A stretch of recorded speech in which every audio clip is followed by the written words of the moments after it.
Chess.com's game review recently got a major update. Here are 4 key notes. At the end of each game review, you will now see a summary of the game from your coach, your performance rating for that game, and a quick grade for you and your opponent in the opening, middle game, and end game. We've added a new classification called miss for when a move fails to take advantage of an opportunity, but it is otherwise a sound move. We've also changed the definition of blunder. Now a move will only be considered a blunder if it loses material or allows a checkmate. Coach will now draw arrows and highlight squares when you hover over or click on the highlighted words in the move explanations. This should make move explanations easier to follow.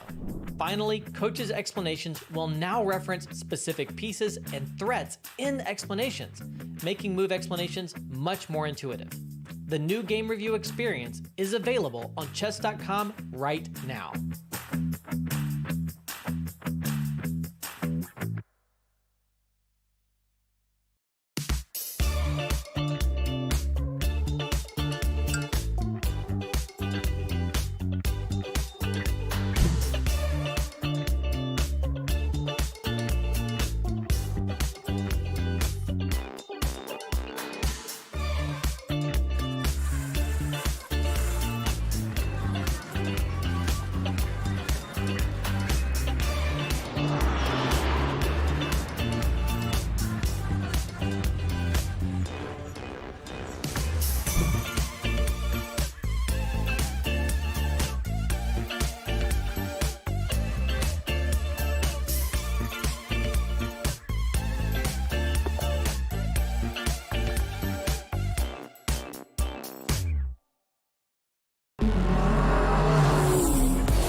Oh my goodness, 98? Whoa. Bishop G5 is mate. No way! He has to give it. Mate! He blew it mate! Chance, rook f7. Oh, whoa, no! No! No!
Norway, land of fjords, majestic mountains, cliffs and waterfalls. In addition to stunning geography, Norway is home to the greatest chess player who has ever lived, Magnus Carlsen. Since 2013, Norway has also hosted one of the strongest chess super tournaments in the world. And it is one for which Magnus has claimed the top prize in the last 4 years. Can anyone stop him? This time, he'll meet one of his toughest challengers ever at his home tournament, with 9 rivals all hungry to beat the best. From Carlsen's fiercest online rival today, in their first classical over-the-board battle in nearly 4 years, Hikaru Nakamura, to the young star Carlsen once handpicked as his most worthy championship opponent, Alireza Firouzja. 2 more young stars are trying to follow in his footsteps, Abdusattorov and Gukesh. 2 Two established stars have already won a super tournament in 2023, Anish Giri and Fabiano Caruana. Two more long-time headliners seek to take their next turn atop a major tournament, Wesley So and Mamedyarov.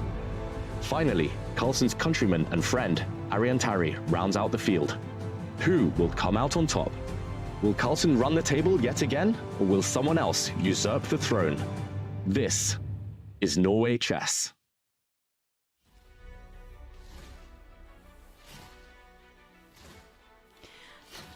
Hello and welcome to day 2 of the exhilarating Norway Chess Tournament. And it's a beautiful day here in Stavanger. And the stage is setting up for another day of fierce competition as the world's best chess players fight it out. Get ready to be captivated by all the action.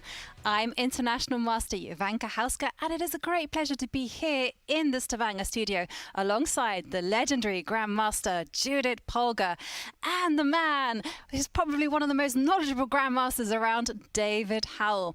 Now, yesterday, Judith, we had a dramatic day when we saw Fabiano Caruana defeat Magnus Carlsen for the first time in 8 years. How will Magnus Carlsen recover from that? Well, this is the question of the day, I believe. But this is not something unusual for Magnus. I think there are plenty of events where he started not so well and then he recovered. But of course he had even a very difficult day on the Blitz day as well.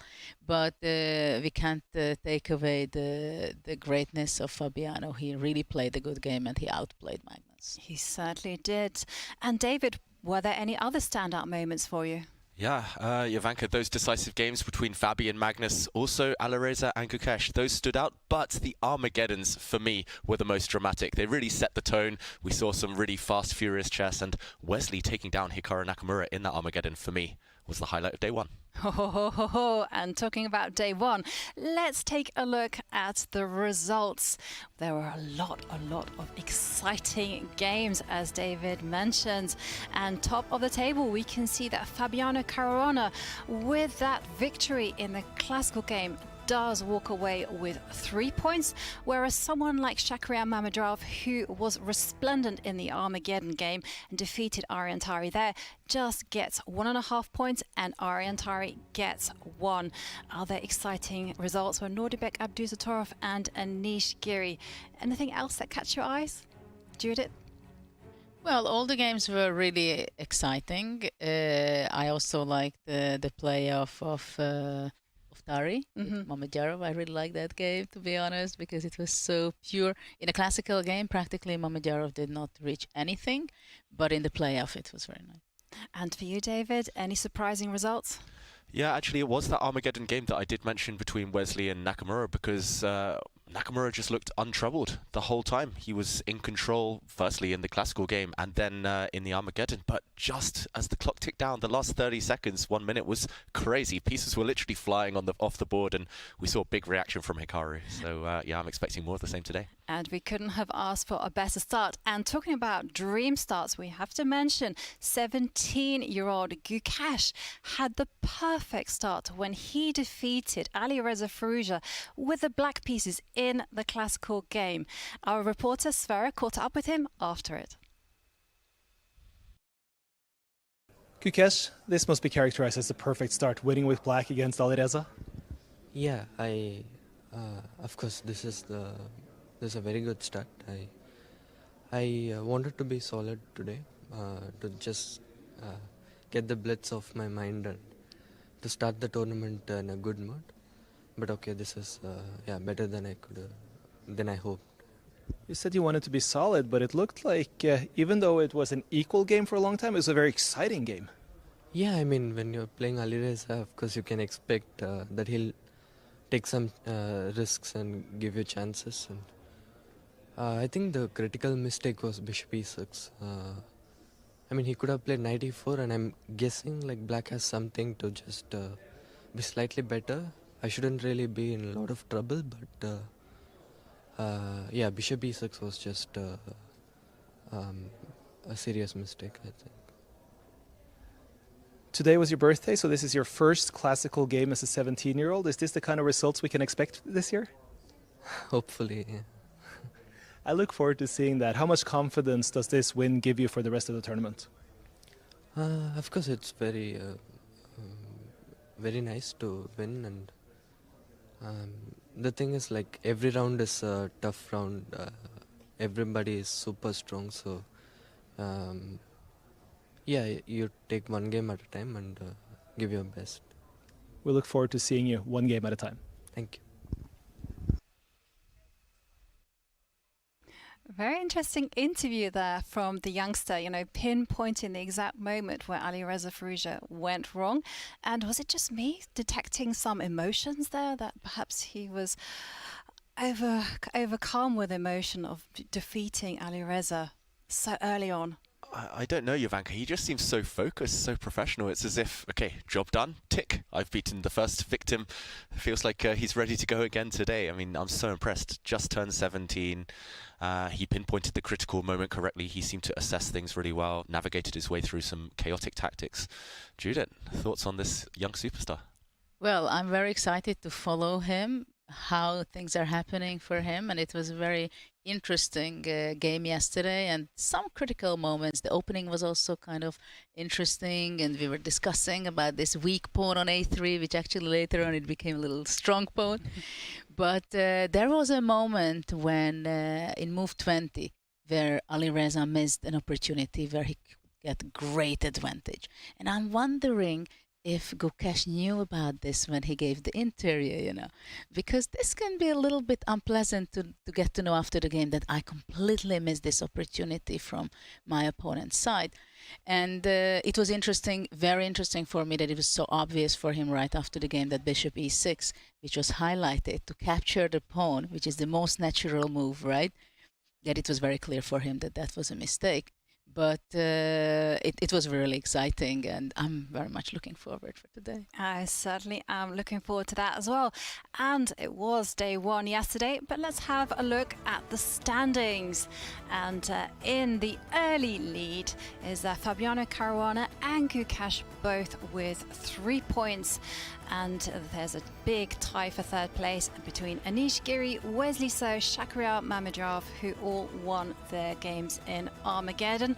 And just take a look at those names, though, at the bottom, yet to score any points. We have Magnus Carlsen, 9th place, and Alireza Firouzja, both number 1 and number 2 in the world. And of course, it is day 2, and we are in for a treat. I'm like a kid in a candy store when I see the players who are playing in Norway Chess. And Judith, what matches catch your eye? Well, it's again a very interesting day. I'm very curious about Gukesh, how he's going to be playing against Hikaru. And I'm also excited very much how Anish Fabiano game will turn out to be this day, because I think Anish played pretty well yesterday. Fabiano had an amazing start. So how it's going to be heating up. And for you, David? Yeah, I'm looking at the top of those matchups. Magnus Carlsen, can he bounce back to horrible days by his own high standards there? He's up against maybe the most solid man in world chess right now, Wesley So. So it's going to be an uphill battle. Magnus really needs to do something different, try something new, and he needs to strike now. Otherwise, the momentum could continue. Yeah, I have to say that Magnus is actually running the gauntlet. You know, he started off yesterday with Fabiano Caruana. Today it's Wesley So. Tomorrow it's Hikaru Nakamura. Oh, no easy pairings here. No easy pairings here. I mean, this is Norway Chess. It's a very unique tournament. Lots of fighting chess, and that's primarily because of the format. We have, I don't think it's ever been done in the world, and take a look at what is in store. It's a 10-player single round robin, and they have 120 minutes for the entire game. It sounds like a lot of time. It actually isn't, because there is no increment until the players reach move 40, in which case they get a 10-second increment per move. And this is where Norway Chess is completely unique, because if the players draw, Armageddon will break the tie. And of course, fighting chess is most certainly encouraged, so no draw offers allowed before move 30. What do you guys think of this format? Well, I believe it's very challenging for the players. Yesterday also Fabi said it, that the time is very tricky in this tournament, and we are going to see a lot of issues around that. Because yeah, it seems like 120 minutes, it's a great number of minutes for the whole game. But when it comes to the point where you have only minutes left in move 38, let's say, then you start thinking, oh my God, maybe this game will be 102 moves and I have very little time to finish that. Yeah, I love it. To be honest, we really see the players being pushed to their limits. We saw yesterday Farouja with, 20 seconds to make 10 moves, just pushing them to their physical capabilities and taking them out of their comfort zone. Usually at top level chess, we see the players given a generous extra hour, maybe after move 40. They can take their time, but here it's just fast, non-stop action, and the players struggling to adapt. It's led to really exciting chess so far. And certainly there we can see the players are getting ready to battle it out on the chessboard. We already have one player who's going to get seated. He is Alireza, starting with 2 whites in a row. He will be facing off against Shakhriyar Mamedyarov, and here it's going to be a very interesting game because both players are renowned for their creativity and their stylish flair when they play chess. Yeah, and we shouldn't forget that Farouja, he did extremely well in the Blitz tournament before the event. He was able to pick his number. He picked number 1 in the seedings, meaning he starts this event with 2 whites. Yesterday, losing with white against Gukesh. A bit of a shock to him, bit of a wake-up call perhaps, and now again with the white pieces against Mamedyarov. It's not going to bode well if Farouja isn't able to win that one. It's Clash of Styles, fire versus fire, who will prevail. And then we see also Anish Giri getting ready to face off against Fabiano Caruana. Now, both Anish Giri and Fabiano Caruana are known for their opening preparation. What kind of strategy do you think both these players will be employing? Because it's very difficult to outbook your opponent when they are well known for that particular skill. Well, I think it's very interesting how the players are preparing these days, because I think they have several repertoires for different time control games, for example, and also we shouldn't forget that I think already now, before starting this game, they are also mentally prepared to play an Armageddon game afterwards. So it's a preparation immediately for 2 games in your mind, and of course it's a very high level of preparation for both players, especially Fabiano. He played World Championship matches also, so of course you have a very different level of preparation. Anish is still not there that he ever played a World Championship match, but his preparation, you can see that it's on the very highest level. And what do you think? There we see Wesley against Magnus Carlsen, and according to my stats, Wesley has only beaten Magnus once in a classical game.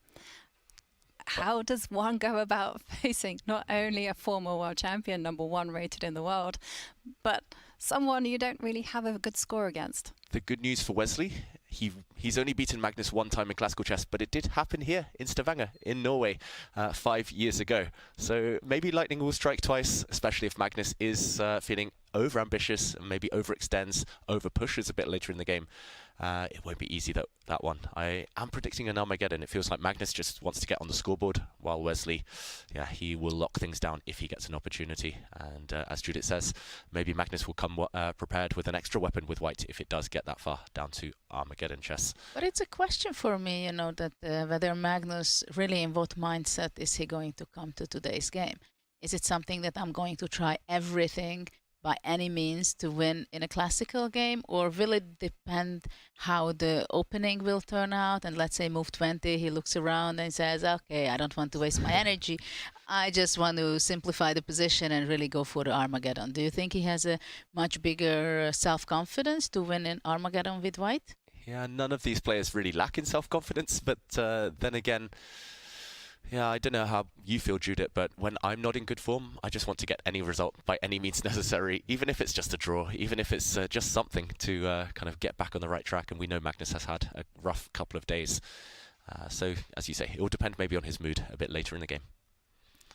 And there we can see Magnus Carlsen getting ready with the white pieces against Wesley So.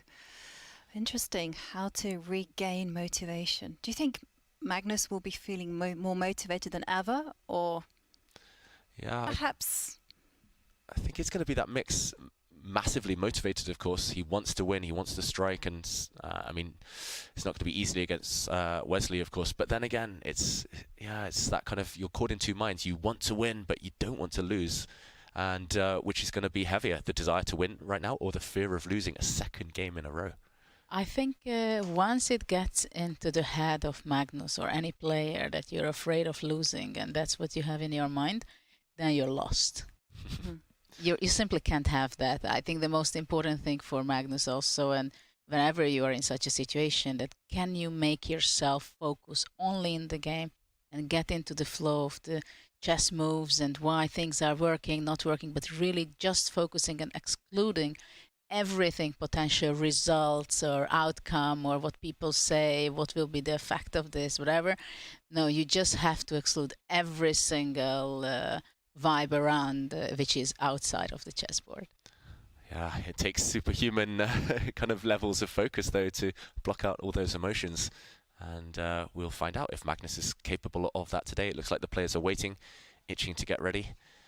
The clocks will be started in a moment by the ceremonial first move. And it's interesting that these moments, it can be pretty stressful for the players, I must say, because of course all players had their preparations. They were preparing probably for an hour or two, even some players maybe more, the day before also, right? And then here you're really few minutes away from the moment where you're really going to be seeing if you prepared on the moves which is going to be played on the board, or you have to recall something which Fabi said yesterday, right? That he was watching this or looking this line of French years ago, so he had to remember some things. It's kind of stressful moments.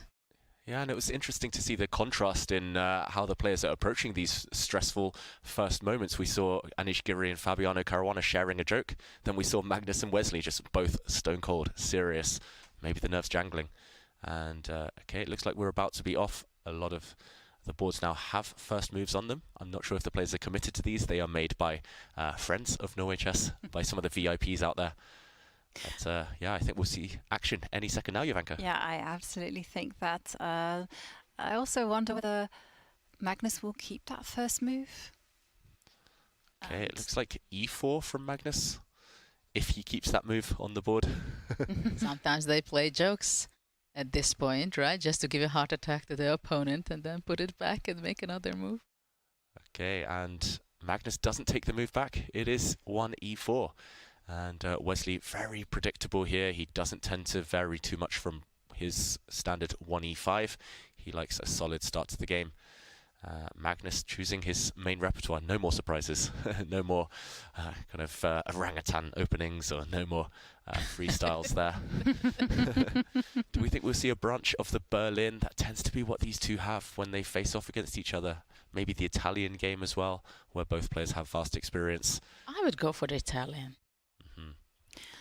It's interesting though, because Wesley, of course, knows a lot about the Italian, and in fact he did a chessable course where he recommended playing the Italian. But how to outfox your opponent, especially at this level, you always feel like it's a case of small margins. And well, Wesley pausing, is he going to surprise us by playing a Petrov? No, of course not. There we go, knight c6 on the board. Just took him a while to write down the move, and yeah, Magnus tends to avoid the Italian against Wesley, going for the Spanish instead, the Roy Lopez, and it is the Berlin defense. E3. The Berlin wall. Yeah, we don't want to see an endgame. You called it, Judith. D3 on the board. Neither Magnus. Yeah, so d3 is a sign of ambition from the white side, usually not allowing any early piece trades, and the line with bishop takes c6 on the board. So this one will become very strategic. White has a slightly more sound pawn structure, found nice foundations there to his position, but black does have the bishop pair, black as well, very solid later in the game. But there will be a variety of plans for each side to choose from. White can even decide which side to castle, black can decide which side to castle. We await the players' plans. Judith, much experience in this type of No, setup? actually, to be honest, it is kind of a position that I was never too familiar with, because I didn't play it with either colors. And somehow I always like to play more open, more energetic, more concrete lines, like open Sicilian, but even in the Rai Lopez. Somehow this is why I was kind of stuck a little bit, whether to enter against the Berlin into the end game and then look for something there, or to play also, I tried out d3, but I was not playing it with the bishop c6 idea. I somehow like to keep my white square bishop quite a lot. And generally Spanish for me is something that I don't give up my bishop pair. Yeah. And okay, so this one looks like it's going to be a quiet game, maneuvering, both players very much into their opening preparation. Shall we take a look at the bird's eye view and have a look at what other openings the players have been playing? And the one that immediately catches my eye is the game between Alireza Firouzja and Shakhriyar Mamedyarov, because these two are such aggressive players. And they have a tendency to go for the other's king quite early on. What do you think? Can we dive in? Wow, let's dive into that game, Ivanka, and already a extremely ambitious line, extremely ambitious opening play from both sides. We know that Alireza wants to attack with white. He's switched away from his customary 1e4, and this is the position. It's a line of the Queen's Gambit accepted, very trendy line that's happened a lot recently. But let's do a quick recap from move 1. We're just at move 6 here. The game started with 1d4. Black replied d5, and the Queen's Gambit was gratefully accepted by Mamedyarov. And after e4, e5, knight f3, a bishop check. The very trendy modern move, knight to c3. In the past, this check used to be blocked in different ways. And now knight to f6, a gambit line. Giving back the pawn. Level material now, but black strikes with b5, and this is just crazy. I've looked at this a bit myself, and then I gave up on it as black. Just there is a threat against this white pawn due to a pin on the white king. Black is very quick to castle, but then again, white has a beautiful pawn center that has just been supported by Alireza's last move, f3, wow, keeping the center intact. Judith. Well, it's very interesting, this f3, because I've never seen something like this before. Well, last move b5 was very important for black to protect this pawn on c4, at the same time also stop queen a4 possibility checks. And but it's very much like Mamedyarov having after what, move 7 or something. It's so typical that it's already complicated. There are endless of opportunities for both. At first, I would think that after f3, white is going to be playing black castle now to play bishop e3. Maybe even long castle, or leave it in the middle of the board, the white king. I can easily imagine that g4 will shown up on the board after some developing move. And this game is not going to be boring. This I can guarantee. I think and this will give a lot of fun. I think so, and that's the name of the game, right? But just also looking at the opening database, I can see this position has been reached just 3 times. So it's a little bit murky territory for Mamedyarov. There, in 2 games, white actually played a4, destabilizing the queen side. And then in the last game, white did play bishop e3, your suggestion. Yeah, and how strong were those players playing the games, Ivanka? Were these heavyweight grandmasters as well? To me, it looks like the line that you don't try at home. You only go here if you've studied hundreds of hours deep theory in this position with an engine. Yeah, actually, quite. It's been a favorite. I say favorite, just that's a very generous word, of Jan Krzysztof Duda. He's played it twice in 2023. First time he beat Maxime Vachier-Lagrave, and then the second time he drew against Anish Giri. Yeah. So some pedigree. Some pedigree. It's basically a who's who of world chess playing this position. It is also a big question whether it was a blitz or rapid or classical game, because you can have a different taste for different time controls, what kind of openings you play, right? Actually, it was played just now in the Superbet Poland. Okay. So it was a rapid or blitz game. Yeah, I remember actually watching that one, and yeah, it led to some chaotic positions, as you can kind of predict from this imbalanced pawn structure so early in the game. And okay, no a4, no bishop e3. First, Alireza just pushes his pawn 1 square, kicking back black's bishop to a5. Black, of course, doesn't want to part with this bishop. He doesn't want to break the pin. This can be an important move to include a3, bishop a5. Because now once white goes bishop g5, for example, there is going to be possibly an unpleasant pin. But we see a4, so there's a completely other idea behind a3 for Alireza. And going off from the board, so he seems like he has his home preparation there. Yeah, and I think there's a couple of points behind this inclusion. Let's just jump in and show a couple of variations. It's about to get crazy, this position. White has just played a4, and the whole idea behind tricking the black bishop to a5 is that black can no longer play b4 himself, because knight takes c4 would now hit... okay, the evaluation bar drops. Knight a4 would now hit this bishop, and at least this is one concept. Either now or on the next moves, the bishop's undefended. And I guess the benefit for black, however, is that you are now capable potentially of playing the move a6, because this a file has been blocked. So it's kind of pros and cons. After a takes b5, a takes b5 here, you are no longer winning this black rook on a8.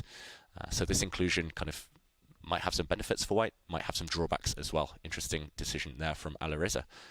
This being the current position. I'm assuming he's going to try and back up his pawn chain either with a6 or c6, because if the black pawns fall, then black's position will be pretty much busted long term. Oof. I wonder whether this bishop on a5, how it will be playing in the later part of the game, to be honest. Because somehow it belongs to that a3, f8 diagonal somehow, to be in b4, then you go back bishop d6 or bishop e7, right? Or supporting possibility of playing c5, so somehow it does not belong to a5 to me. Yeah, just a weird position in general, right? Very weird. Very weird.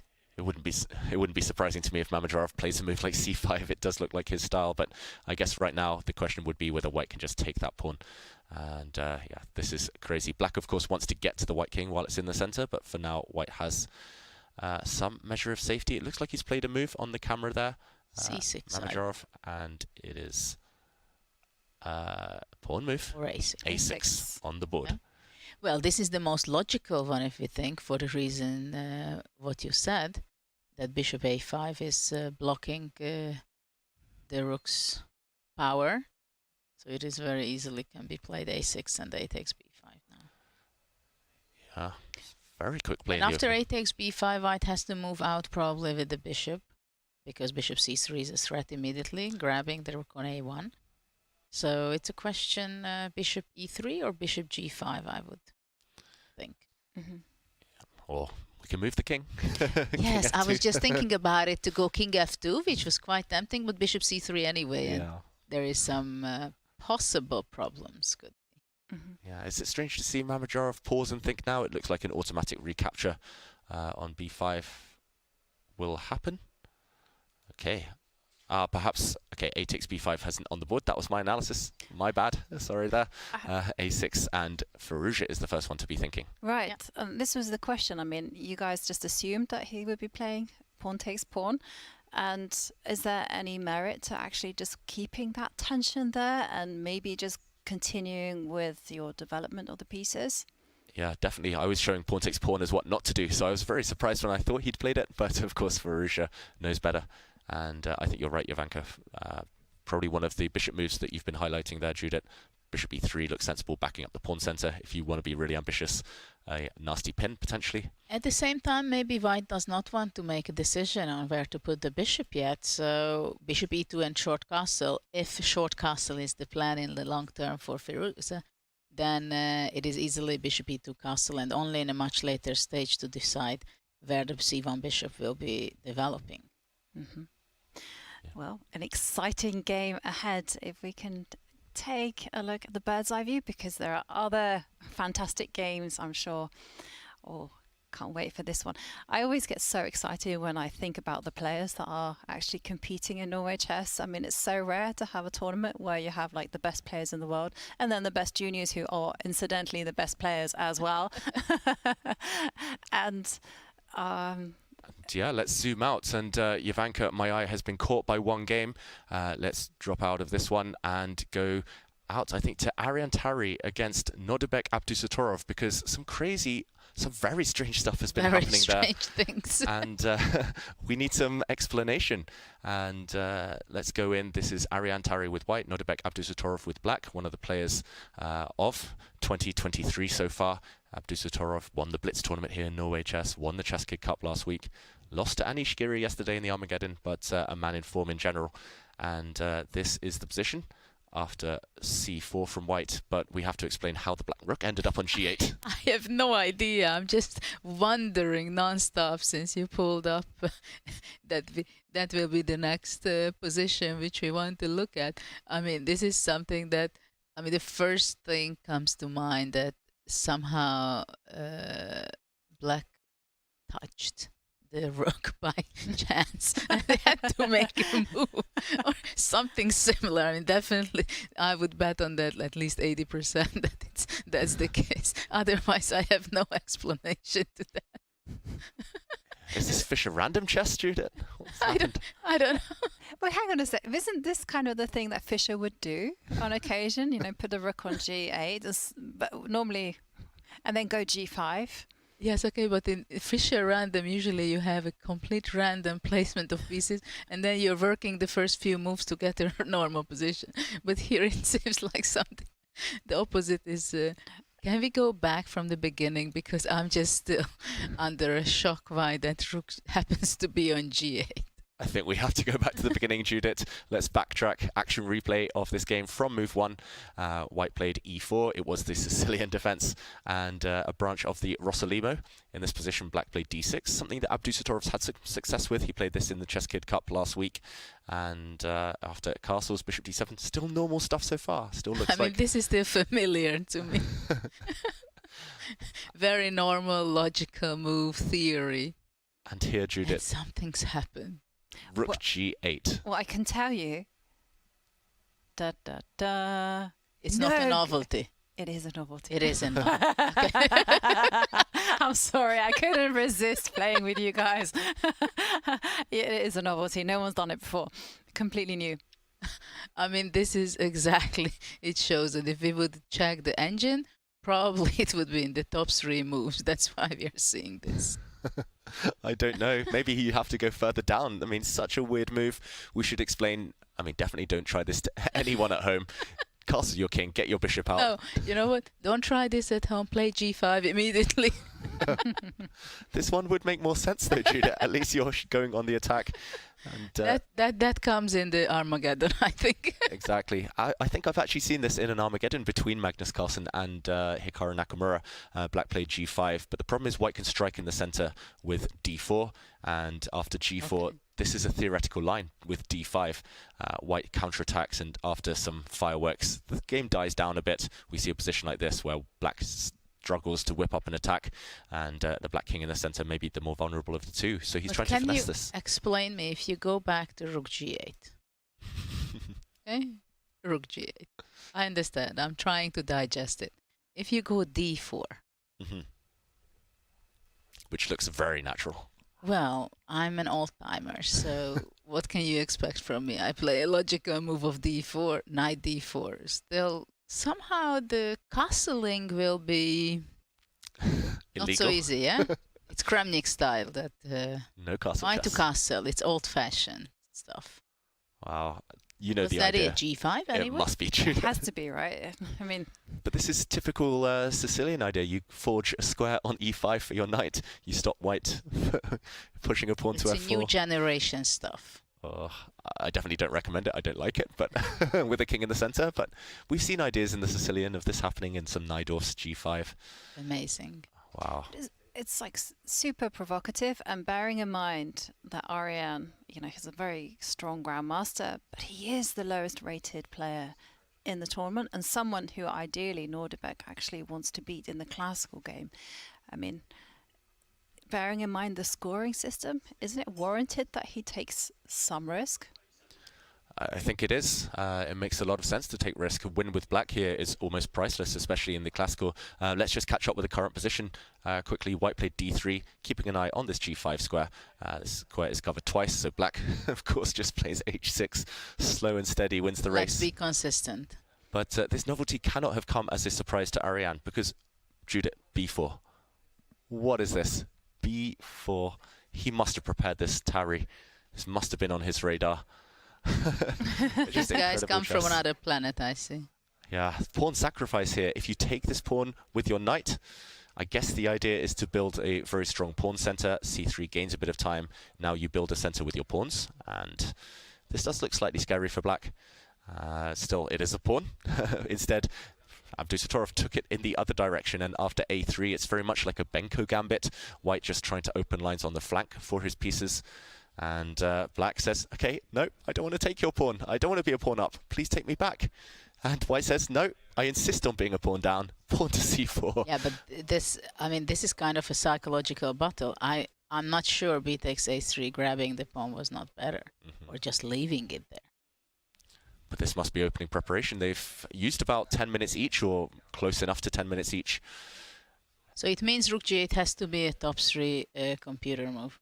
It must be. Engine. That's the only reason why you just flash out b4. I've been playing this opening for years with white, Judah. I've never once bothered to check with the computer. Hang on, wait 1 second. Okay, I'm going to put it there on the computer, and I'm going to see. I am going to see. Is it a top engine move? Let's have a look. Let's have a look. I would be shocked now if g5 doesn't happen. It just feels like you've kind of committed. You have massive commitment issues if you play rook g8 and then don't play g5, essentially. And you play h6. And you play h6, wasting all the time in the world. No, but this b4 idea is definitely a computer suggestion. It has been seen before. But black was the first to kind of launch the novelty. But you're right. Both of you are right. Rook g8, top move of the computer. No question about it. Wow. Wow. Amazing stuff.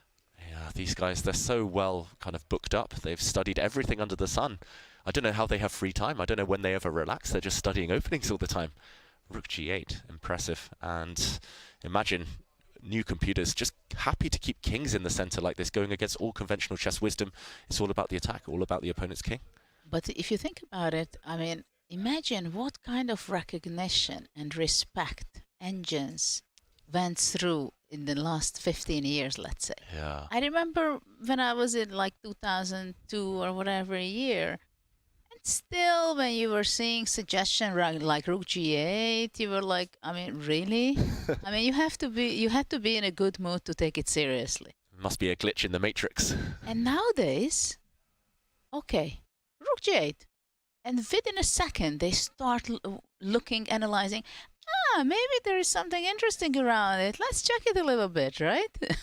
And of course, the next move is b4. What else to analyze? There is nothing to analyze other than that, right? So chess really became and went in a very different way of playing it. It's simply the player's mind go on a very different roads. Yeah, I miss the days of Fritz 3 when you didn't need to trust it. Stockfish 15 has ruined everything. Well, this is certainly a quirky game, and we look forward to catching up with that later. But let's have a look at Hikaru's game, because he is facing off with the black pieces against Gukesh, our youngest participant, who got off to such a perfect start yesterday. And Gukesh is a very tactical player. I can't really love to see these type of battles when you have the new young challengers taking on the old guard.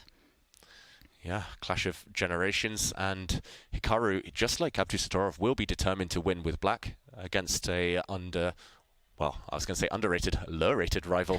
Gukesh definitely not underrated here. And Hikaru is playing his second black game, right? Yeah. So after this, he's gonna be okay with colors. Yeah. And starting with black here, it's another Queen's Gambit accepted by transposition this time. And it's early days here, still a very tense position. And maybe we do what we always do, just go back to the beginning and see how we got to this position. So let's backtrack. Here we started the game with d4, d5, a Queen's Pawn opening. The Queen's Gambit was declined temporarily by Nakamura, playing a very kind of solid opening setup. Every time a player is happy with a solid position now, they seem to go for this Tarash type of setup. White played e3, keeping the tension. Very ambitious from white as well. And after a few knight moves, a3, black took on c4. So this is the transposition to the Queen's Gambit accepted. Black is arguing that the white knight might not be so well placed on c3 necessarily. White has also spent a tempo on a3, which you wouldn't normally see in that opening. And after a few more moves, we saw black extend on the queen side and white develop. But this is a bit strange to me, Judith. White played rook e1. And Because I was wondering that I'm not playing this with, or even I never played it with either color. Maybe with blue. No, I think I didn't play it. But queen e2 somehow seems more logical at first, right? Rook e1 is... Yeah. I guess there's some pressure on this pawn. Right, I've always played it with queen e2 and then rook d1. Yeah, so the big question is, Gukesh here, if he'd played queen e2, maybe black can grab a pawn. Yeah. Maybe black could cash in on the d4 square. You can take 3 times here as black and you're a pawn up. White has compensation though, you've got to think. With the black king in the center, it feels like there might be some tactics. The rook slide indirectly hitting the queen, and some tactics with taking on b5, but maybe Gukesh just didn't want to enter these waters. Well, and probably it's all theory and queen g4 or... Yeah. Queen g4, bishop b5. Oof. But... Just to show this on the board. Take it. The bar tells it all. Yes, it does. I mean, it's just begging to be played, right? Yeah.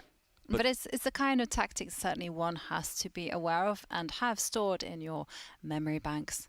Yeah, what he did in the game, though, feels a bit clumsy, Gukesh. Maybe he needed to do this. Maybe it's still preparation. He's only spent about 7 minutes on the clock. Here, in this position, he played rook e1, queen c7.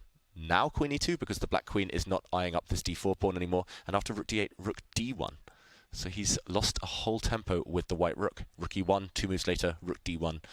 It's not what you want. It's very tense. Somehow it doesn't seem to be that right, but this is also not going to be a boring game, that's for sure. Yeah, and you get the impression it's a waiting game now. Nakamura would love to move his bishop and get castled, but as soon as he moves his bishop, white will take on c5. The bishop will have to move again, and the tempi have balanced out. Black's lost a then move. it's a very nice position for white, right? Playing b4 and then bishop b2, rook c1, and everything is set for a great attack from the long diagonal for the bishop. And d3 bishop, very powerful. Yeah. And we have to remind ourselves that yesterday, Hikaru came off an Armageddon loss, one of the craziest Armageddon losses I've actually seen in a long time. Pieces flying. And now he's facing Gukesh, who, of course, won against Farouja in the classical game. And today, the press caught up with him. And let's hear what Hikaru had to say about this game. Hikaru, do you think it's easier or more difficult to play a Gukesh that came off a good win yesterday? I don't think it really matters. Perhaps we'll be more confident, more aggressive after winning the first game. But I think in general, most of us at this level, we're pretty well prepared. So don't expect to be too surprising. But again, it should be an interesting game. Even though Armageddon points aren't too big, does it still leave a sour taste in your mouth to have lost that game yesterday? Not really. I mean, I think that when you look at the amount of times you play against these players over and over again, sometimes you win some, sometimes you lose some. And considering that in the Chess Champions Tour, I won every tiebreaker against Wesley, and probably I shouldn't have. I mean, he has to win one sooner or later. And also for him, I think it's more important that he wins the one here because it matters for qualifying for the candidates. So it all evens out. And maybe if I lose a few more Armageddons, then I'll feel worse about it. But right now, it's not that big of a deal. Look forward to the matchup today. Thank you. And Hikaru there being very pragmatic about what happened yesterday in that Armageddon. He's kind of almost saying that it was a karma. You know, he's gotten away with a few bad games against Wesley. You know, it's about time Wesley got his own victory. Yeah. But I believe that he thinks this way, you know. I think he has an incredible good balance in his mindset also, that he gives everything in, but whatever happens, happens, and moves on to the next one. Mm-hmm. Yeah, it's a really healthy approach, right? And I know that's something that I struggled with when I was younger. I know that a lot of young players, they kind of struggle to recover from losses, or at least until this current generation. And Nakamura is showing that, yeah, he can bounce back, and he's very much in the moment. He's focused on today. No point looking to the past. It was only half a point in the end. Difference between winning and losing in the Armageddon, and Wesley's a strong player nonetheless. So, yeah, I think that's going to help him kind of post a good tournament performance, just if he can maintain that kind of calm exterior. He was looking really positive, Hikaru. It's nice to see. And, okay, a couple of moves. He has traded on d4 in the center and bishop e7, getting ready to castle. Yeah, Nakamura. Actually, I thought maybe before the tournament he'd be one of the favourites. Magnus, of course, one of the favourites, and day one has changed everything. I would say the opening blitz really set the tone, because I think in one of his streams Hikaru was saying, you know, I'm not probably not going to play Magnus Carlsen very early on in the tournament because, we'll both finish in the top half in the opening blitz, and then, we'll meet each other towards the end. And then we had a situation where Hikaru finished 6th and Magnus finished 7th. Yeah, now they play each other tomorrow. Yeah, no easy games in this tournament. And Nakamura's away from the board, showing really kind of positive body language. Until this last pawn capture, I was having a bit of deja vu, and I was thinking, where have I seen this before? And then I thought, okay, Hikaru had this exact opening against Ding in the final game of the candidates, when Ding beat Nakamura to overtake him, finish second, and later qualify for the World Championship match. So up until this change in pawn structure. Game. Yeah, you remember it, Judith, really well. I remember very well. I was commentating it myself too. That was quite a game by Ding. Yeah, that one, the queens came off, but it was a symmetrical pawn structure, and he outplayed Nakamura later in the game. What do you think about this position? I mean, it seems like great for black. Great development. Yeah, putting pressure on d4 in lots of positions. B4 coming sometimes. For the moment, I just want to castle control over the d5 square. D8 rook is greatly placed. Knight on c6, attacking on d4. b7 bishop is already there. I mean, usually an isolated pawn, your 3 tempi is back compared to this one. I know one of the tempi disappeared, Judith. Disappeared with this white rook. You're right. If you get one more move, I think Nakamura will be loving life. But how does Gukesh strike in the meantime? One move before black castles. Yeah, it's difficult to suggest any aggressive move other than just developing your pieces. And say, like, you just do the normal stuff, develop the dark square bishop, line the rook onto c1. I mean, it looks like a great IQP, as we say, but is it anything more than just kind of like maintaining the balance? Is black actually better? It's too early to say, I guess, whether black's better, but black's happy, at least. And that's the first step when you're black in any opening. The first step is to equalize and only later try to kind of claim an advantage, outplay the opponent. And here there's sufficient imbalances. If white doesn't get an attack, maybe using those moves that you suggested, Jovanka, then long-term big weakness. We mentioned it yesterday in the game between Abdusattorov and Giri. Giri had the upper hand for most of their classical battle because white had this isolated pawn and wasn't able to generate any direct attack. So yeah, it does look like an opening success for Hikaru Nakamura, and slightly strange because it feels like Gukesh must have prepared this position, or must have prepared this line with kind of that strange rook dance on e1 and d1, but yet to make anything of it. Before we move on, Judith, you mentioned the candidates you commentated there. I just want to thank you. I owe you a debt because I joined a few days commentary there, and I was so inspired by commentating with you and the attacking ideas that in the Olympiad, I was feeling so rusty, but I decided, okay, let's just attack everyone, and helped me get that gold medal. I'm very happy if I gave some inspiration on attacking.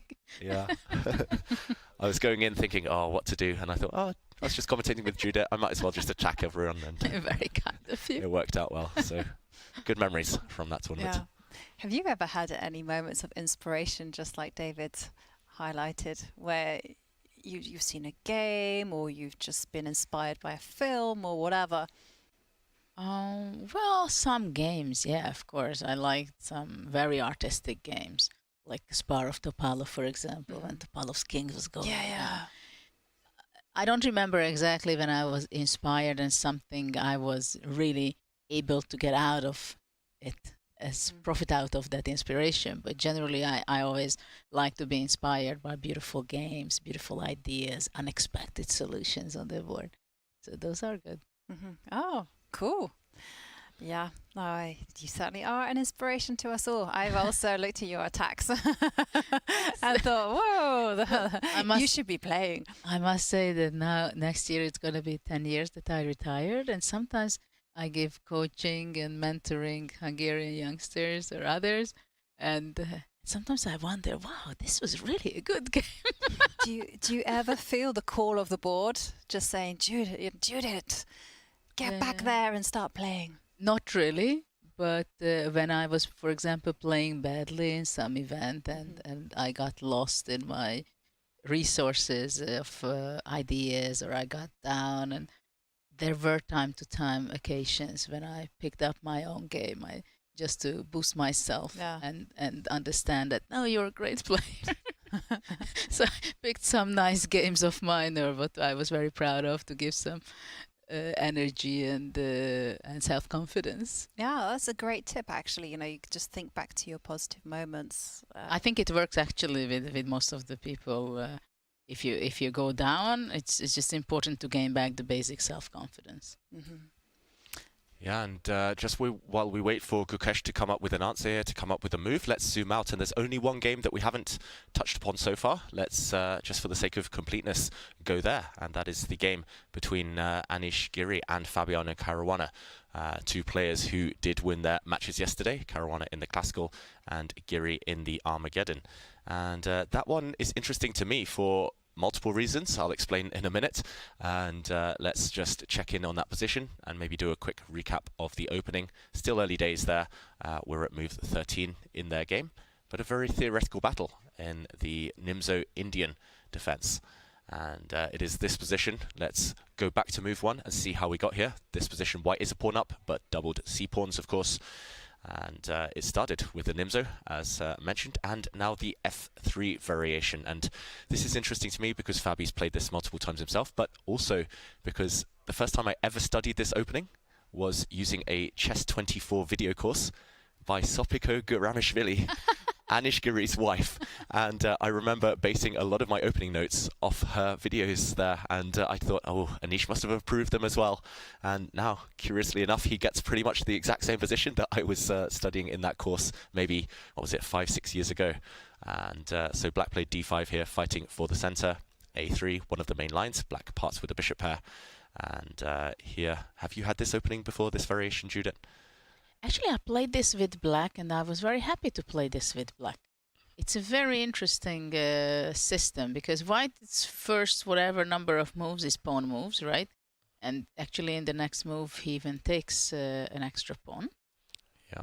And it was, I always found it very interesting, but I was kind of happy to play it with black, because the double pawn on the c5, c3 and c5 is like... it's there, and you cannot really take on c3, because then you regret it, because the diagonals open up so much, queen d2, bishop b2, and that's definitely something that you prefer to play it from the white side. So black does not take on c3 at all, but goes back with the knight to e7. Yeah. And later on, black is just having a good compensation with having this weird pawn structure for white, with the bishop pair. I mean, okay, you have a bishop pair, but what is this bishop on e3 doing so much, right? Or bishop on b5. It's not clear how you can take a real power out of your bishop pair. And later on, black, in some way or another, plans to play b6, knight d7, b6 or something. Black tries to exchange the white square bishop, and many times one of the black knight gets to c4 or something, controls very important white squares, and then there is a great compensation for black. So this is the question, whether black can really get out with his pieces and simplify it with b6. Yeah, totally agree. And here, I guess there's two different ways of approaching it. Either you kind of go directly for this pawn, maybe with a move like knight d7, maybe knight a5, or another idea I remember looking at in this type of position was to play e5, just to try to dominate this white knight on e2. But this comes with pros and cons. But you know that there is a line somewhere that you play e5 and you think you stop knight d4, and then you get knight d4 in the next move. I'm not sure it's exactly here, but I know that there is a position like this, that e5, you stop knight d4 and Have a look at the evaluation bar. The evaluation bar is kind of going, yeah, why not? Exactly. Why not? It's not hating it. Yeah, and just to show, look how powerful these pawns are. I think was it Anand who came up with this idea? I don't remember, but I remember that it's so frustrating if you play it with black and you think you stop your opponent from something, and then they just put your knight. Suddenly, white's pawn structure is the most beautiful thing you'll ever see. It was in ruins a moment ago at the cost of a knight. You've got the best pawns in the world, and you could well just steamroller the opponent. Yeah, what a difference of pawn structure now and the move before, right? Yeah, so maybe Fabi was just too afraid of this. He hasn't chosen e5. Instead, he's played knight But what a5. you said, knight a5, I like it very much, and many times it's actually the best move. And after that, bishop d7, trying to get rid of the white square bishop, really focusing later for the c4 or d3 square.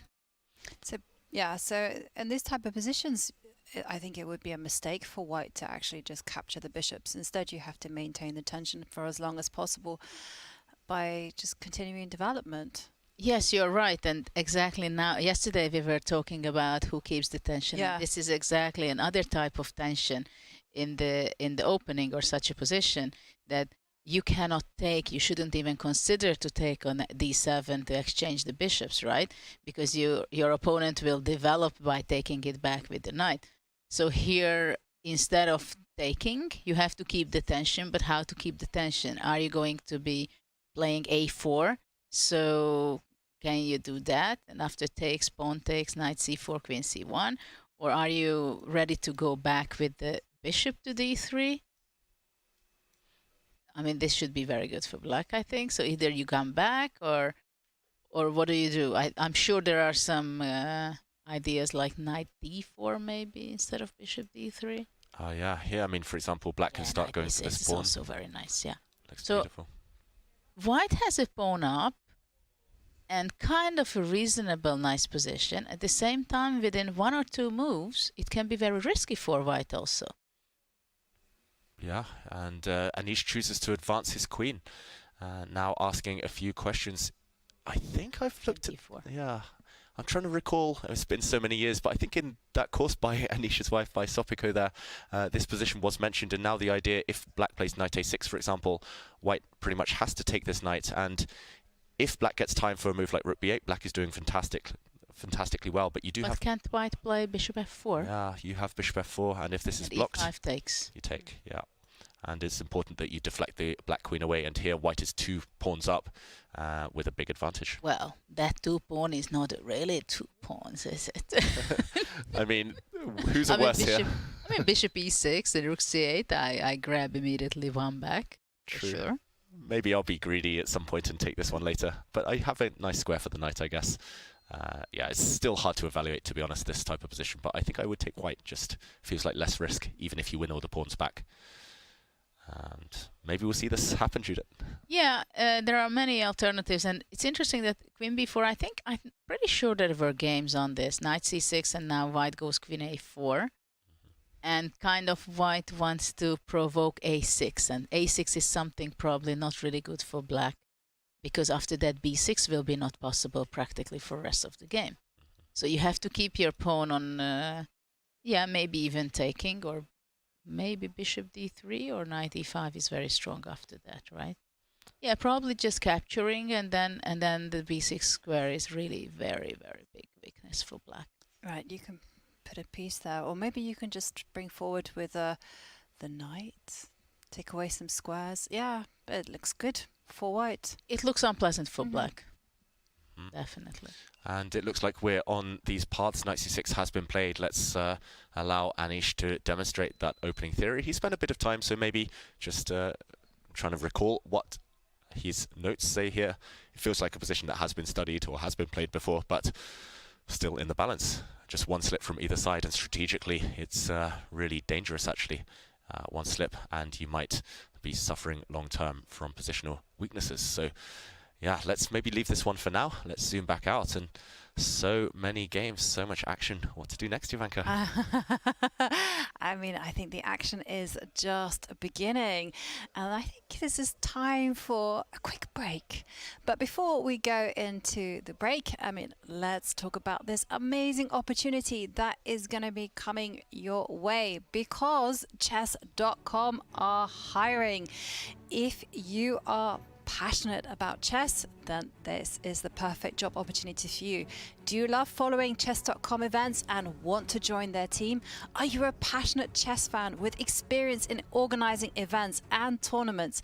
You might be exactly who we're looking for to come on board as an events coordinator. Use !apply in chat or go to go.chess.com/events_coordinator_apply to submit your application application now. And, well, that's an incredible opportunity to join the Chess.com family. And it's time for a quick break, but don't go too far because we will be back with some more of the thrilling action. Don't go away. See you soon.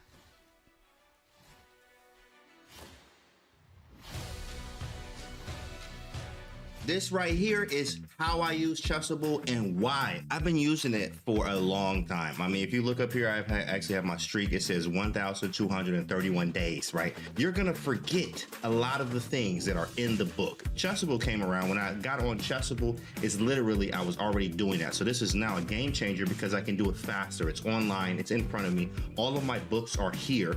There's gonna be folders now so I can categorize by white, black, and tactics in game. But I literally have everything in one area. As you see, I'm scrolling here. This is what I like to. So they're like, how many Chessable books you got? I'm like, all of them. How I use Chessable is actually, I do a lot for the opening training. I do tactics on here. I do calculation. I do in-game. I do everything but the database. All my training on here all the time. Chessable is the wave. This is why I like to use Chessable. It's actually helped me. I remember even online, I was only like capping out at 2350, almost 2400 in Blitz and Bullet. My chess comm is 26 with a high of 2774 in Bullet. And I blame all of this, like success, really, it's just working on Chessable. Just being honest with you.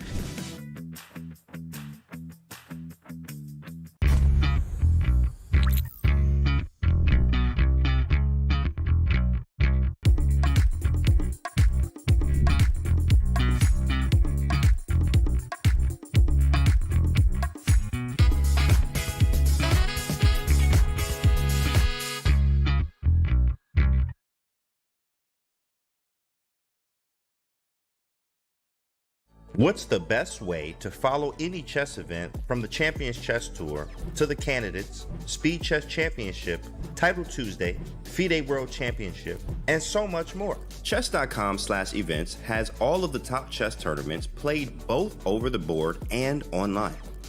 Analyze and review games from the world's greatest players with live commentary, cloud analysis, opening explorer, and table bases. Find all the key event information, including schedules, prizes, results, news reports, player bios, tie breaks, and more. Even compete by voting for your predicted results. Explore chess.com/events today on web or with our iOS and Android apps and experience chess like never before. Welcome to Check with Mates, the only podcast by chess pieces for chess pieces. I'm a rook, and I'm a pawn. Let me ask you this. You ever feel like you're undervalued? Absolutely. Everyone's like, oh, pawns, they can only move one square. They can't go backwards. Maybe we don't want to go backwards, you know? Maybe we're focused on the future. Yeah, I feel that. Sometimes I wonder why we're even protecting a king. He wasn't elected through a democratic process. Maybe I want to be king. Dude, I think about that every day. Yeah. Okay, real quick, shout out to our sponsor, HelloFresh. I don't use them because I'm a chess piece, but I'm sure they're great.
And we are back after that short break, and all that chess excitement is awaiting us. And there we can see the players in deep focus and the players pacing. Some of them are away from the board. It's all very thrilling stuff.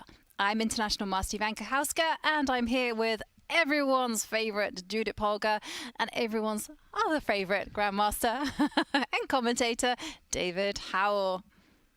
Yeah, it's good to be back, and the players, they're deep in thought. It's that phase of the game, Judith, where, you know, they finally slowed down after the opening, finally coming to terms, getting to grips with the positions. Well, basically now is the moment when you have to deal with the position you got. Whether you like it or not, you either want to recover from that or you're ready to fight it out the way it is and you're happy and content with that position. Because I think it probably depends and varies on the different players who can be happy with their position or what was a surprise for them. Okay, well, on that subject, should we go through the bird's eye view and guess who's happy and who is unhappy? And by that, basically, I just mean who got the kind of position that they want, you know, it's in accordance with their style. Yeah, I think in the first game we see there on the left, we see Magnus Carlsen with white against Wesley So. I think neither player's really happy. It's a bit of a maneuvering game, but at the same time, they might be happy later on if they are the one initiating the action. I believe that Magnus must be happy. Basically, things went the way he decided to go, right? Mm-hmm. He was expecting e5. He decided to go d3, bishop c6. I think he's happy. And he can grind away, chip away at Wesley. 100-move grind. Exactly. He's in his element. Maybe I'm biased. I just wouldn't be wanting to sit there I against think Wesley. actually probably Wesley is also happy. I mean, this is his repertoire. He's playing that. So we found two happy guys. Yeah, that's true. Okay. And what about, in the board next to them, Arian, Tari, Nordovek, Abdusattorov? Well, I think if Abdusattorov plays rook g8, h6, g5, he must be happy. And what about, let's put ourselves in Arian's shoes. You know, you're facing a very talented teenager, and he comes at you with this, which you happen to have an idea against. Happy? If it were me personally, I would be unhappy because black is the one attacking me, or the white king might get checkmated. Oh, I wouldn't be happy at all. But I know Arian a bit, and his style, he actually thrives in dynamic positions. He doesn't get them as often as he likes because often people try to shut him down, kind of when he's playing open tournaments, for example. But a different challenge against these bigger guys, and he'll be relishing that challenge. Oh, okay. So, okay, let's move along to the middle where we see 17-year-old Gukesh. It's so difficult to believe he's just 17. He's such a wise head. Against Hikaru Nakamura. I'm not sure Gukesh is so happy. Yeah, I'm not sure either. I think probably he's happy because he's just a young kid who plays incredibly well, amazing, and started 1 out of 1. But at this opening, I'm not so sure he could not imagine to get something better than this. Mm-hmm. Yeah. I think Hikaru is happy. I think Hikaru, he looked happy in the interview, so I'm going to say Hikaru's the But that was before the game. True. Nothing's gone too wrong so far, so let's assume that Hikaru is happy. Before the break, we talked about Anish Giri and Fabiano Caruana. I think they're equally happy in that one. Equally unhappy. I think Fabi is very happy. Well, he's not there. So wherever he is, he's got a smile on his face. Happily walking around. Yeah, and the final game that we do see on the right there, Alireza Firouzja against Shakhriyar Mamedyarov. Crazy game. Who's the happier of the two? Well, Mamedyarov just feels very comfortable with it's a home court when it's messy. I think Firouzja is also kind of must be happy with the healthy position. Mm-hmm.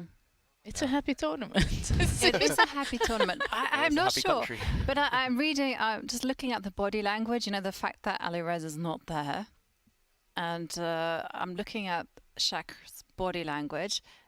It looks tense to me. But it's his move. Yeah, I understand that. But, you know, normally when you're like super happy, you're relaxed, you chill, you're kind of like, it just, you just look happy is what I'm trying to say. He looks like he's like, okay, I have to survive. I have to find the best moves right now and get into the flow. Yeah, and he has been spending a lot of time on the clock, Shakhriyar. Normally he plays quite quickly in the openings. He's normally got a few things worked out, especially with black, where his repertoire is maybe more predictable than it is with white. And where should we jump in? It looks like 2 games have developed kind of in very exciting directions since we were last there. It's either the game between Ariane Tari and Nodibek, or this game that we were just talking about with Shak. Not necessarily on the attack, but Let's go Shak with the for position. Tari first, okay? Because there's some interesting exchanges happened over there. And we can say that probably Nodibek is happy because he spent only 15 minutes up to this point. So probably there was no big surprises for him. It's just that he had this very unique and special plan played out with Rook G8, H6, G5, G4. So there was not much to think about, right? How to react. The only big question and decision to be made for him was when after B4 takes A3, whether to accept the pawn sacrifice or push it B3 as he did. So this was the only big question up to this moment for him. And interestingly enough, Tari spent already nearly 40 minutes. Yeah, that's not a good sign for Tari, especially if he was the one who was ready for Rook G8 and he was the one who launched the pawn sacrifice with B4. He probably thought that, okay, that's the top computer move, I've prepared an idea, but suddenly his opponent has gone deeper. That's My the hardest question feeling in chess. is that, okay, black played G5, G4, Knight G4, Rook stands now extremely well on G8. I would be extremely happy to have this idea and play it out myself. But in reality, how good is this? Right? Knight G4, what is black's next move? It can be Knight G5 and somehow to occupy the D4 square with the knight. So there is a huge decision to be made by Tari, I think. Whether how do you develop your pieces? Because this is some of the most difficult things. When you get to a position which is absolutely not familiar, you don't know exactly where are the pieces has to be standing to comfort you in this position, right? Are you leaving your bishop on c1? You develop knight c3 first. Is your knight better standing on d2, supporting and protecting the f3 knight or the f3 square? Are you ready to go bishop b2 to control that long diagonal, most importantly the d4 square, which is extremely sensitive? Or what he played, right? He just played the d4, control the center, take away the e5 square from the knight. Is there any concrete tactical idea for black? I don't know whether e5 is possible. I was thinking e5, and I'm sure there'll be, but before. No, Ariane has played a very natural move of taking the center, but I'm sure people at home will be wondering, isn't there a pawn up for grabs on b7? Why not grab that? Yeah, let's jump in and try and figure out why Ariane didn't get tempted to take that pawn on the last move. If he had been greedy and taken on b7, firstly, it feels like the queen's getting trapped. It certainly does, yeah. You're not grabbing, but I think rook b8 comes, and after queen a6, bishop g7 attacking the rook. Ooh. So some material damage. Really there. I just wanted to highlight that. That's a good spot, Jovanka. I was puzzled. I was like, okay, it looks too ugly to sideline the white queen, but I didn't see a specific reason. And well, these kind of poisoned pawns, you don't even dare to, not to eat it, but to look at them. They look tasty, but if you don't make eye contact, they don't tempt you. You know that it's poisoned. Yeah, just to show the point, this rook is attacked. Only one way to save it, but suddenly the knight next to it is lost. So you've just weakened all your pieces, all your pawns. Everything drops essentially. So let's go back. Really good point there, and tactically aware. D4. I'm looking in two directions. You have both mentioned E5, black fighting for the center. Very logical. I was also trying to figure out how to get my queen down here to checkmate your king somehow. You know, I had an idea for that. Queen A5 and queen H5. That's one option. But the other one is more tricky. To have the queen on C7 and have some tricky ideas to play D5 and then some tactics with knight D4. Sneak attack. I had another one, but it was based on E5. So my idea it's with D5. the black piece is E5, and if D5, you just jump in with your knight to D4. And then queen H4 after Yeah, but the problem is the queen does swing across to G3. But then you have a fantastic position for black. The question is whether knight f3 is possible. Yeah, maybe white just drops back, so stopping checkmate on this square. The square's protected, and it's just one check. Looks scary as anything, but material is material. White is a piece up right now. Yeah. But I think this type of idea is in the air for sure, if not right now. I mean, for example, black could just take this knight back and just pose the question what to do against this threat next move. Queen coming out to h4. Bishop f4. Yeah, maybe it's just about fine for white here. Bishop f4, cover any checkmates down this diagonal. Yeah, you're not quite ready for that. I mean, somehow it feels like black has to build. After all, black is trying to whip up an attack with not that many pieces. Yeah. Well, this game is something that you cannot play by routine, by just general feeling that, okay, I put my pieces here or there. You really have to be very much aware of what you're doing. Yeah, I like this one, Judith. Your first instinct here, Queen a5, just threatens some tricks. This rook is only defended once. Try and pretend you're taking on this square, and in blitz I would play this without hesitation. Yeah, but I'm not sure. Even after Queen h5, you don't have exactly immediately an attack. So, but there are plenty of ideas, I believe, for black, and it has to be considered by Abdusattorov. Either way, Arian, I like his last move, d4, very principled, and just gaining some space. He's not afraid of being attacked with white. That's my worst nightmare, being attacked when I have the white pieces. I want to be the one attacking.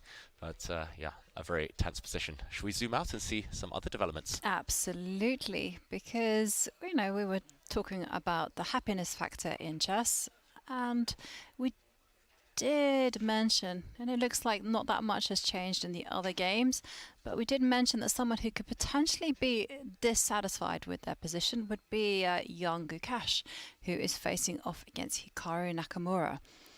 And if we had there, because it was quite a tense, isolated queen's pawn position. Yep, it was a tense position. We thought that Hikaru was the happier of the two. An opening he's quite familiar with, Gukesh having played some strange rook maneuvers, losing a bit of time. And he's only played one move since we were last here. He's played a4, just provoking the pawn forward. Interesting. It feels like he's losing some key squares here, Gukesh, but at least he's forced Hikaru into the tank. Big decision now. Yeah, and one thing about Hikaru is that, actually about Norway chess in general, is that there is something called the confessional booth, where the players can go in and they can confess their thoughts. And one of these players actually went into that booth. Wow. And told us, revealed to us all what they were thinking. In fact, it was the man himself, Hikaru. So we should have that up shortly where we can listen to his thoughts. But in the meantime, let's have a look at this game, take a deep dive.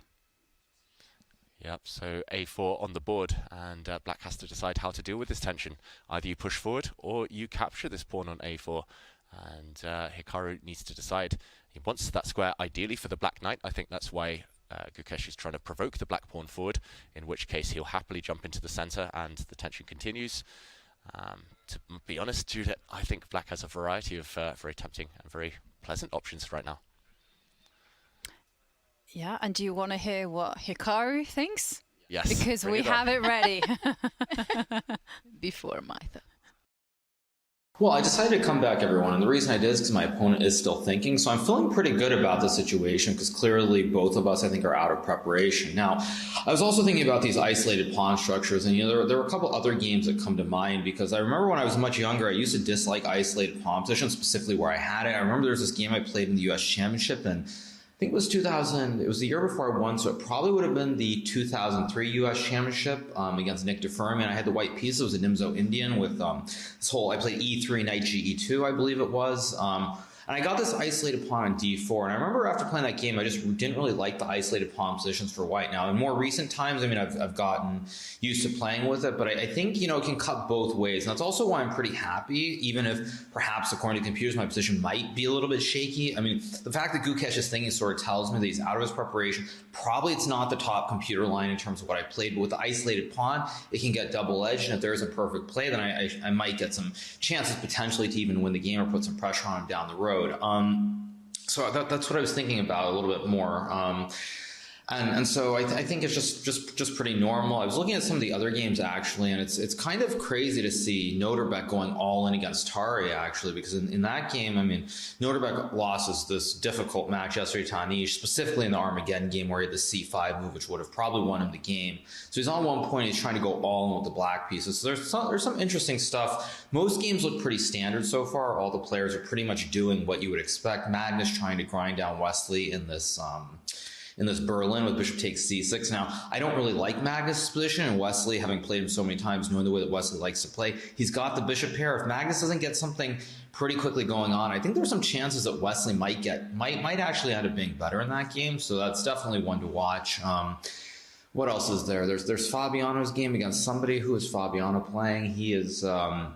Fabiano's game, it's against Anish in that F3 Nimzo, which looks like some theoretical battle. As we know, Fabiano, the only way that he wins games of chess is when it's preparation. Without prep, I mean, Fabiano's just never winning. Of course, everybody knows what I'm alluding to when I say that. So nothing too crazy. But I guess so far it's pretty standard. We're in this period, I think, where most of the games are going to hit this lull. Maybe Noterbeck's game against Tari will be different, but most games, like next 20-30 minutes, you should probably go out, do something useful, and then come back and watch games once things heat up. Because I think next 20-30 minutes in most games is going to be very stable, very dry. Maybe Alireza's game could get interesting, but again, probably players are going to use a lot of time before blitzing out moves. So now's a good time to take your station break, go do other things, and then come back when the action really heats up. Well, there you have it. Hikaru giving us thoughts on his game, but also commenting on the other players' games as well. He wants our jobs. We might as well just go home, let Hikaru commentate while he plays. I must admit that took me by surprise. I wasn't expecting that. It's so nice to see, though. Thank you, Hikaru, for providing that entertainment to us. Not just looking at all the other games today, but also commentating on all the games yesterday as well.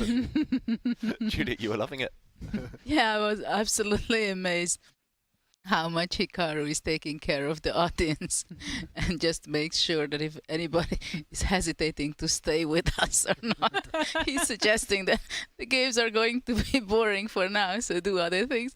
I believe from my point of view, don't leave us because the games are very interesting and great fun. He did backtrack a little bit, didn't he? Say, so well, maybe hang around for Farouja. And Ariane Tari's game is messy. Oh yeah. That was. But he said he's happy. He's happy. He's happy. He's very happy. We guessed that well. Yeah. Yeah, and his first instinct was pattern recognition. He was alluding to several games of his own past to draw on inspiration for this. But he gave away the information that he's okay to play isolated pawns from white side. Yeah, true. Revealing a lot of secret info there. Yeah. Looking forward for more confessional boost comments. It should be compulsory. Every player, like every 5 moves, has to come in and reveal their inner thoughts. And they can't lie. I like this, you know. If they had to answer one question, was it preparation? And they have to go, yes. But no, I'm winging it. You know, I was wondering that is it for some players, it's a relief that they go into the confessional boost, so they give out their energy, which they have too much at the game. Does it help them? For example, for Hikaru, did he really do it because, okay, why not if we have it? Or I really want to share it with my audience or with the audience that, yeah, I'm happy to say that this or that, my own opinion about my game or others. Or it just gives more energy that, okay, I go there, I talk, I go out of the game a little bit, and then I go back and focus. I think it reflects on the character, right? Because, I mean, there's some people like Hikaru, Magnus, they're entertainers at heart. You know, they want to tell us their thoughts. And there are other people who I would count myself. If I went and did a confessional and then I'd be thinking to myself, oh my goodness me, what did I say? So I couldn't do it. That would be a big distraction for me. Yeah, I mean, maybe it's just part of his routine. He plays hundreds of blitz games while talking every single day. So it's just maybe just getting in the right mindset for him. Like you say, Judith, just kind of zooming out. And it's part of his nature now. As said there in the featured chat, Hikaru is a content creator through and through. And why not be true to yourself? And yeah, it's better to get it out the way now rather than in a time scramble go off and confess something. But yeah, still looking very balanced on the board. So what's going on the board in his game? Because he's not sitting at the board, but he gave the entertaining to us. Why is he so happy right here? He played the b4, and there was an exchange with the knight on e4, right? So now I would be considering black's next move to be knight a5. Actually, even something that could be considered without castling. So the question is for white, is he going to play d5? Or just developing bishop g5, for example? Yeah, some tactics in the air. Let's jump in with some variations just to try and get to the root of what's going through Gukesh's mind right now. Why is Hikaru so happy, potentially? And you mentioned some of those moves, Judah. If white just plays a nothing move, the reason knight a5 is so good is because you're trading off white's strongest piece, white's best minor piece right now, this active bishop, and every exchange helps black because of this isolated queen's pawn, the IQP. And yeah, now as well, you're blockading, you're covering the d5 square sufficiently. And if white can't advance, feels like no And the advantage. possible knight b3, right? It's hanging right there in the air, which is not very pleasant for white for sure. Not pleasant at all. So time is of the essence. The first move, I guess, we would calculate just because it's so forcing, so direct. That's how we should structure our thoughts, is d5. And it does blow open the center. I guess black will capture.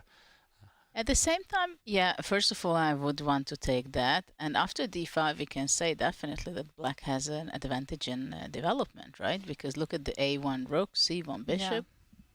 Yeah. And I remember reading a middle game book by Max Erva where he talks about these type of positions, and he says, you know, you have to judge them by development. And take a look at this. White's, David's highlighted the pieces that are the problem ones. The bishop and the rook, they're just not out there. And I feel like black is the one with the slight advantage there. Yeah, you could still make an argument and make a case for knight a5. You could make a case for bishop f6. Just stare down the long diagonal. And what about like knight to d4? I mean, do you even have these tactics? Tactics, knight to d4. Yep. Just if this knight is captured, for example, then you win the bishop in the center of the board, so a trade. And black has the bishop pair now. Looks like a very healthy position. So I don't think d5 too attractive in this specific situation. Watch out for it to happen next. Okay, and bishop g5, I was about to say maybe, but might just lead to some trades. In the end, Gukesh deciding on bishop to e3. Right, yeah, he wants to line up the rook to c1 to eye up the queen, and I definitely think knight g5 is something you really have to be aware of later on, because, you know, eyes to the right, there are some bishops pointing at the h7 square. You know, after bishop e3, I would consider maybe f5. I know it's double-edged because you give away the e5 square for the knight. At the same time, probably black is forcing the white bishop to capture maybe on c6. Maybe it's too early to play f5 and risky. Yeah. Yeah, here at least you would be able to kind of form this battery, plant the queen on d5 in some lines. But like you say, it's very risky. I guess there would be questions such as what happens if the bishop drops back? Are you going to continue advancing? This is... I was thinking to go knight a5 and open up the diagonal for the bishop, but then probably knight e5. But I see there was a move made. Yes, and it was your instinct. Knight a5. Yeah, of course, knight a5 is the obvious move. But he played it very quickly. He's been calculating. He's foreseen this position. He's 20 minutes down on the clock, actually, Nakamura. Just from the confessional, I assumed that he would be ahead on the clock. He mentioned Gukesh was deep thinking. But yeah, right now the bishops are staring off against each other. And if they disappear, then Nakamura is going to be loving that endgame, loving any exchanges that do happen. So what happens if rook ac1? It's a logical tempi. Yep, let's jump back in. Rook ac1, hitting the black queen. And I guess the queen will move. I don't want to get hit any longer, so I'm going to go back to a safe-ish square. Not ideal, but queen b8. How does white continue? Queen on b8 is a little bit away from things happening. Could you do moves like, okay, knight, bishop to g5? And if I take you, Jovanka. Oh, I'm going to take on H7 and hope that it works. Yeah, it looks scary. But especially if I drop back, you might just come and checkmate me. And you will win here. But the problem might be if I march forward. I know. Not sure to which King square. G6, I think. King G6 and unfortunately. Oh, sorry, not that square. King G6. G6, yeah. Maybe H6 is better, I don't know. But King G6 and after Queen G4, F5. Yes. Now this queen does a job from afar. You can't step back to G3. Yeah. And Greek gift sacrifice, not quite working, but definitely on the radar. It's certainly on the radar. But okay. I mean, these are the kind of ideas that both sides will have to be calculating. And yeah, it makes sense to throw in this move, Judah. I think you're right. It just has to happen. Rook C1. And it feels like you gain a move for free, forcing the black queen back. But the question is, what next? I mean, could you just drop this bishop back? Feels a bit awkward, feels a bit clumsy, but... Let's come back to B1. Come back to B1. At least you've lined up stuff for later along this diagonal, maybe. Well, and for now, you cannot play knight B3 because of queen D3, right? The double attack. Yep. Hit this pawn, hit this knight. Game over. But, yeah, at the same time, if Hikaru... in that type of position, let's put it on the board one last time. If he just, I don't know, plants a bishop on d5, I've just realized I'm dropping this pawn. I'll pretend I saw that one. But let's say I play a move like this one. Is white really checkmating the black king? If not, then black is maybe a bit better. Got this idea coming in. Just going to swap rooks at the right moment. Trade off those rooks. Well, at first I would pick black. It feels easier, at least.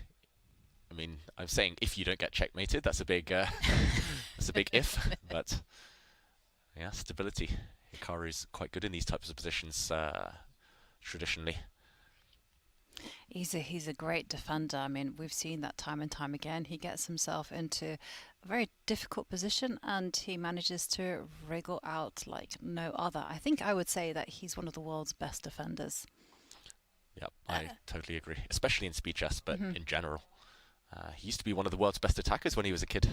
Right, you know, he had the nickname, you know, the H-bomb or whatever, and, you know, he was so aggressive. And then he actually said that he made a big leap from being, like, a very strong grandmaster to super grandmaster just by honing his defensive skills.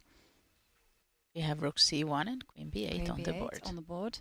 I do like this bishop B1.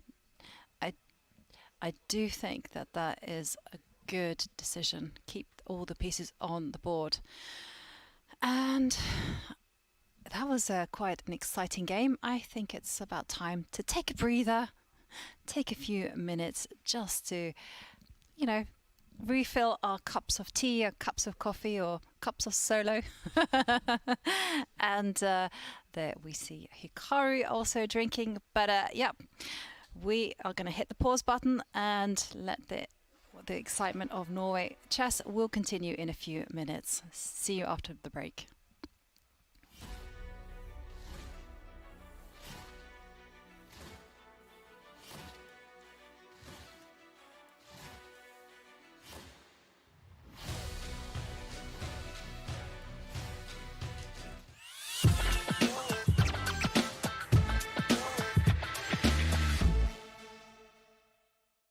I understand. Ooh, 18 seconds for black, so not too much time there either. Rook C7, A7's falling. It is. E4, he pushes the pawn. This is getting a little messy. Takes a knight F1. Knight F3, like knight F3. King E4, knight E1. Move! Oh my gosh, 0.9 seconds when that move was played. On B1. Move the rook! I was going to say King C2 and run the king. King Knight E2, G3. knight D4. Takes it. Was it? Takes an A7. Oh my gosh! Takes in right. Knight C2 was winning. But there was checkmate in one for black after knight takes G3. Oh my god, that was me! And instead he played here, and they're losing on time. When my knight C2 and A7 wins for white. Oh my gosh.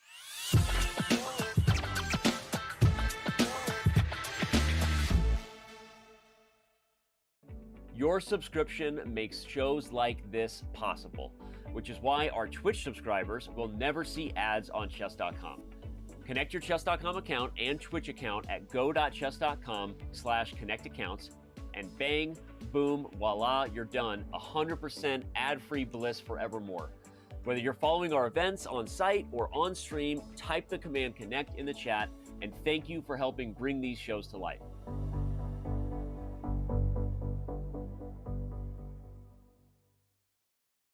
Chess grandmasters can lose 10 pounds and burn 6,000 calories just by sitting. Yeah, so I've actually been spending a lot of time getting in shape. Wow, that's great. What are you doing? Mostly like rook lifts. Oh, I've never heard of that. It's a thing, don't look it up.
And welcome back after that short break. Now, it might be all beautiful and calm in Stavanger city centre, but it's certainly not the case in the tournament playing hall, because there the players are fighting it out furiously. Look at them, all sat there pacing, thinking hard. Fabiano Caruana in the zone, wondering what to do. But there's all action on some of the boards. Yeah, we saw the ducks outside in Stavanger, but who is going to quack first on the board? That's the big question. It's very tense there. Some crazy positions as we've seen so far, Judith. Oh, absolutely. We are having incredible, interesting things happening on the chessboard. Are we going to Tari first to see one of the games which is developing quite interesting? I know. When we last left it, Black had a rook on an open line, had played in a very unconventional way, and had set a cheap trick that I think Ariane more than spotted. Yeah, crazy opening. We've mentioned it a few times with a novelty as early as move 7 from Abdusattorov, playing the really controversial rook g8, but it looks like that was justified by the opening of the g-file, some attacking chances against the white king long term now. And just to recap the last couple of moves that have happened, let's do a bit of an action replay. It was in this position that we last left it after the move d4. Black played queen a5, very natural, but as we see here, there is a question mark attached to this move, so not the best move, not necessarily losing anything, not a huge blunder, but not the best. There's some ideas against this rook on e1. For example, if white had missed the trap, then knight takes d4 would have been a winning tactic, luring away, distracting this white knight, and the white rook would have dropped. Of course, Ariane spotted this, knight c3, a nice block, and this is the current position. I'm expecting the tricks to continue, a move like queen to h5, And again, threatening the deflection tactic, knight takes d4, and if white misses it again, just to show, queen h2 would end up in a nasty checkmate. But of course, white is going to spot this. Arian, he's on high alert right now, very vigilant, and queen h5 can be met with a variety of responses as long as you protect this pawn or cover the h2 square. Judith, you mentioned in the break there to me that maybe the white bishop being on this diagonal could be important. Well, I guess, yeah, what I had in mind, that bishop f4 can be something important to cover the h2 square. But now there are several alternatives. Maybe actually knight e2 can be the move in order to protect the d4 pawn, while also thinking about chasing away the queen from h5. Yeah, so it looks like white does have everything under control for now. Black playing for those cheap tricks, playing for the attack. But let's see how the players get on in this really fiery double-edged position. Definitely. And David, you did mention that Arian is on high alert as he is watching out for all those tactical tricks and opportunities. And Arian himself also went to the confessional booth. So let's hear more from Arian in his own words. Very interesting position in my game. I just played d4. Honestly, I have no idea what's going on. Should be unclear. Yeah, I had only looked at bishop takes g4, but yeah, it's just a very unclear position. Very hard to assess. Yeah, I think it's hard to play for both sides, but my king can be weak, but at the same time I have some chances in the center, so it's gonna be an exciting game, I think.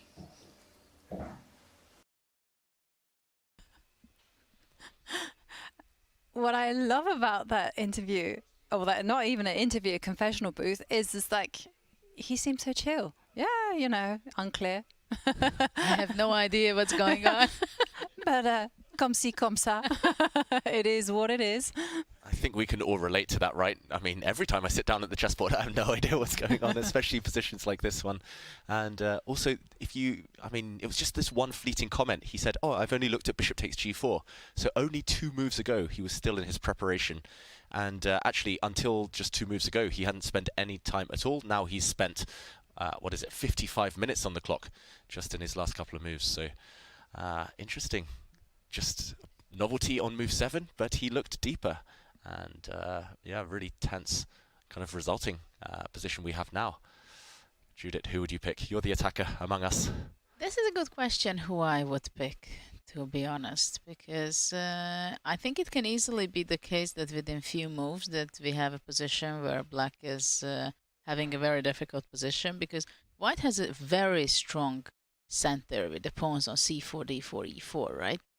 And they really control most of the important squares. The only thing white should really be careful on the tactical side of the game. And after queen h5, I think it's a big question whether really knight e2 stops everything and all hopes for black, or queen goes to g6 maybe. So I'm not sure about this plan of queen a5 at all, even though I suggested it myself also as consideration. But white was forced to develop his pieces, right? Or knight from b1 to c3, which was already very much needed for the development of white. And black king will stuck there. Basically, it's probably still the safest place to stay on e8 than to castle long, because after that rook b1 can be very powerful, and knight d5. So black has to decide how to move on, to play e5 possibly, forcing matters in the center, but then the d5 square is very vulnerable. I was going to just say that white is perhaps threatening to put the knight into d5 anyhow, and it just looks like it's action time for black. It looks to me that if black doesn't have something very fast, he can get in trouble. Yeah, it feels like white has a lot of easy moves. You mentioned knight d5, Jovanka. I mean, if I get a free move, I might play the move bishop d2 just to ask questions of your queen. Yeah. I might play rook b1, just looks useful long-term in general. What does black do that could potentially be useful? Nodebek now long think. We see he's been thinking almost 8 minutes. And should we jump in? I mean, the move that comes to my mind, I'm not sure why, but it's to just put pressure on this weak spot on d4. I want to play bishop to g7. Yeah, but after bishop g7, you block the power of your rook, right? And after this, yeah, it's a question how to move on. Rook d1 is an option. But also, I would maybe consider to play e5. Wow, I'm going for my king now. To sacrifice a pawn. And after takes, maybe to go d5. And if I jump in, I'm a bit scared here that you're going to do nasty things on the e-file. Maybe I blunder something after knight d4 because the e1 rook will be under attack. But knight d4, queen b7. Wow, it gets crazy, right? Yeah, something is messy here. Let's ignore the evaluation bar. It's hating our analysis, but it's a crazy position. It's wild right now. And even the eval bar there, yet to decide what's really happening. Yeah. The Black King under huge pressure. I just saw a comment there from chat which recommended knight takes pawn as being the move for black. Wow. And I was like, hello? What kind of move is that? And I did turn on the engine, and okay, top choice according to this engine is just to go bishop g7, and then after rook, and then the second choice is knight takes pawn. Wow. I don't get it. Well, the idea, I guess, knight d4 takes and queen c5. Right? But even if I... Is there something else? Bishop e3. Bishop e3. Yeah, I can defend here. But this is the weird thing. It says the idea is actually just to develop the pieces. It makes no sense to me. Yeah, this is crazy stuff. Maybe the idea is, like you say, develop the pieces. Bishop g7, you've got a few But it's targets. not only developing the pieces. The idea is that rook d1 is not possible because takes on d4 and queen e5 double attack, right? So there is some concrete element. Oh, Black wins. And just like that, everything is revealed. This is the beauty of computers. It's the beauty of these young modern talents as well. Amazing They're idea. so concrete. And bishop g7. We're just looking for kind of developing moves, improving moves. They're just looking tactics, calculation. If he plays knight takes d4, that will be incredible. And let's actually try and find a way for white to survive there, because in that variation we showed black was the one winning. This knight is under fire. How do we defend it? Well, this is where it says, again, you counterattack. Well, no, you give away pieces. You just go e5. I mean, it's just crazy, this. And if I take on e5, is the idea to take this bishop? Yes. Yeah, it must be. This is crazy. Giving up the white rook, but you've eliminated a strong black attacker, and now white is able to slide back with the knight, guard against the checkmate threat on h2, and the material balance here is 2 pieces for a rook and 2 pawns. So roughly level, but white does have more pieces. And if there's no attack, maybe white's minor pieces will decide the game later. Actually, I can imagine easily that Norway will take on d4. But it's tricky. And back it up with bishop g7? Well, you have what I mentioned before, that if you just play moves with black and white consolidates himself, develops the pieces, rook b1, defending the d4 pawn, he has such a strong power in the center that what is black going to do with the king? I mean, you don't really know what to play for, right? So black has to be alert and to think of something concrete. Yeah, it's a cliche, but it might be now or never in terms of action, like you say, Judith. But I have a question. What do you play on bishop g7 now? Very good question. Because now... if rook d1, you cannot take on d4 because the e4 pawn will be an extra. Yeah. You take with the rook, right? Take with the rook. And the difference, yeah, exactly as you say, same position, but white has this one to spare compared to the previous variation. So, yeah, move orders, it's so tricky. They say tactics, if they don't work in one order, like bishop g7 doesn't work there, then you flip the order, and sometimes they do work that way.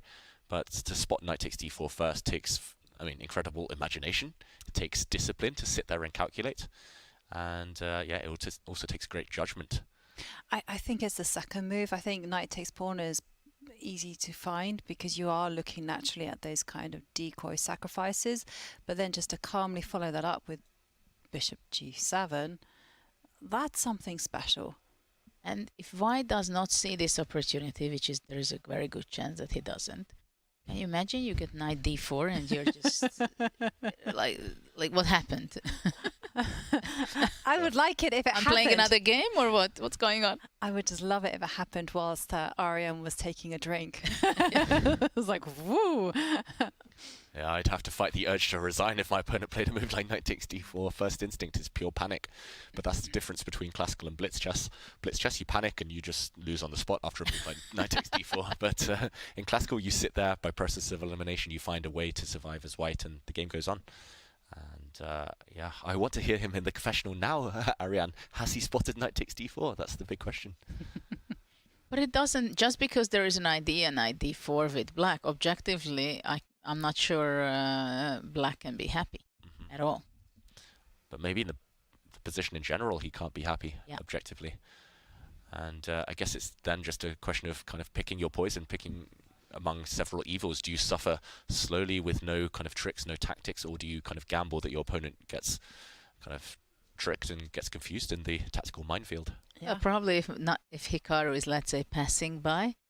If you see a move like this, you definitely want to go to the confessional booth and share it with everybody. Knight d4 opportunity and bishop g7. What's going on? Tell the world. And yeah, well, we're going to leave everyone on a cliffhanger here because Nordebek in deep thought working out how to continue. And let's revisit the bird's eye view because we need to show some attention to some of the other games. And you know, Hikaru actually passed judgment on quite a few. Well, he gave us a nice little roundup of every single game in his confessional. And he also mentioned that Wesley should be feeling happy with his position. Yeah, maybe we go to that game. We haven't been there since the opening of the clash between former world champion Magnus Carlsen and Wesley So. And yeah, that one is still very slow in terms of maneuvering. There's a nice pretty pawn structure that I want to point out in a moment, but just very tense. Only that one piece trade, the white light squared bishop in the Spanish trading itself off on c6. And after that, just pure maneuvering for the last 15 moves. Really, really tense stuff. And who do we prefer here? Judith, you mentioned you tend to be biased towards keeping the light squared bishop, but now Magnus has made this decision. Do you think it's paid off? I don't know. Eventually, for sure, I want to push f4. This would be my real plan for white and activate the pieces. But it is a very interesting pawn structure. What we see, all the white pawns are on white squares, beautifully shaped, right? Like a nice mountain, or I don't know how to call it. But definitely d4 or f4 will come in the next within 2-3 moves. I'm pretty sure about that. I don't know if black will ever play b5 and try to make something out there on the queen side.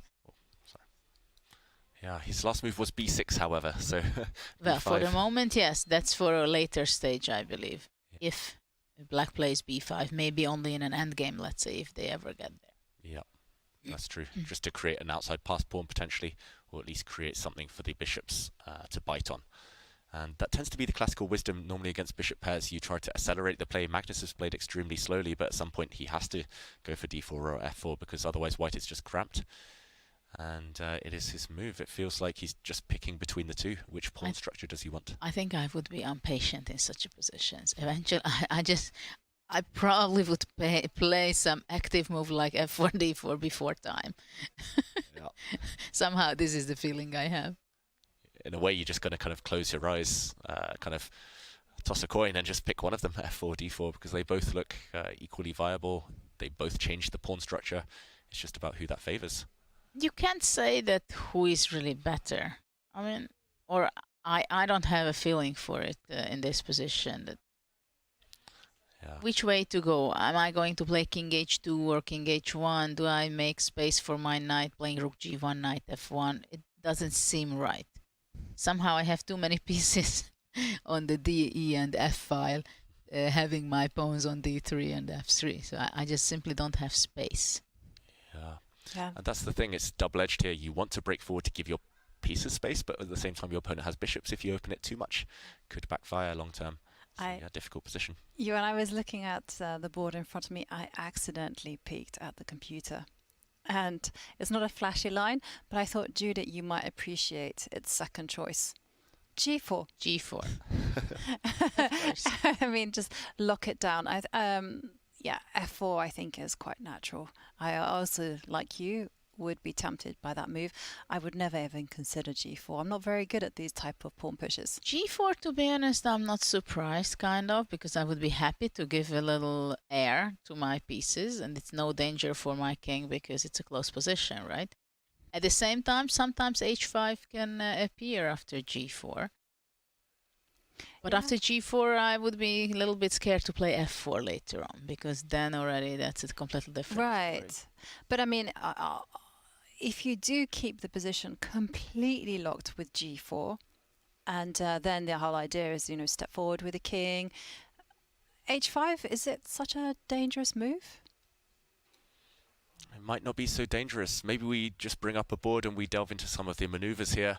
It has taken a slower pace, this game, but yeah, Magnus could really liven things up. G4, it could precede a positional type of attack. G4, as you say, Judith, firstly, you have to weigh up H5, and potentially after the move knight to G3, you have to kind of figure out who this will favor, potential opening of the H file. Maybe it favors white if you can get the rook there, or maybe it favors black if black does the same. King F7, rook H8. Yeah, but the thing is, I'm not sure that white is happy to have knight on G3, because after that, knight F4 can be unpleasant, right?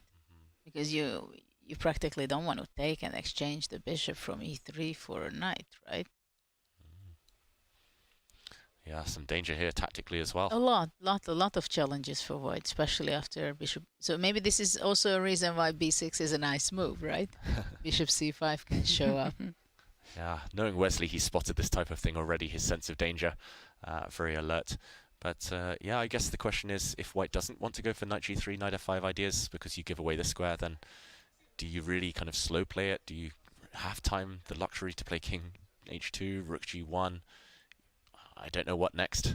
Sometimes you can get away with this type of pawn storm with kings on opposite sides, but here it feels a bit strange. Yeah, that's true, actually. I mean, concrete. If you are meeting G4 with H5, can you not just take that pawn? Just take on H5. Just take it.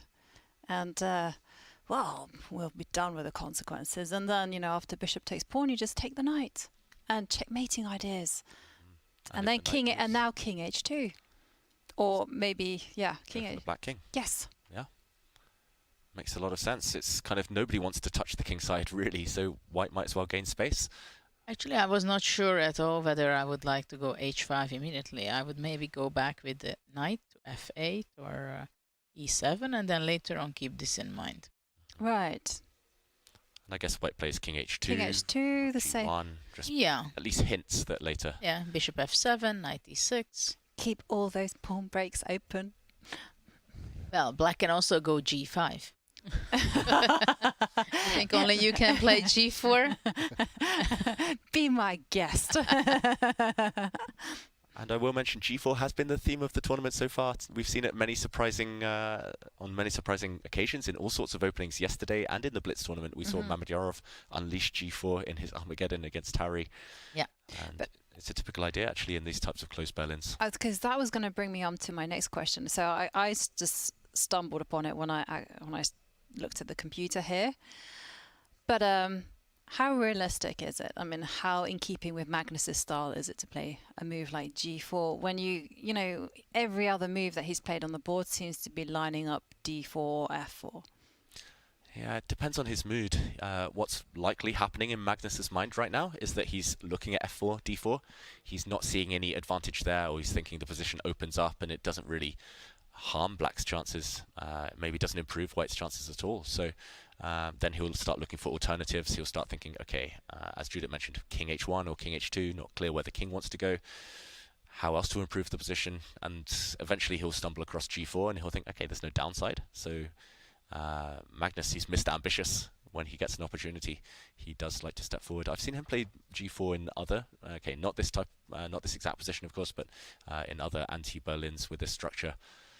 And it depends on his mood, I think, essentially. We see Magnus's body language not really positive right now, kind of head in hands. But yeah, if he decides it's time to go for it, not that much risk involved, then we might well see g4 on the board. Yeah, I've spent way too many hours in my life. I've wasted too many hours in my life studying these kind of closed anti-Berlin structures because I've played this opening as black all my life. And the problem is everything according to the computer is 0.0. So when you study plans, it's so hard to pick. And even if Magnus had looked at this type of pawn structure in the past, it's still so hard to kind of settle and decide on what to do next. And it was quite an interesting moment there from Magnus, because there earlier on we just saw him, like, it looked like he was completely dejected, and then suddenly he's sitting up like he's had a conversation with himself and said, "Come on, Magnus." There's a like Norwegian expression called "skjerp deg." It just basically means sharpen up, shape up, shape up. And I was kind of curious. I mean, when you guys have a bad position or you kind of feel yourself unmotivated during a game, what did you tell yourself in order to kind of get back into that flow? I don't think now it's a problem of to get back onto flow for Magnus. I think simply the problem is he doesn't see why he's better. But to push yourself, I think in such a position, or at least with me, it was, okay, so what do I want from this position? Do I really want to get a game opening up the position and I go with it?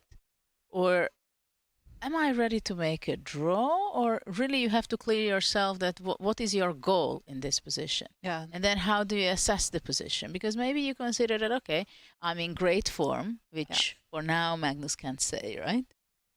I'm in good form. Whatever happens, everything will be going on my way. And then you are more brave to make decisions. And sometimes I happen to feel that, oh my God, whatever I do, it's going to turn bad. So you don't play g4 kind of stuff in that situation. So I think it's very important to know yourself, what shape you are in, and then accordingly, and of course, what is the position itself to make a decision.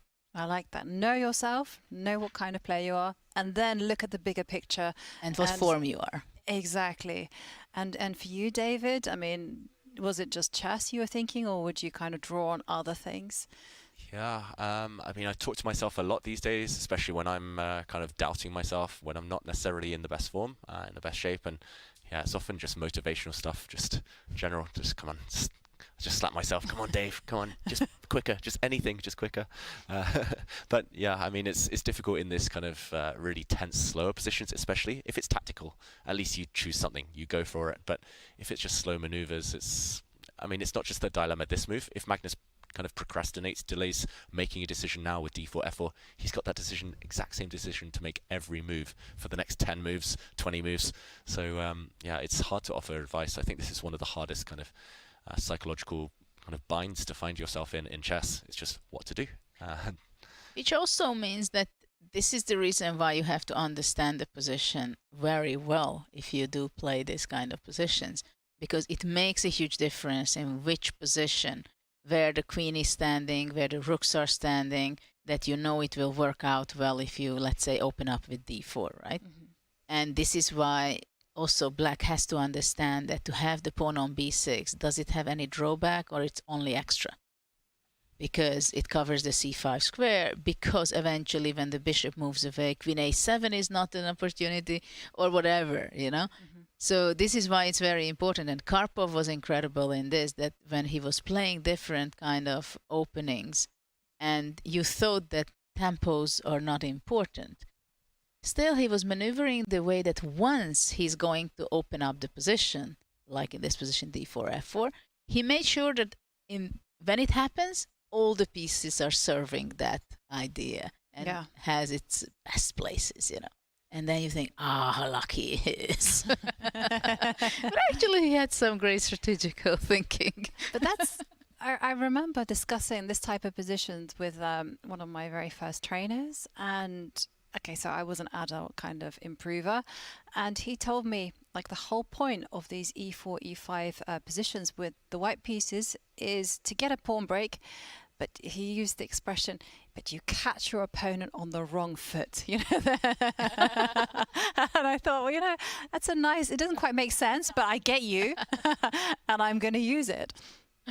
Yeah, it's like in sports, it's like your opponent shifts their body weight one way, you shoot the other way, and that's what Magnus has to do now. It's also like a bit of a conductor. He's got so many pieces to organize in such little space. You have to make sure they're all kind of in harmony before you go for any action. Yeah, just incredibly hard. I think this one will at some point explode, or at least if Magnus is feeling in. Oh no, he played G4. We should have had a bet. We should have had a. I was gonna throw it out there, but I thought no, play it safe, Jorvi. G4 for the score. Yeah, he's ambitious, an ambitious man, ambitious mood. It's a good sign that we see G4 on the board. Yeah, we love to see it. Yeah, and now Wesley focused. Maybe coming as a surprise to Wesley. Yeah, I think Wesley might have known it was an option. He would just have kind of written it off, thinking, oh, okay, Magnus isn't in the mood to play that type of loose move. And no immediate response, just adjusting his pieces. Okay. Long think here, I think, incoming from Wesley So. I think he's not happy to see G4 on the board. Well, it's a sign, right, from Magnus, as clear as daylight, you know. We are in it for the long run, and I'm going to put you under pressure. Yeah, I would be fearful here as well as black that at least Magnus will start building up slowly towards a kingside attack. And these positions can be unpleasant for black. There's no pawn breaks necessarily. You're just maneuvering with pieces, and especially if you have bishops, it's hard to know how to maneuver them. Knights are so nice at kind of hopping around and kind of planting themselves on good squares in these blocked central structures. Magnus power move just coming back to the board already. Yep. And there you can see Magnus happy. Shall we take a look at some of the other games? Because for sure Wesley is going to start thinking, as you mentioned. Let's go back. Any excitement elsewhere? Yeah, we've seen developments on a lot of the boards, and I'm not sure which one has changed the most. Well, we see Abdusattorov did not play knight d4, but played bishop g7. But before to go that game, I would love to see the Alireza game, because we haven't been there for some time, and there are quite a few things happened since. Yeah, breaking news, Abdusattorov doesn't initiate chaos, but it will, of course, be chaotic later in that game. And as you mentioned, Judith, this one has opened up. White's beautiful pawn center has been eroded, and we still have this strange structure imbalanced all over the board. And at first glance, I have no idea how to evaluate this one. So here we see the current position. Maybe we just do a action replay since we last left it, just about 4 or 5 moves ago. So we saw a bit earlier the Queen's Gambit accepted, and we left it after a6. White just simply developed bishop e2 for a sensible move, and knight f to d7. I wasn't expecting this one, I must admit, but White's knight was extremely strong in the center, and it was soon traded off after bishop e3 c6. White decided to trade those knights. Castles, bishop b7, just developing, not necessarily a great square, but hoping the position opens up later, and f5 from Mamedyarov. He's not one to sit still and just wait. He wants action, and this was captured. Rook takes f5. But I also think that in these positions you have to be careful. If you don't make any action, then it can easily be a very bad position simply because of the very strong center, having f3, e4, d4. So f5 kind of was, I like it quite a lot because it created the d5 square for black's knight after capturing on f5. And also, of course, when you have this structure with black having c6 pawn and b5, c4, bishop on b7, one day when it can play c5, it can be very powerful, though due to f3 pawn is not that powerful yet. So the question is what will happen for white on the e file, right? There are too many bishops. So black wants to go queen e7, rook e8. Wow, and talking of too many bishops, Judith, really nice maneuver there from Farouja. Bishop d1. Coming round. Yeah, nice diagonal. Much improved his bishop once it lands here on c2. Instinctively, do you feel that one side is better, or is that not under consideration right now? Is it just both sides fighting for ideas? Yeah, actually, I don't know which color would I be picking right now, because it's very tempting and very nice to see the bishop on c2 in the next move for white. And I think black cannot go knight f6 because of bishop c2, and then you cannot jump back with the rook. So probably you have to move back with the bishop to f7. That's where I would be going. And after bishop c2, knight f6. Yeah, and it again feels very tense. White still has to kind of get his rooks into the game. Black still needs 1 or 2 moves to get this rook Or into the queen game. h4, for example, after rook f7, bishop c2, knight f6. And then already the 2 bishop can be very powerful. Yeah, I think it's important not to let that queen, the white queen, get to h4. That's one too many attackers there circling around the black king. Yeah, let's show that variation after bishop d1 on the board. We're expecting rook f7 right now. And after bishop c2, knight f6, queen h4, yeah, looks very strong. Bishop g5 potentially coming, undermine this knight, and some attacks against h7. Yeah, looks very logical, that sequence. I'm wondering if... Well, after queen h4, maybe b4 is strong. Sorry, in that final position here, b4. And if I jump into the center, you just want to take me, I guess. Actually, I thought first that can I go knight d5, but I think knight g5, g6. Ooh. Yeah, hitting this square 3 times now. You have to play g6. I can't move my knight because of the pin. Crazy position. Yeah, oh, but it looks so scary Looks for black. scary, yeah. I mean, so many pieces are hanging. Defend my queen, so I'm hitting your rook. Exactly.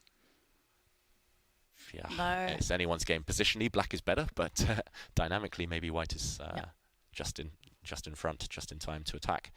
And I'm wondering here as well whether black maybe starts coming out with the queen, wondering about c5, and wondering about b4, all these different pawn pushes. Yeah, so hard to evaluate this position, so hard to kind of choose what plan to go for. I'm glad it's them playing, not me, I've got to say. There's definitely no solidity to either side's position right now. What happens if I go queen c7 here? And if I continue my plan, attack your rook. I go rook h5. Too many checkmates on h2 this tournament so Well, far. you know, it's a tempi. I don't allow your queen to go to h4. Clever. But the rook is really misplaced there, so that I would be tempted to actually go queen to g3. Just with the simple threat, if you capture the queen, then the pawn will come to g4, and I think this is good. Yeah, almost trapped. Black has to be really resourceful now just to extricate this rook from danger on the edge of the board. Yeah, I understand your point. It's definitely on the radar. I mean, Yeah. moves like queen c7, moves like queen e7, rook f7, knight f6. Rook f7 is on the board. Okay, you called it. First instinct, getting out the way. Rook f7, preemptively retreating. And Farouja, I think, will play bishop c2 very quickly. Surely that was his plan. Why hesitate? Also, queen g3 is possible. But of course, bishop c2 seems to be the most obvious. But after bishop, but hold on, bishop c2, b4, and maybe it's a blunder. Whoops. Knight moves away and b3. Yeah, opening up, double attack. Okay, that's what I would have done, and I would have lost on the spot. Okay, so rook f7 is not only good to go out from bishop c2, but it's a very good prophylactic move, it seems. Yeah, these players are so good at spotting the details. And Queen g3. Queen g3 on the board. Okay. Yeah, if the bishop hits the white queen, I guess you just slide, right? Just queen h3. Makes a lot of sense. Still some ideas of bishop c2. Yeah, still looking very much in the balance right now. Who would you pick if I had to force you here, Jovanka, Judith? White. Just because I feel that black's position is on the shaky side, and I feel it's so much easier for white to play. I mean, white has a very clear goal: attack the king, and black's pieces are all tangled up, and there's no clear breakthroughs, and you're simply just hoping to survive and reach the endgame. So, yeah. What about you, Judith? I don't know. I'm wondering which color I would pick. I would be tempted to take black because it's interesting with the pawn majority on the queen side. If white does not have a huge attack, very serious attack with the bishops and knight and queen, then I think it can easily go wrong for white as well, because of the queen side. Yeah. So if I can develop, for example, queen f8 can be a very interesting move, for example, to make space for the rook on e8. Cool. And, you know, we're kind of all being very honest about what our weaknesses and our strengths are. And I have to interrupt you, Judith, because Hikaru went in the confessional again. Okay. And this time he's really been very honest about his strengths and his weaknesses and his feelings as well.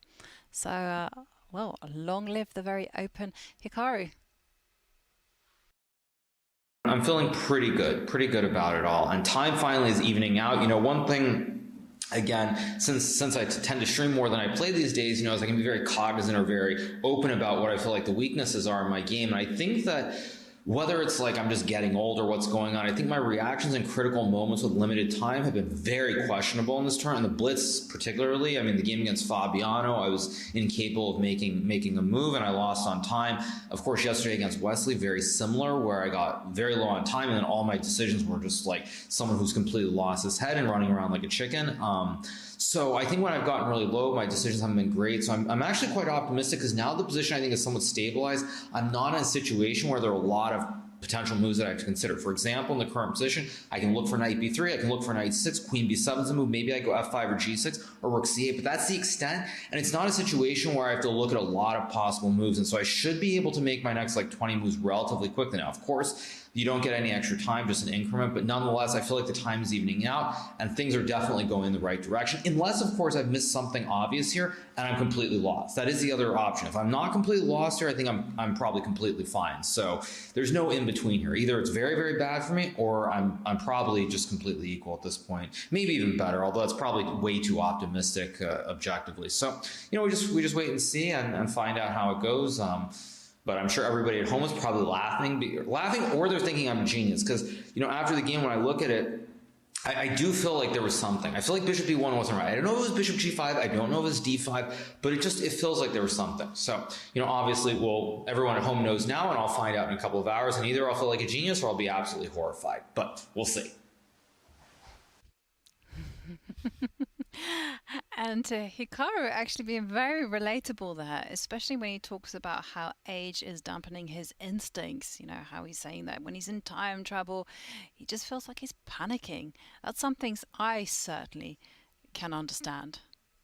What do you guys think about that? Those thoughts? Yeah, I mean, I feel it too. I'm a couple of years younger than Hikaru, but yeah, certainly I feel a bit less sharp these days and I know his feeling. I don't play as much over the board as I used to. I'm still a lot online, and sometimes it just takes a while to kind of see things, to trust yourself, to see the board. And I think he's being harsh. He's still playing extremely well, extremely high level, but he has high standards. And it was also interesting to know kind of how he sees the position here. He was kind of spitballing 4 or 5 different moves, and it's only he'll work out the details when the time comes, and depending on his opponent's reactions there. So I think that might suit him actually in the classical portion of this tournament. Judith. I'm not sure at all that it is because of his age that he feels this way, that in critical moments his reaction is not the way as it was. I think it's his lifestyle influences it a lot, that he's a streamer and he is around chess in many different ways. Like in streaming, he's playing with amateur players, right, and commentating, and sometimes he's there for so many hours. So I think those things can also shift your reaction time or how you're dealing with the critical moments. And yeah, indeed, it was very interesting what he said about his position, and it's either very bad or he's doing extremely fine. But what was interesting to me was that it seemed to me he was talking almost intuitively, like he just felt.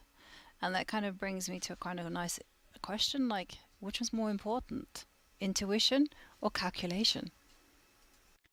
Well, intuition is something very important. And intuition is based on knowledge and experience, right? So, of course, we chess players, we do most of the things by pattern recognition. Right. How much we've seen something similar. So basically, most of the patterns, most of the ideas and things we've seen before. The only question is in this concrete way. What do we think about the weakness of the b3 square? What do we think about the b1 diagonal of the bishop? We know all these things. If the rook goes away from f8 to a8, then you have bishop h7, queen h5, right? But actually nowadays, I think this intuition we question many times, because when the players are working with engines, many times, occasions, you tend to think that something is wrong, and actually your intuition cheats you. Because by concrete manners, you see that maybe in principle it should be good or should be bad, but actually exactly in this position there is nothing really going on from white end.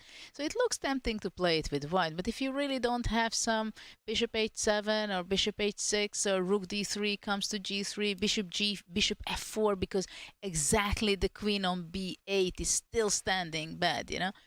So intuition is tricky, because in this position, maybe if the queen on b7, everything is perfect, because actually that's the best place for the queen, right? And that's what he just played. But maybe only one move makes a huge difference. And but I think, I have the feeling, my intuition says that black is fine. Because white's rook is not on g3 and it cannot get there so fast. And can I finally put you on the spot and say, you have to pick one? Train on your intuition or train on your calculation? Which one? Calculation. Calculation. Calculation. Over everything. Yes, because actually calculation will push you to better intuition. So I take 2 in 1. Yeah, the more you calculate, the more you see things without even knowing you're seeing things, in a way. And it was interesting. I attended a lecture by Magnus a few months ago at a training camp, and he was saying basically the same as Hikaru. He said the older he's getting, or kind of year by year, he's calculating less and less, just relying on intuition. And that has pros and cons. It kind of helps him save time on the clock. It helps him make very practical decisions. But occasionally there might be a slip. Occasionally there might be a miss and a blunder. And yeah, it's instructive, I think, for younger players that you don't have to just calculate on every single move. You can save it 90% of the time. You can maybe just trust your instincts, play an improving move. But that 10%, that's when games are decided, when there's actually something concrete and you have to be 100% sure. And we saw that video from Hikaru. I'm loving him coming to the confessional. I hope it happens more and more often. But he did mention queen b7 was one of the moves on his radar. He was like, oh, maybe knight b3, maybe queen b7. First 2 moves he suggested. And as you said it as well, that second you said queen b7, Judith, it happened on the board. There's a threat against the g2 pawn potentially. It also has a nice defensive idea, because if Gukesh was looking to neutralize the position with like queen h5 and do all sorts of sacks on g6, that queen on b7 has some very good defensive possibilities. Yeah, you want to block this attack with bishop to e4. Yeah. My question is, can white go d5? Ooh. Yeah, I was thinking g6. Or knight c6 can be also tricky. In this position? Uh-huh. Wow, knight c6. That's incredible awareness, Judith, just cutting everything apart in black's position. You're cutting the kind of coordination between the queen and bishop. You're hitting everything here. Of course, I can't move my bishop off the diagonal because of checkmates on h7. Knight c6 is a tricky move, that's for sure. Yeah, and I don't know if it's winning. It seems pretty convincing. Seems good. If I take this bishop, then you take on this And square, or maybe a5. I'm not sure which one. You hit my queen, and next move you win. I think the bishop. d8. Yeah. Yeah, because after knight a5, queen d5. Yeah. So wow. Okay. Queen h5 then. What is the answer there? Does black have to play f5? I thought you could go g6. Whisper it quietly. I don't think there's any checkmates though. No, but because this was the queen b7, you know, you could move the bishop out of the way. Yeah, so for example, this would lead to potentially a draw if black had to recapture the white bishop, typical thematic sacrifice, and this would lead to a draw by repetition, nowhere to hide for the black king, but as Ivanka says, just move the king out, the bishop, sorry, out of the way. Not sure where, but the queen defends across the board. And black wins, piece up. So yeah, maybe not the counter-attack, not the attack on h7 yet. What else could Gukesh try? I don't think he wants to kind of guard against this with a move like f3. Looks too ugly. After queen h5, g6, I would go queen h3. And I think it's a weakness to have g6 on the board, because bishop h6 is a threat. Knight g4 possibly can be an option. Or queen g4, provoking f5. Yeah, lots of holes around this king. Feeling a bit airy around there. I guess black has a move or two. Again, questions. Knight b3. How do you reply to this one? Yeah. I'm struggling to come up with an answer. I mean, I guess white would be reluctant to put the rook on this square because suddenly this poor bishop is locked in. Yeah, you're not happy with such a rook having the bishop on b1. Yeah. At the same time, if we go back to queen b7, the pawn on g2 is hanging, right? So white has to make a move queen g4, queen h5, queen f1. Queen f1 is... Or f3, which is... reluctant. I'm not so happy, yeah. f3 does blunt this bishop, but yeah, it's not the move we want to play. At least Gukesh, he does have one target if he can get his bishop to d3 and hit the a6 pawn at some point, but exactly, it might be a matter this is of time. what I had in mind. Maybe immediately bishop d3. What do you think? Wow, bishop d3. Trying to trick me. If I take this pawn, I don't think I'm getting trapped. Not yet, at least. I guess do you take on a6? Do you play f3? You could take here. I can keep my queen in line with my bishop. But it does feel... I wasn't sure about bishop takes a6, primarily because I was inspired by one of those old games from the past, G4. you know, when they tempt black to actually capture material in order to initiate an attack. Yeah. Maybe bishop queen g4 is possible. Right. And bishop h6. Wow. Yeah. Attacking my bishop. And we have bishop d3 on the board. Wow. Okay. We predicted right. Prediction game on point. This is getting complicated here. I guess black would have to defend. Maybe I give up the exchange, maybe with a move like bishop f6. But yeah, bishop d3 is on the board. So after this move, key question, can black grab on g2? If he can, like Nakamura said exactly in the video, he's doing very well or he's doing very badly. But you know, after bishop g2, also f3 has to be considered, and bishop h3, bishop e4. Because your queen is not clear where it can be standing well. Lacking happy squares here. Yeah, if you go back, then white can start getting greedy, maybe take this pawn. And yeah, if you slide across, then you have to be really careful of another hit. If you go queen a7. Yeah, d5. Scary stuff. Queen b8, knight c6. Yeah, maybe. Queen b8 hits the knight, knight c6. And we're forced to give white this really scary pawn, pass pawn here. Wow. Nakamura, it's time for no more intuition, it's pure calculations taking on g2. That's for sure.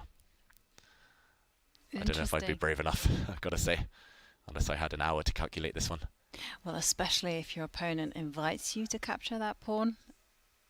Well, And they've played it after great thought, and they're 17-year-old Gukesh, one of the best players in the world. I'm not sure I would be taking that pawn in a hurry. Well, you can go f5, giving up the pawn on a6. Just want to push and push and... Yeah, I mean, I don't want any bishop h7, queen g4 stuff.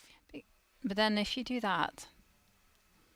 then can you not just take on a6? You've given me some free material. I'm taking it. Certified member.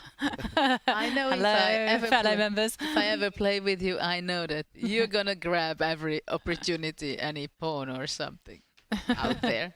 That's the trick. You just tempt them. Poisoned pawn. And yeah, here it just looks like free material though. And nice move from Gukesh. Whether it works or not, it's going to send Nakamura into a deep, deep think. Also another move. What about f6? Ooh, brave. Asking me I'm provoking a little bit. Asking me to go for checkmate. Yeah, to which I say absolutely. I'm going to put the queen on h5. Or bishop h7. Wow. Yes. That was also but on bishop the radar. h7 is not going to be a win by any means. Right?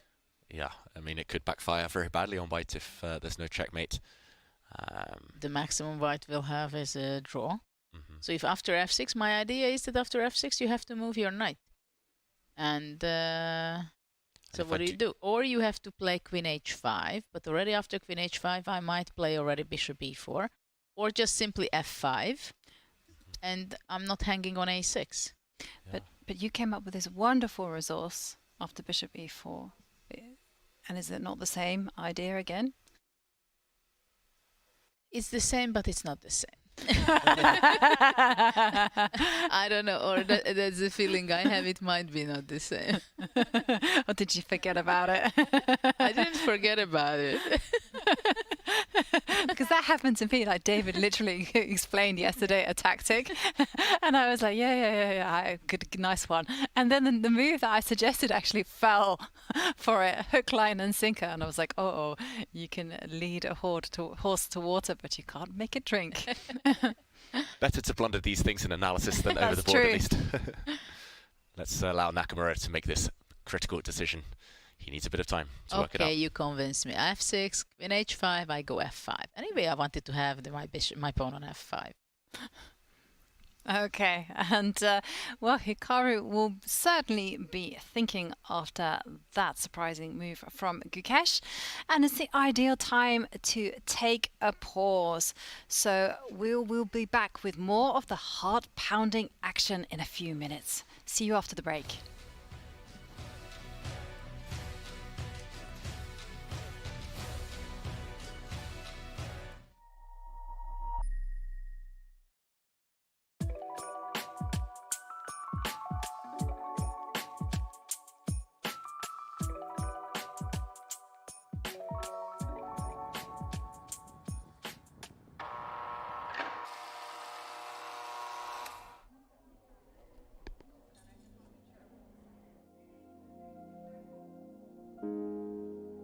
My name is Elwood Dawson. I'm from Chicago.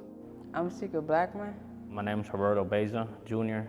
And what I want to share is I love tacos. Tacos and chess. So, yeah.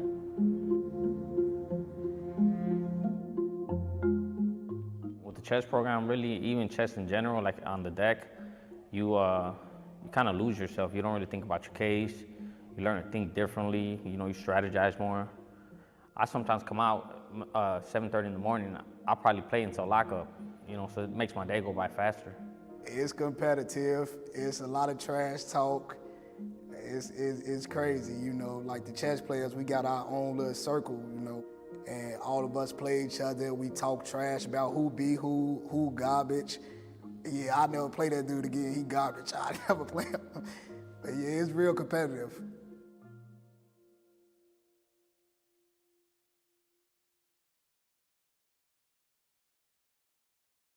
I remember that day. It was unreal. I definitely felt like I was walking on air. Yeah, it was like such a beautiful feeling because I won the first championship that was actually combining women and men into the same section. So in addition to winning the title and the money, which I really needed, it was like something like $9,500, but I was like a college student at the time, and like literally that was like all the money I had in my bank account after cashing that check. So that was really cool. And then also I got an IAM norm. So it was like a little bit of everything.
Norway, land of fjords, majestic mountains, cliffs and waterfalls. In addition to stunning geography, Norway is home to the greatest chess player who has ever lived, Magnus Carlsen. Since 2013, Norway has also hosted one of the strongest chess super tournaments in the world. And it is one for which Magnus has claimed the top prize in the last 4 years. Can anyone stop him? This time, he'll meet one of his toughest challengers ever at his home tournament, with 9 rivals all hungry to beat the best. From Carlsen's fiercest online rival today, in their first classical over-the-board battle in nearly 4 years, Hikaru Nakamura, to the young star Carlsen once handpicked as his most worthy championship opponent, Alireza Firouzja. 2 more young stars are trying to follow in his footsteps, Nodibek Abdusattorov and Gukesh Domaraju. 2 established stars have already won a super tournament in 2023, Anish Giri and Fabiano Caruana. 2 more long-time headliners seek to take their next turn atop a major tournament, Wesley So and Mamedyarov. Finally, Carlsen's countryman and friend, Tari, rounds out the field. Who will come out on top? Will Carlsen run the table yet again, or will someone else usurp the throne? This is Norway Chess.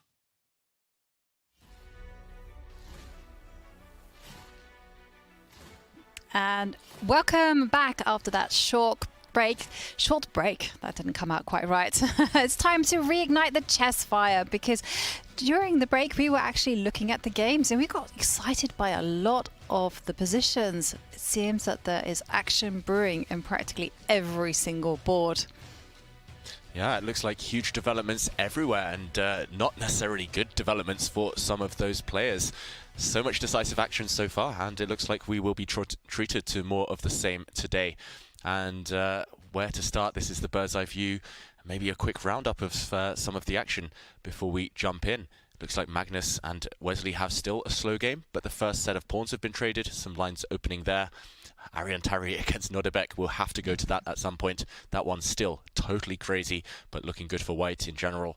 And Gukesh against Nakamura. We left that just before the break in the balance over there. We'll come to Anish Giri against Fabiano Caruana, but also Alireza against Mamedyarov. Looking complicated. Judith, only one place to start? Well, my pick would be Anish's game, because we haven't seen that for quite some time, and there is a pawn missing over there for Anish as far as I see. It was there, and by the time we came back, there is something, it seems that it got deleted from it was like from the position. Pickpocket came and just exactly. slid it from the board. Somebody passed by and just hit that a3 pawn, right? Yeah, and that Black Knight has done a smashing grab. He's done a bit of thievery there, a bit of theft, sneaking off that a3 pawn from the board. And we have to try and figure out how that happened, how we got this position. Let's backtrack just 3 or 4 moves to see how Fabiano won a pawn and maybe seized the advantage as black. And it was around here that we left the game, just actually a couple of moves before this point. And white here played bishop to d4, trying to kick back, trying to evict this black knight from the center. The knight simply stepped back. White castled, black gained time against the white bishop. And it was this move which has been brandished with a question mark, queen to c2. The engine really not liking that retreating move. Understandable. White wants to give a square for his bishop, either on d3 or a4 to come back to. But suddenly after a6, we saw the black knight jump into c4, and maybe this is what Anish had underestimated. There's 2 threats, not just this pawn, but also the threat of jumping into d2, either with black's rook or knight. Rook d2, a winning idea. And for example, if queen c1, defending this pawn, knight d2, a nasty fork. Anish just falling foul of these knight jumps. Instead, he had to give up the pawn, playing the move rook to d1, and there we go. It disappeared, Judith. Fell off the board, that pawn, and we reach this position. Bishop to b3, well, the last move. I don't know exactly. Was it a blunder by Anish? Can you go back just a little bit? I have just one question. When he played queen c2, wasn't the moment when at this point to play knight d4? Wow. I think that could have been a really nice psychological blow as well. And we see the evaluation part approves. Knight d4. We were discussing this idea before, right? but somehow it has a good energy. And finally, the two bishops, one goes to g3, actually threatening immediately bishop g3. So after a6, you can come back with the bishop to e2. This is what I want to say. Or to d3 and knight f4. I don't know, but somehow it seems like the energy is good for white. And it can happen very easily that you don't see, or you're not in the mood to play this knight d4. You think you can just get along with just playing solid, and you give away the squares. And I think this is the big problem of queen c2, right? That simply after a6, the white squares become extremely weak for white. The bishop gets to a4, and actually, of course, the concrete part at knight d2 and knight a3 suddenly. I think there was some miss by Anish. Yeah, I think you're totally right. This is a common pattern. I've been on the wrong end of this. I've suffered from this myself throughout my career. I see a tempting move. I see what I should be playing, but it comes with so much risk. I decide against it, and suddenly the whole game turns against me. And okay, so let's see what has happened, right? He had to give up the a3 pawn. So this is the current position. The problem here for Anish is that long term, this black a pawn is going to become extremely strong. It will start to be pushed now. Maybe now. Yes, this is true. I mean, obviously white has the worst position, but it looks to me pretty defensible, right? Or are you guys saying objectively? Like, give me percentages here. Like, you want to make your bets. Yes, exactly. I want you guys to put your money where your mouth is. Tell me. What is the percentage of black winning this? Oh, if I was Alpha Zero and I only worked in percentages, yes. I would say not much chance of black losing unless something really goes wrong. For Fabiano, it feels like he has full control. This white knight is currently dominated. You have a light square bind. These pieces so nice together. This pawn running. Even if you trade off all the rooks, the queens, black will never lose that. So I would say like 5-10% chance of a loss. Okay. Maybe the rest is like equal between a black win and a draw. Is that too harsh on white's chances, Judith?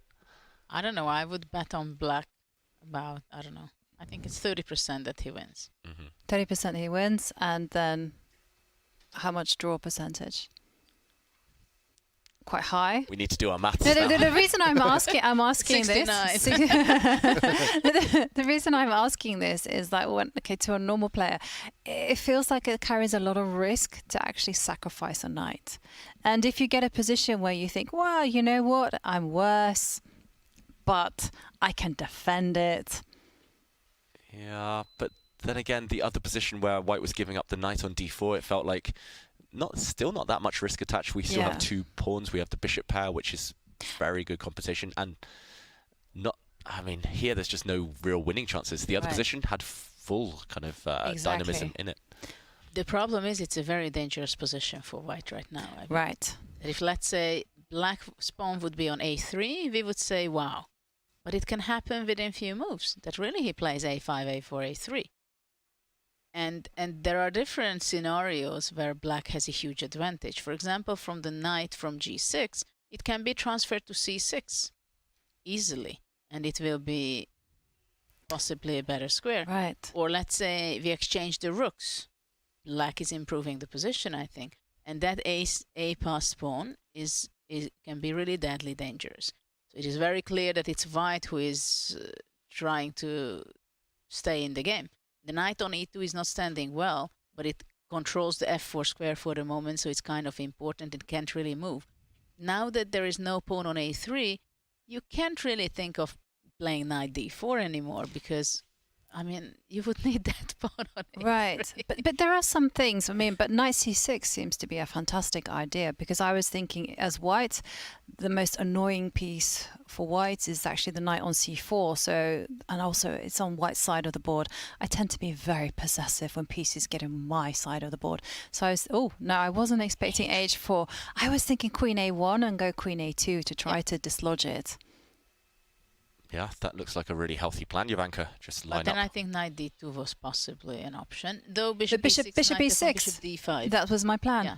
Yeah. Oh, you're so quick. It took me a minute to see that one.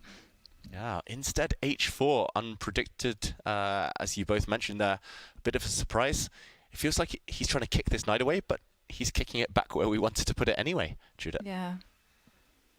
Surprising stuff. Is this really going to kind of prepare a kingside attack? It's hard to imagine g4 happening in this game. I know it's happened in a lot of others so far this But I tournament. think the idea for white to play h5 and maybe after knight e7 to play f4. Some very concrete, somehow to get out with your knight from e2. But it looks very dangerous, I believe, for white. Yeah, that's really burning the bridge. You don't go back from that one. It's because especially there's consequences. So actually, what are the consequences? Yeah, let's jump in and try to figure out what's going through Fabiano's mind right now. H4's just landed on the board. I doubt he was looking in that direction. And if now he plays A5, for example, what could be more natural? We've been talking about that type of move for a while. You But mentioned after consequences. h5, also knight f8 is something to consider seriously, because knight can be even better on d7, attacking the c5 pawn. Yep. Makes a lot of sense. Would you flick in moves like a4 as well? If given time, if given opportunity. I quite like the fact that this bishop is undefended right now, so I'm not necessarily in a rush with black. I mean, let's go f4. Yeah, has to be f4.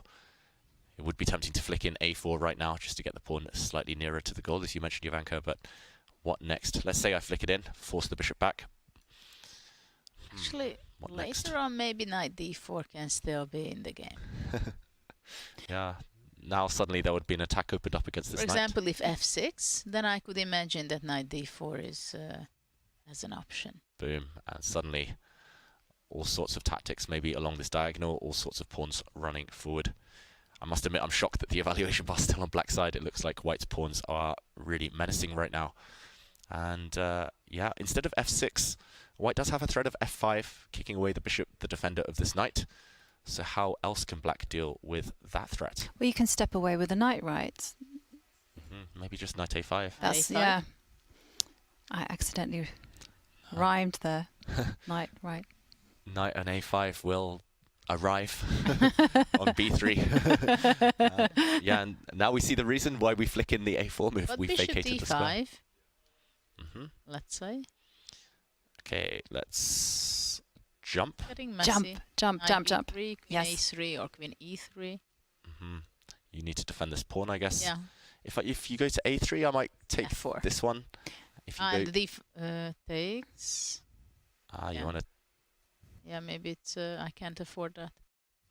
But if you go the other way, there's a chance this might just run through. Your pawn. Yeah. You're dreaming about queening the a pawn. Absolutely. Those pawns must be pushed. Well, it's also an idea. I don't know if black after h4, if we go back to the exact position of the game, can black go h5? I know it's a weakness, but let's say the h4 can also be a weakness later. Yeah, which pawn is weaker? That's the Because white cannot go queen g5, can he? Queen g5. Why not? This is the question. Yeah, it feels like there's some tactics in the air, but I don't really see it yet. I'm tempted to, for example, just push though, and if you take my pawn, I'll just continue, and then I might try and render your queen kind of trapped offside. I might play a move like queen e7, so if you ever want to come back, it will come at the cost of trading off that queen. Yes, it's cost a pawn, but your queen's temporarily offside on h5. Oh, this is too complex. I'm not sure whether Yeah, but black's I think losing control h5 here. is also something to consider for sure. It's instructive just to kill all counterplay. So black can stop white's plans with h5, or black can continue his own plans with a5. You're predicting one of these two moves, Judith. h5, a5, very different. Yeah, I think both are good alternatives. But also, black has a lot of options, you know. This is maybe the biggest problem of Fabi right now. Because even rook d1, rook d1, rook d8 is something you would consider. Yep, trade all the rooks. And you have to evaluate this, whether one rook of exchange, does it improve white or black? Both rooks of exchange, who does it favor? do I have time to play a5 and allow h5, or shouldn't I allow h5, right? So there's so many things to consider with black, and all of them are probably pretty good and very tempting. Of course, one of the most tempting thing is to push the pawn.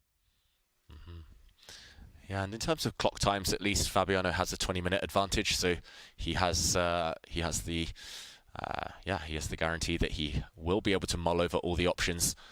But then again, yeah, Anish down to 30 minutes. I do fear for White's board and clock. Feels like the momentum is on Black's side. Yeah, I like in the feature chat though, Anish has his fans. We believe in Anish. And yeah, I believe that Anish will entertain us in this game no matter what the result. But I think I would choose Black here, for sure. I would like to change our bird eye view. Let's go back. And where would you like to go? Because this is a lot of excitement. I mean, there is a culinary going on the menu for us. We haven't been at Magnus's for a long time, maybe. But can I beg you to go to the Ariane Tari? Ariane is crazy, and Norway Abdusattorov, because it's like, whoa. And it looks to me like Black, just looking at the piece configuration, is in a lot of trouble. Yeah, let's jump to that game between Ariane Tari and Norway Abdusattorov, and we'll have to do an action replay here. So much has changed. I mean, this feels random. It's like someone's just kind of picked up all the pieces, just thrown them on the board, and I mean, it's definitely Fischer random chess, this one. This definitely didn't arrive from a classical game. So this is the current position. Let's quickly do a recap of some of the moves. We last left it in a really tense position. We thought, ooh, maybe Nodebek's going to get ambitious and sacrifice a piece. He didn't go for that. Instead, just playing the calm bishop g7. e5 did happen, as you predicted, Judith. White giving up a pawn to open up lines towards the black king to gain a bit of time as well. And now bishop d2. Really clever indirect attack against the black queen. You don't want to allow that white knight to jump forward with his discovery. So the black queen retreated. Yeah, interesting. Creative. Pinpointing on the a5 queen. Yeah, d5 happened. So we looked at something similar earlier, but now white has an e-file to look at. The black king down. And knight e4, bishop e5 blocking that e-file, hinting some checks maybe. And the last couple of moves were f4. Provocation. Yeah. Provocation, and this I think has provoked Ariane into maybe a bit of a weakening move, maybe something he'll regret. He's pushed a pawn forward, but suddenly look at this white king, and this becomes relevant in the final position, bishop h8. This is why I think it's Fischer random. What's the bishop doing there? King f8, white's advancing, but suddenly d3, and this move, just fantastic. Suddenly huge threat, bishop d4, hitting the white king. Who's checkmating who in this position? That's the big question. Well, bishop d4 is something you don't want to allow, right? Because the threat is bishop d4 check, and after king h1 to push the e-pawn to e5, let's say, and queen comes to h4. So... Well, there's a pawn there for the taking. Yeah, let's talk about taking that first. Exactly. But then bishop b5. Yeah, let's jump in with the board. Queen takes pawn is the most natural move for white, but would it backfire? As you mentioned, bishop b5 hitting the queen, Judith. Yeah, and the problem is that white cannot keep an eye on both the d4 square and the d5 pawn. So let's say queen b3, and let's see how black wins, because here... Check. Bishop d4, king h1. And now... Isn't it just to transfer a queen to the attack? But how is it checkmate? Because the white queen can come and block. We can play... kind of. E6? Almost. I wanted e6, but then the knight on e4 is a great defender. Talking of the knight on e4, maybe it's something to do with f5 kicking away this knight. Is it now, or do we trade bishops first? Let's say f5 maybe. Hitting this knight. Yeah, maybe white is struggling here just because no good squares for it. If you retreat this way, then there might be some nasty knight checks as well. Okay. e5. e5 in... Here. Here. Or also you can go queen e8. Wow. Yeah. less flashy, but... Yeah, but e5 is just take and pass on, and you get checkmated in one. e5. Beautiful stuff. Okay, so this is something too scary, and not only scary, but it's bad. Mm-hmm. So queen takes d3 is not possible, right? Doesn't look that way. What about bishop c3? That's the most tempting move for me. And that's what happened. On the board, Judith. Prediction skills on point, and... Yeah, because you want to get rid of that potential threat of bishop d4, right? And you want to get rid of that bishop too. Yeah, logical. I really want to kind of throw in d2, just throw this pawn away, just to deflect your pieces, but I'm not sure it works. I'm not sure it does much after the white knight takes. After knight takes d2, what is the point for black? How can you take advantage of the fact that my knight is not on e4? Yeah, they need to build a teleportation machine and get this queen out somehow to h4 in one move. It takes too long. Can you try to do things to get... I was thinking of... Yes. Oh, Judith reads me so well. I'm like an open book. Let's check it out. e5. And this looks very natural, trying to get the queen seeing out. These games, you know, the first move comes to mind, knight g5, just to block it.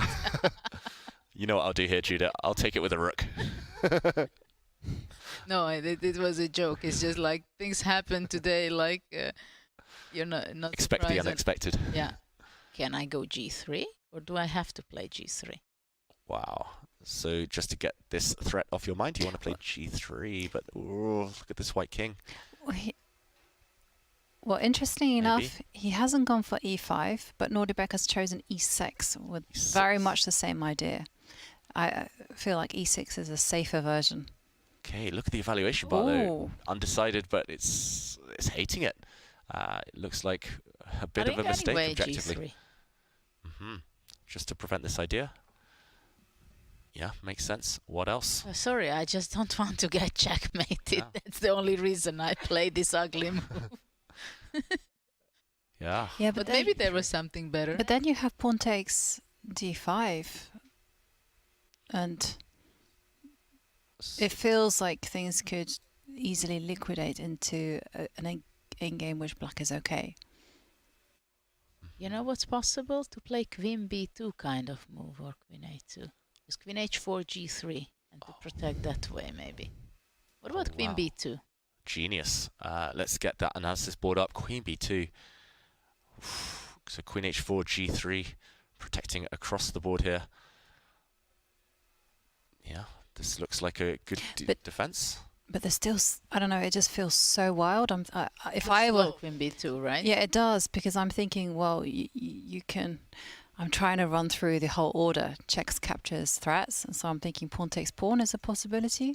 Eventually, we will look knight g5 after. Yeah.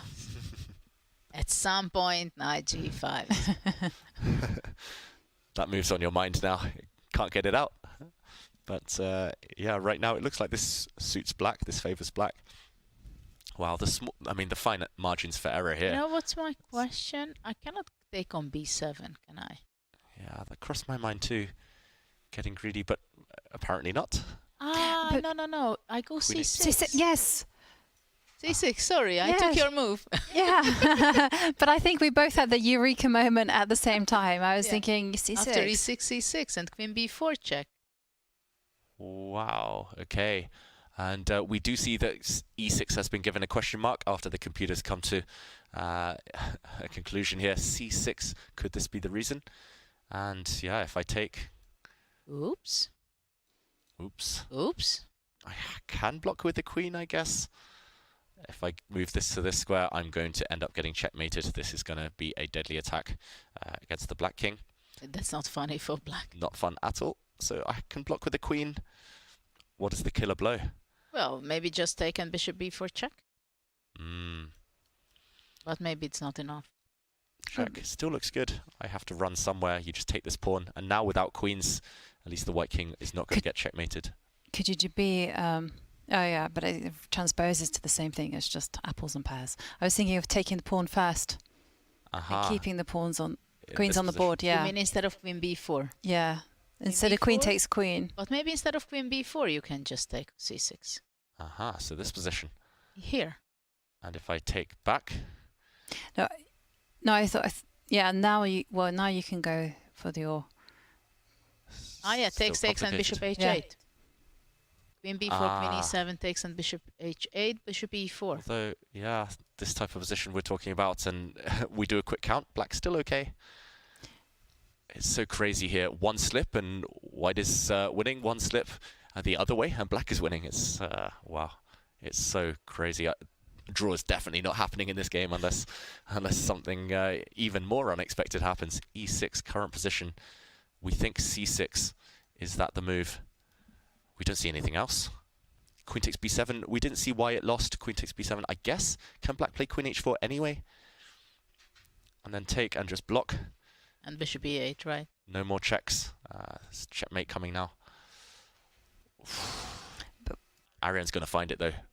20 minutes. c6 is the most obvious move Wow. to try. Get this. C6, only way to get an advantage. Anything else, it's going to be equal. Of course, 0, 0, 0. Yeah. I hope. Yeah, well, there's one line which is like bishop takes pawn, which we didn't look at. That was like 0.02. I can say bishop takes pawn is not going to happen.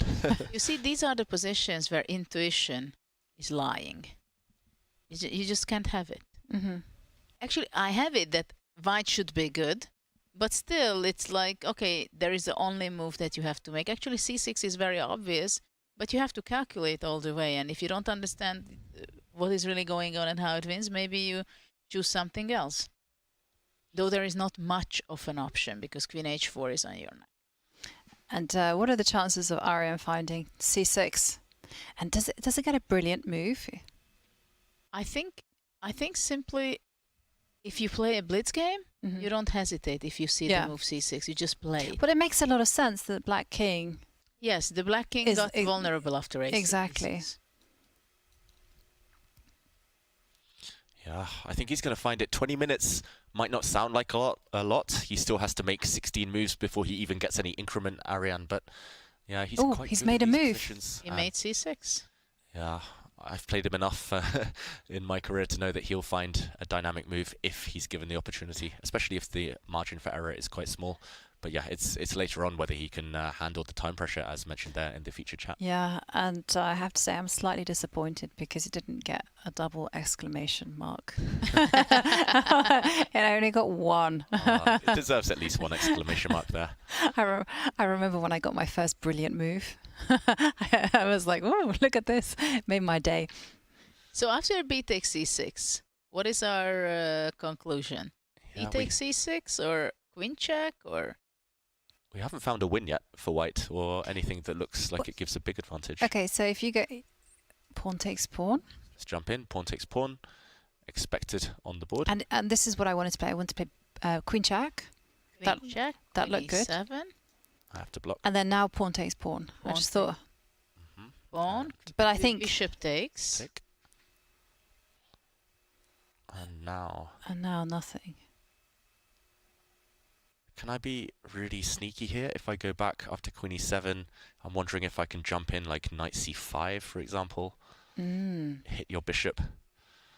I mean, this is just wild. And what about Judith's variation? I mean, how can we look at that? Because that was also super forcing. If we can revisit pawn takes pawn. I don't want to exchange. So my question was if instead of queen b4 to take on c6. And if I take you back? Yeah, and here's something. It does feel like there's But something. here, do you not have... Now, do we just take this bishop? Can you not go bishop b4 Bishop check? e4. Bishop h8, bishop e4. So bishop b4? Bishop b4, you go king g7. Ugh, blocking my own pieces, have to do it. Beautiful. Beautiful. Bishop on h8. Absolutely. Ugh. And now the question With rook c6, queen h4. And what happens? Black wins, right? Yeah. I don't know. How does white stop this mate? Queen b2 check and g3. Oh. That's so difficult to see visually. You can cover this square in 2 moves. Give a check. I mean, that's clear that in this game, whatever is the evaluation, it does not make a big influence on the game. What will be but check it out. Bishop d4 at the end.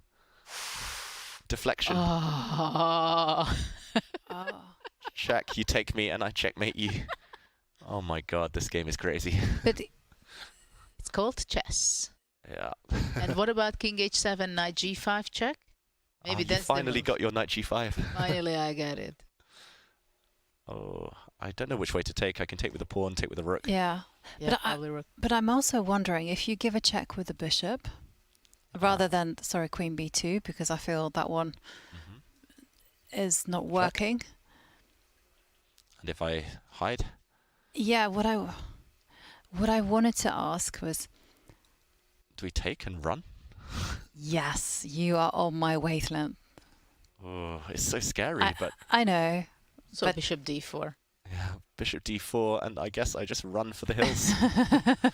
White's king is wriggling away to safety. Can you imagine that you have to calculate all this at the board? With 20 minutes and for the rest of the game? Yeah. Oh my gosh. That's scary stuff. He's got to be using the opponent's time here. 20 minutes is not enough for White to defend this one unless you're cold-blooded and you can calculate. Let's go back to the game position, c6. And this looks good. Just to show the audience as well, they might be wondering why not queen h4. Looks like White is giving checkmate, but I guess Black's getting there. Black's giving checkmate, but White gets there first after queen b4 check. The king moves and actually maybe not knight d6. Maybe we just take this bishop. It feels like there must be a checkmate here. Surely. Oh, yeah. Well, also we saw that the white king is probably quite safe if it runs for the C's.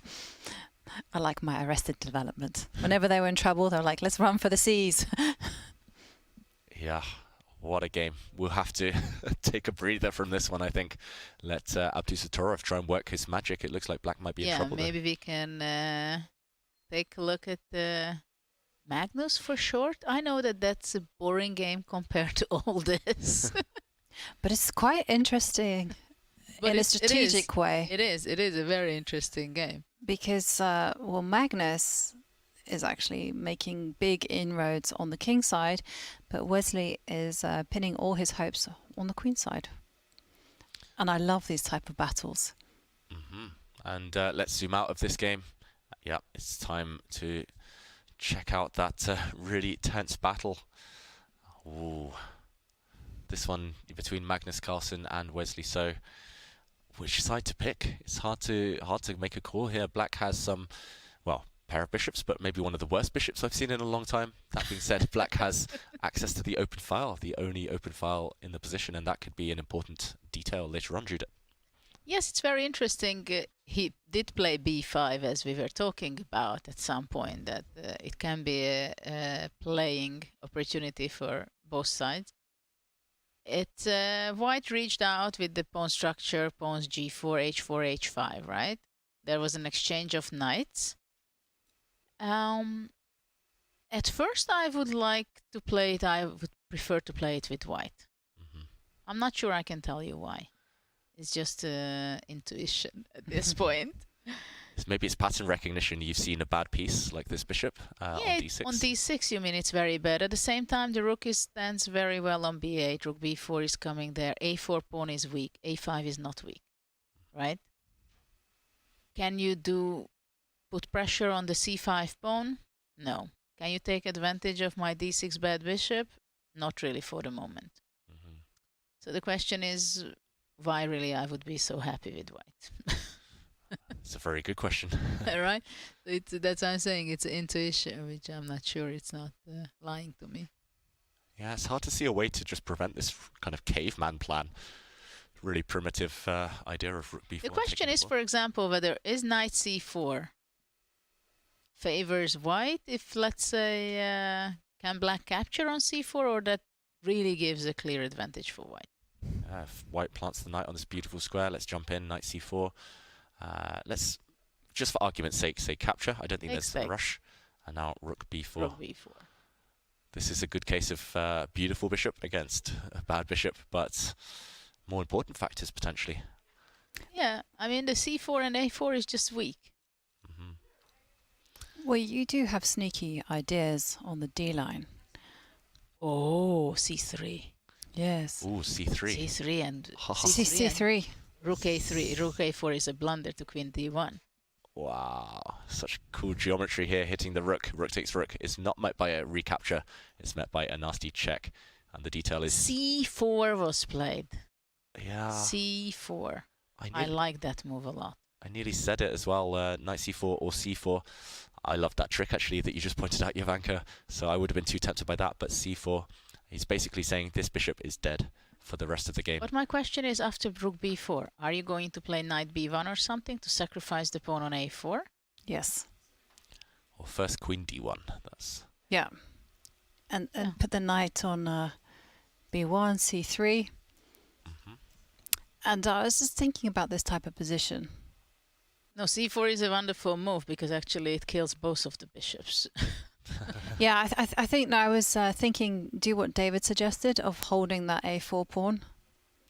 Yeah, rook b4, maybe. Yeah, I also think and then try to trade off all the pieces and go into the endgame, which is going to be probably good for white. Yeah, it looks like any endgame is going to be really nice for white.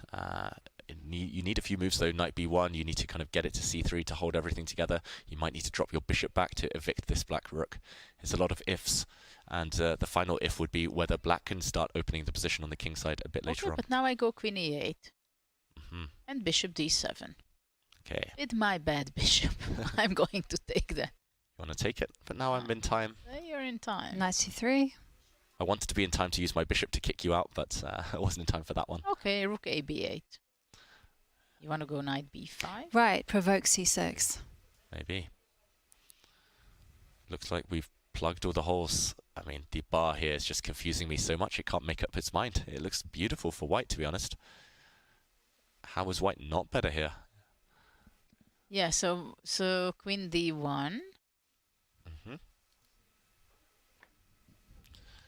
Just holding everything, holding the pawn.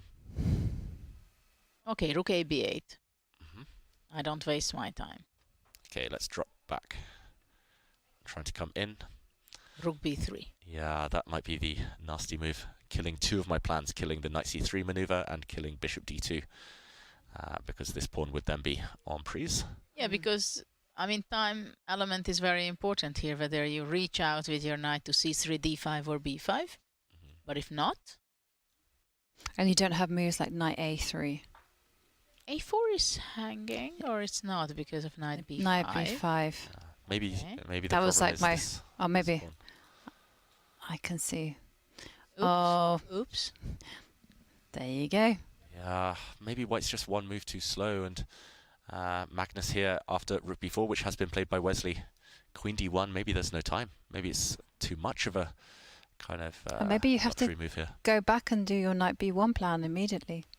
Or you can go rook a2 or rook a3. Oh no, that's hanging now.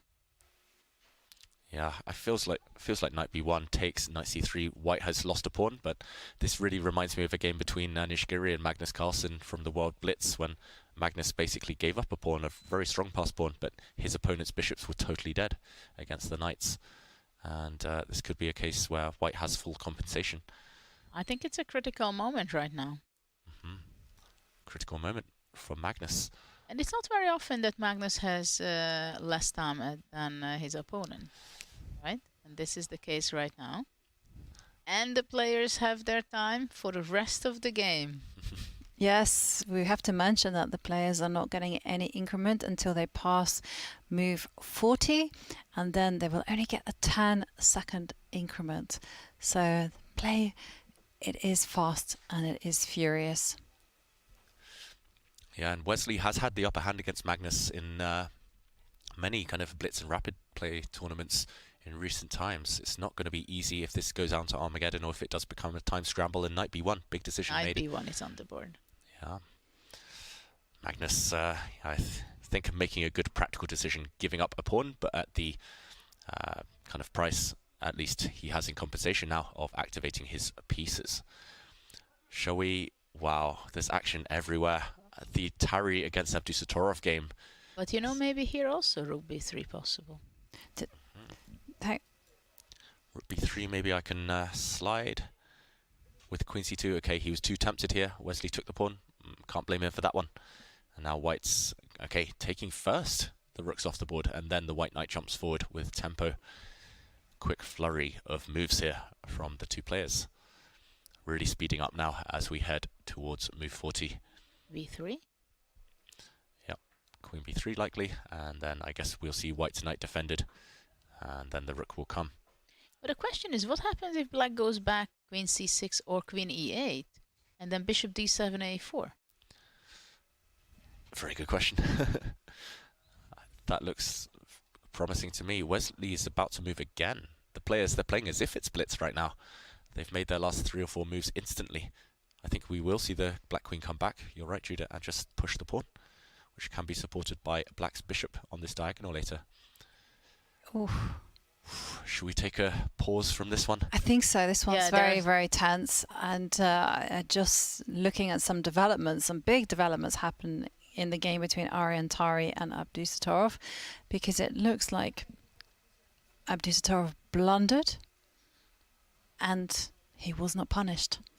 Wow, okay. Because we were discussing this position and we kind of did a really deep dive and we thought, okay, well, pawn takes pawn was the only move.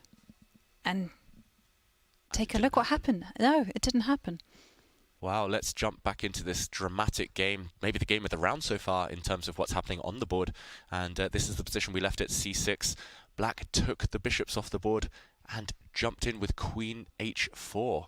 Look at this double question mark from the computer. And Tari didn't find the win here. The check g3, right? Yeah, Judith, you spotted it. I think we called it earlier. In this position, white gave a check from c5, but just to show the winning variation he could have played, it was actually choosing the b4 square, and this would have changed everything. This would have been a check, another check, and when the black king moves, g3, the key detail, you defend across the board, you gain time against the black queen, and next move, white wins a piece. This would have been game over. Huge miss.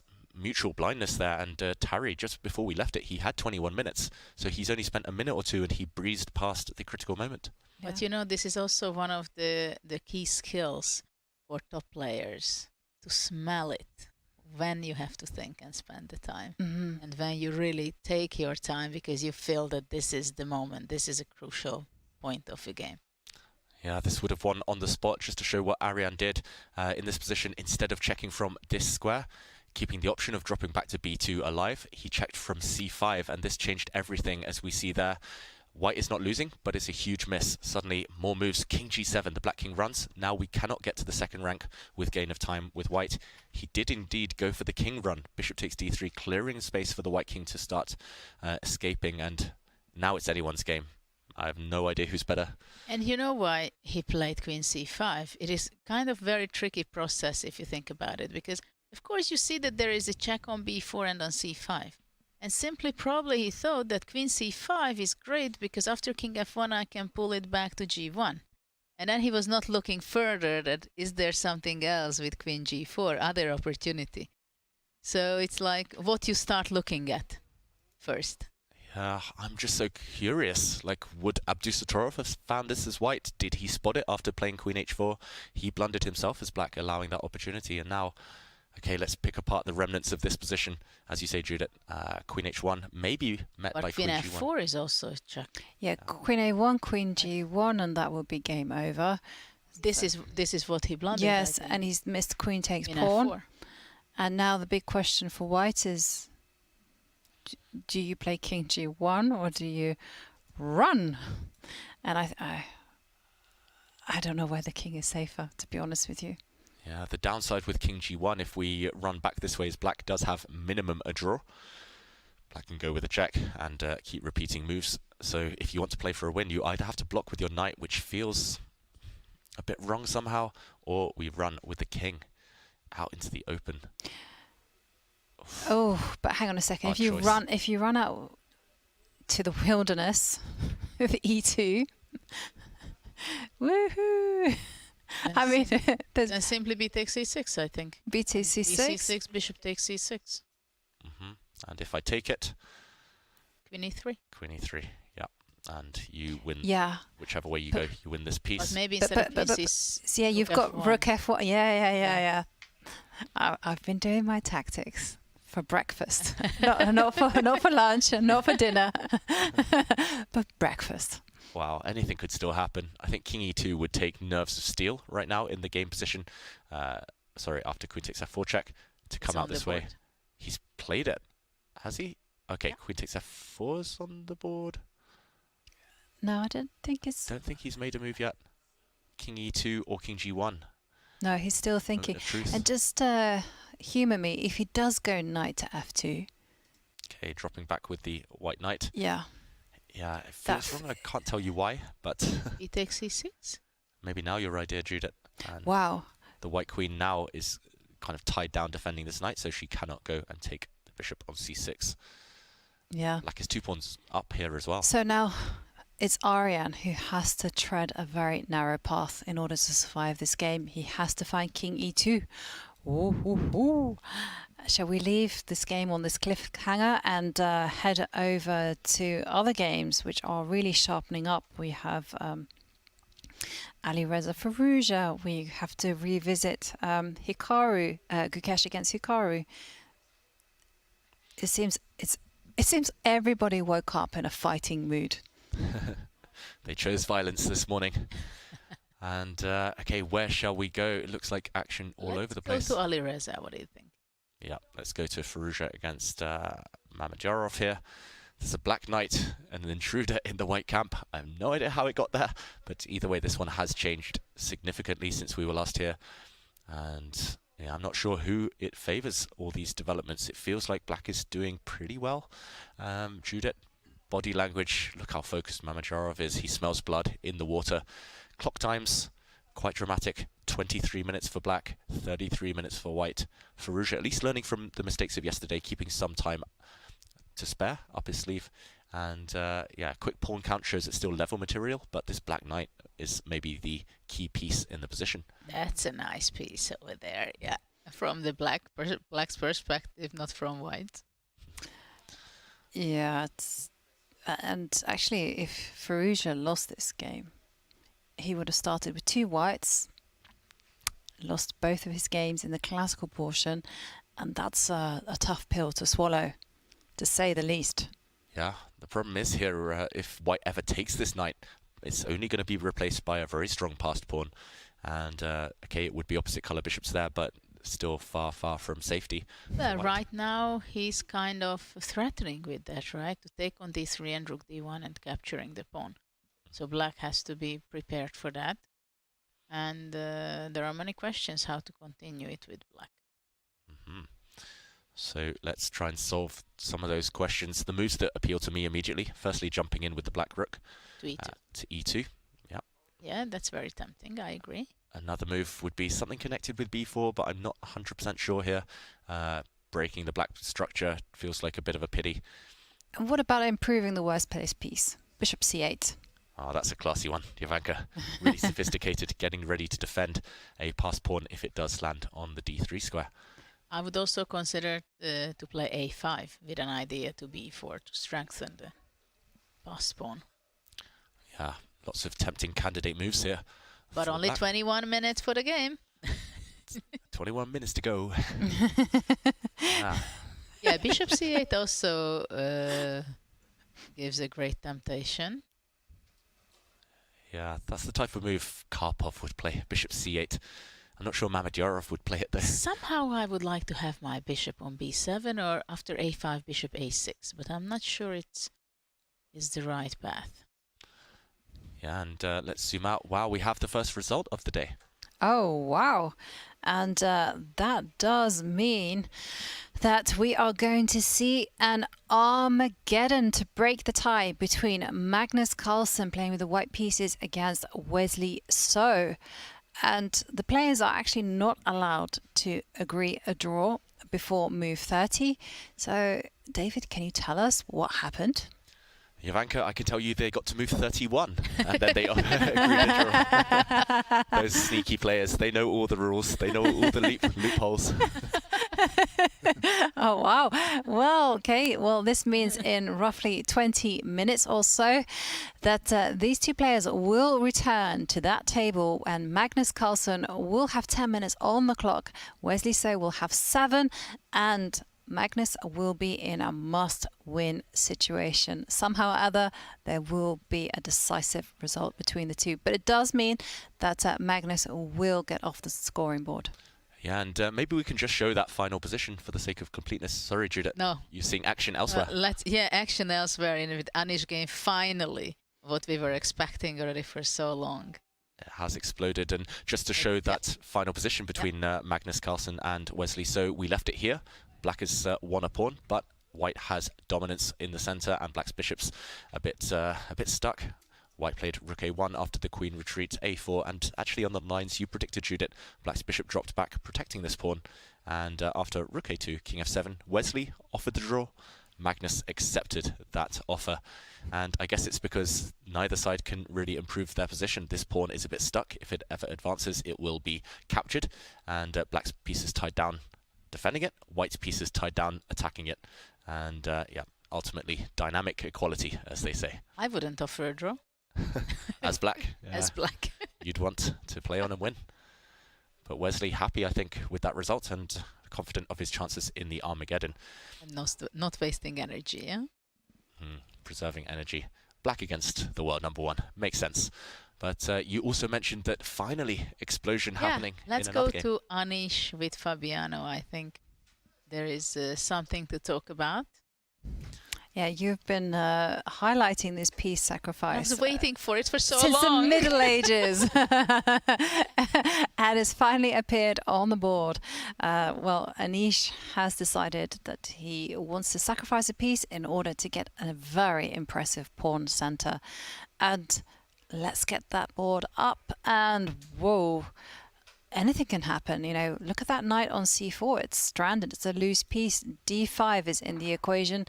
And how is Black going to untangle themselves? Yeah, it's not easy for Black right now. It looks like Anish found the opportune moment to sacrifice a piece, improve his pawn structure, create all these threats. Right now, Black is a knight for just one pawn up. But yeah, suddenly threats in the air. Maybe we can do a quick recap of how we got here. It's only been a few moves since that big moment when White started pushing with the h-pawn, and it looks like Anish has outplayed Fabiano to a certain extent from a difficult position. Here we saw h4. Black didn't go for any of the plans we highlighted. Instead, a bit of a mysterious move, queen c6. I don't really get the point behind that one, I've got to say. He dropped the knight back now, and after a rook trade, rook d1, we saw rook d7. And queen a1, hoping to maybe get to the a2 square. Or bishop a4 also. Oh, nice. Bishop a4, big threat on the board potentially in some lines. Queen c8 and knight d4 landed finally before it's too late, before Black gets ready. And after that knight was captured, b5 has just been played. Yeah. Okay, so Fabiano hoping for en passant here. He wants this pawn to be captured potentially. But yeah, what is his plan? After knight takes, can White not step forward in the center, hitting this knight, hitting this bishop? He has to give the piece back. Looks like Black has to give back the material. Will this game fizzle out towards a draw if Black gives back the piece on d5? Well, maybe that's the case. Yeah. This is the feeling I have. A position like this, White is a pawn down, but with the bishop pair, feels like it should be full compensation. Maybe the White bishop will at some point land on d4. It can land on d4 right now. And also, I don't know if queen e5 is possible first, and then give the threat of bishop d4. Yeah, suddenly a bit scary. Everything still possible. So this is one line if Anish wants something relatively safe, where he's just a pawn down and looks like he's got great compensation. What else could White consider? Pushing d5 now feels slightly less intuitive, because Black can give back the piece under more favorable circumstances. Here, you're still a pawn down, but Black has these two connected passed pawns. Feels like more risk for White, and not necessarily more reward. Yeah, I don't see too much here for White in terms of counter-attacking, while the Black pawns could potentially win the game. So what do we think? Is en passant going to happen? I believe that probably c takes b6 is the right way. At the same time, it's not the most obvious. You don't want to give up those connected passed pawns, especially that after b5 is a really passed pawn on c5, right? Before it was not a passed pawn, but after b5 it could be. But the c4 knight is just such a strong outpost that I don't think there is any time that d5 could be strong or stronger than now. And that means that black can sacrifice back the piece and have a very strong position. Yeah, you can't play around this piece. Sometimes a strong knight, you can kind of just play around it. And yeah, he has gone for that most logical of moves. We're expecting knight takes b6 now, and then d5. White will win the piece back. And still everything to play for in that position after black gives back the piece on d5. Yeah, Ivanka. I was just going to say, I love Boris Gelfan's line about sacrificial players. It goes, the secret goal of every gambiteer is to win back the material they sacrifice. Apart from King's Gambit players, you never want to. They just want to checkmate. But they might get checkmated in 13 moves. True. And okay, this is all happening at lightning fast speed. Body language, it's hard to tell who's most confident here. It looks like Anish is relieved, maybe. I think Anish was very happy that he could give up with knight e4, and I think they both know that they go to the Armageddon. Definitely. Yeah, I think so too. And maybe now is the perfect time to actually go back to the bird's eye view and have a look at some of the games that we haven't checked in on a while. So I'm thinking Gukesh against Hikaru, because that game does look incredibly tense.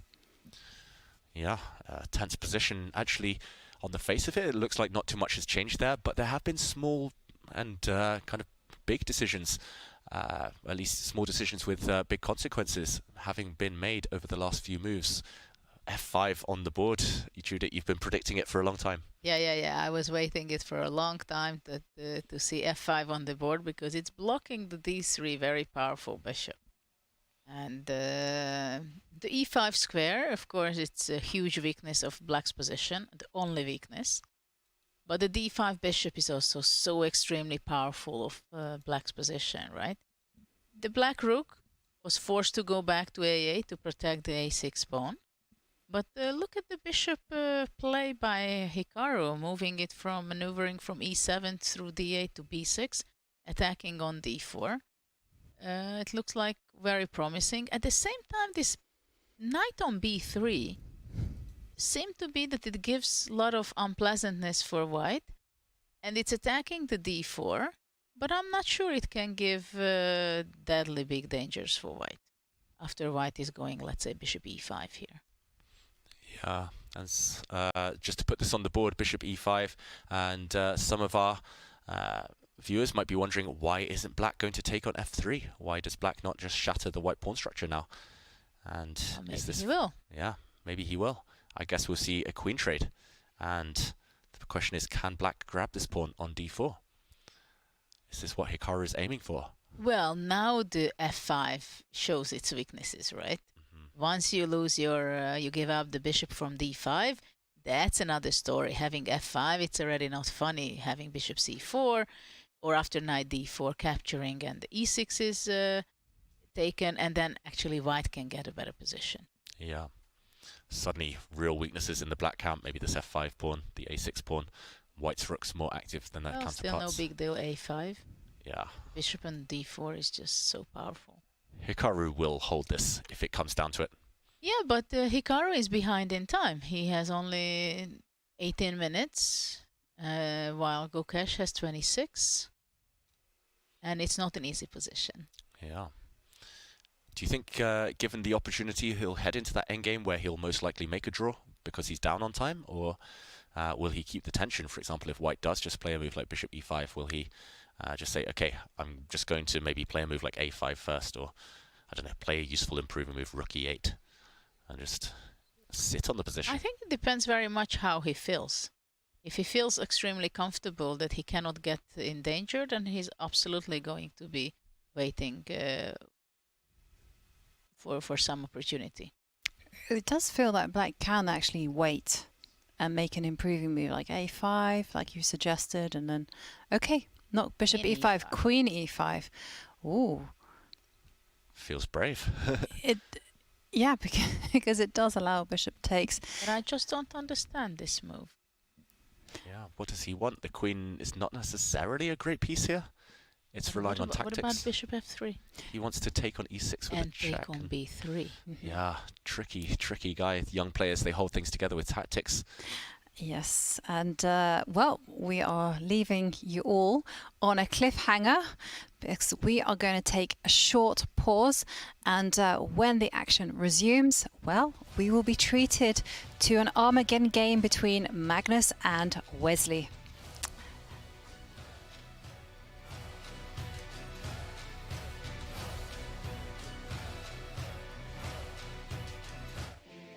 Looking for a new way to learn chess? Meet Dr. Wolf, the ideal chess coach and companion. Play against Dr. Wolf as he explains everything step by step, points out strategic ideas, and alerts you to your mistakes. Train with him and go over your past mistakes until you master them. Choose from over 35 lessons created for all skill levels. No matter your level, everyone could use a coach. Download Learn Chess with Dr. Wolf for Android or iOS devices today.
Welcome back, and we are all systems go as we are waiting our first Armageddon game of the day between Magnus Carlsen and this man, Wesley So. He's been 3-time US champion, 3-time Philippine champion, 2022 Chess.com global champion and the 11th player to pass the 2800 barrier.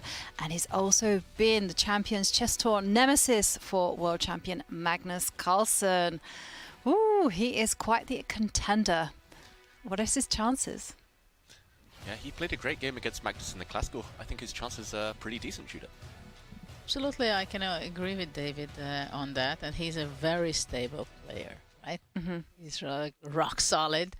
And but of course, it's not so easy, I think, for the players to switch in their mind that now draw is clearly a victory for Wesley, right? So Magnus should go out double or nothing. And I'm also expecting something sharper, somehow to get out of the comfort zone. Right, Magnus, of course, with 10 minutes on the clock to Wesley 7 minutes, and Magnus being in a must-win situation. He needs to unsettle Wesley, and the two have actually played many times before, and I can remember that in their last Armageddon encounter last year, Wesley, playing with the white pieces, actually beat Magnus. Okay, and those types of stats, those types of head-to-heads will be on the player's mind as they play the game a bit later. Magnus, it feels like he needs something a bit special, a bit different against Wesley this time. But we await the beginning of that game. Definitely, and whilst we are waiting for that game, perhaps we should check out the Armageddon format, because this is what makes Norway Chess super exciting and unique. I do think every tournament should have an Armageddon in the case of a draw. And here we can see that the players will be playing with the same colours that they played the classical game. White 10 minutes, black 7 minutes. There's a small twist just to make life easier for the players, because 1 second will be added per move after move 40. It ain't much, but it's something. And it's, of course, it's 1.5 points for a win and 1 point for a loss. And black will win with a draw. Yeah, we've seen 3 Armageddon games so far, 3 games yesterday, and yeah, those all came down to the last few seconds, nail-biting stuff, and sure to happen again. But while we wait for the game between Magnus and Wesley to begin, yeah, shall we delve back into the action, Ivanka? That game, incidentally, will be starting in approximately 3 minutes, so we will switch over there as soon as it starts. So let's have a quick look at the other games. Yeah, and here we do have our bird's eye view of the games. We will check in on the Armageddon soon. There have been huge developments in the clash between Tari and Nodibek Abdusattorov. It looks like that one has totally turned. Rather than a win for white, Tari missing a win pretty much on the spot earlier. Suddenly, white is 2 pawns down, and Nodibek's going to take the victory, surely, Judith.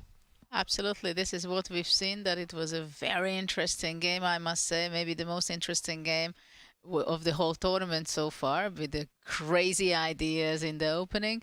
In the middle game, practically Tari outplayed Nodibek, but there was a turning point when Tari played extremely fast, and it meant that things went on the downhill, and now I don't think Tari has any chance to save the game. No, it looks very unlikely at this point that white can launch a comeback, and maybe we can just show an action replay of developments, because even after missing the win, he was still in the game, Arian, and suddenly things fell apart. If we backtrack just a few moves to this position, after queen takes f4 check, we left it here. The white king did indeed poke its head out to e2. After e takes d5, rook f1 was the next mistake. We see the question mark attached to this move. There must have been stronger, but by this point, extremely complicated, of course. Black played queen e5, really nice move there. And we saw a few trades. The white knight was pinned, it fell off the board. And a nice tactic at this point, actually. After rook f4, it looks like things are falling apart for black, but Nodibek, so sharp, had spotted that he can simply take the white queen, not worrying about the Zwischenzug. Rook takes g4, check, because the black king can simply march forward, and after the black queen is captured, the white rook would drop at the end, black having too much material. So instead of this, white had to accept this sad position, and after rook takes c3, as long as black's careful, consolidates the material. 2 versus 1 on the queen side, 2 versus 1 on the king side as well. Well, it happens in different games that once you lose the thread, then things fall apart, right? Especially if you don't have enough time to recover and you don't have enough time to to analyze and say stop to yourself. That okay, I screwed up. It's not good, but don't go all the way. You can still save the game. Yeah, still some saving chances for Ariane if he's lucky. The bishop better than knights normally when their pawns on both sides of the board. Reduced material, of course, but we're expecting a black win in that game. Meanwhile, we see Wesley first to arrive at the board. He's ready. 7 minutes. It's not a lot on the clock. He's got to be fast. He's got to be quick. He certainly has to be very light-fingered with his pieces, and he has to be prepared to hold, because I'm sure that Magnus will come at him. Do you think he will employ the Mamedyarov approach, which is just sacrifice the pawn, go straight for the king, bam, in the bag? I think he has to come up with something special, because if it would be a very slow game as it was the classical, I don't think then he has so many chances. I think it's very important to unbalance your opponent when you play with the white pieces. Definitely, you have to win, and we just see what's going on the board. And so far, it's a repeat. The Berlin defense, exactly what we saw earlier. The players are going copycat style. Wow, what has Magnus got up his sleeve? Is he just going to play a 100-move game, beat Wesley on the clock? So far, okay. First deviation from that point. The white bishop comes out to g5, pinning black's knight. This is rare. Normally, the white bishop doesn't really want to necessarily give itself up for a black knight, but Magnus forcing Wesley to think.